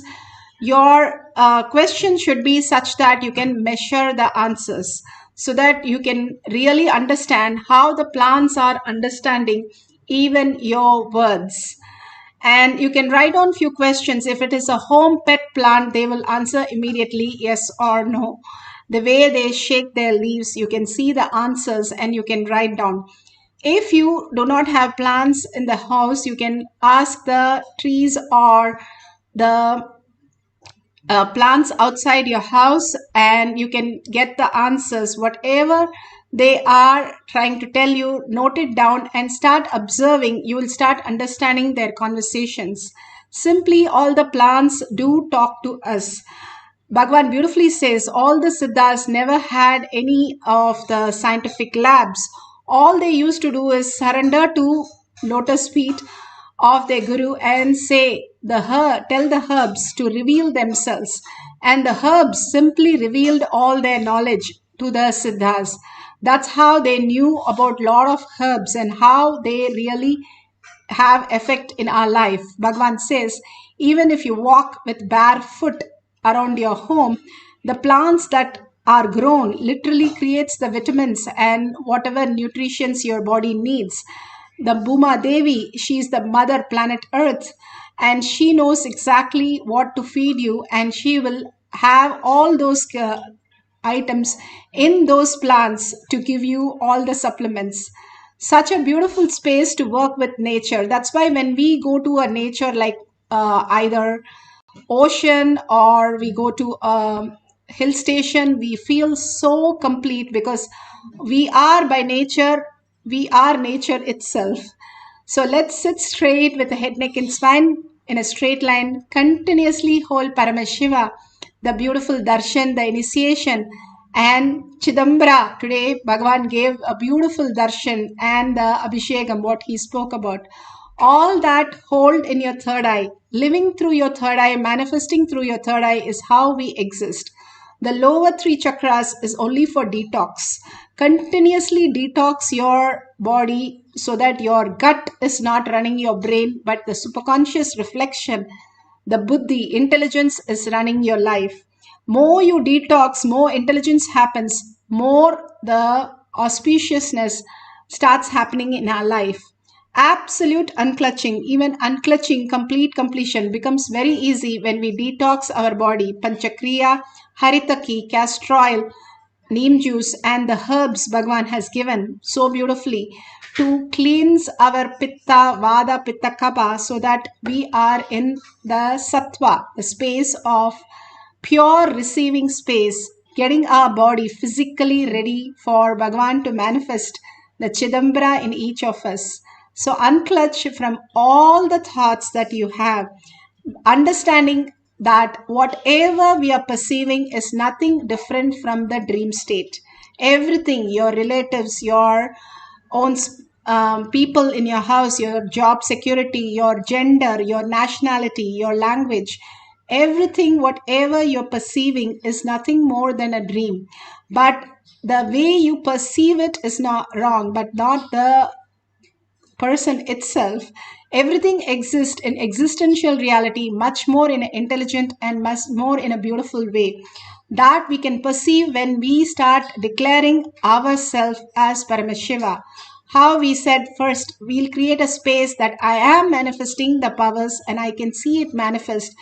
Even if you have a visualization, you know all the visualization changes your inner chemistry. You visualize some anger, you immediately get those incompletion in yourself. You visualize some lust, you immediately get those things. If you visualize you are Paramashiva, you are the Chidambara, dancing in Nataraja Chidambara who's dancing there, you will also experience that as your reality. It is you who visualize. First, create a space that you are manifesting those powers extraordinarily, beautifully in the space of Paramashiva. And simply more and more visualization, verbalization, you will start manifesting the powers of Paramashiva. You have to recognize those space which is already happening in you is power manifestation. So let's entangle with Bhagwan in the quantum space. Hold the space of manifestation. Chant the Mahavakya deeply, intensely, and listen to our chanting with this most important key of the whole power manifestation, and manifest the power of nature. Let's talk to the plants and ask them to answer our questions today. Let's start chanting the Mahavakya deeply with the intense listening. Nithyananda Paramashivoham. Om Nithyananda Paramashivoham. Om Nithyananda Paramashivoham. Om Nithyananda Paramashivoham. Om Nithyananda Paramashivoham. Om Nithyananda Paramashivoham. Om Nithyananda Paramashivoham.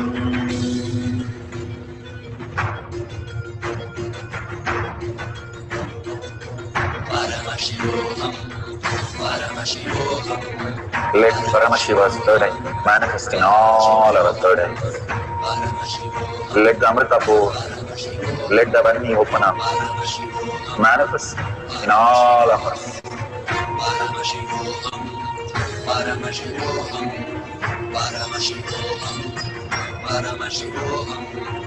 Let Paramashiva overflow, manifest the powers in all our third eyes. Om Nithyananda Paramashivoham. Om Nithyananda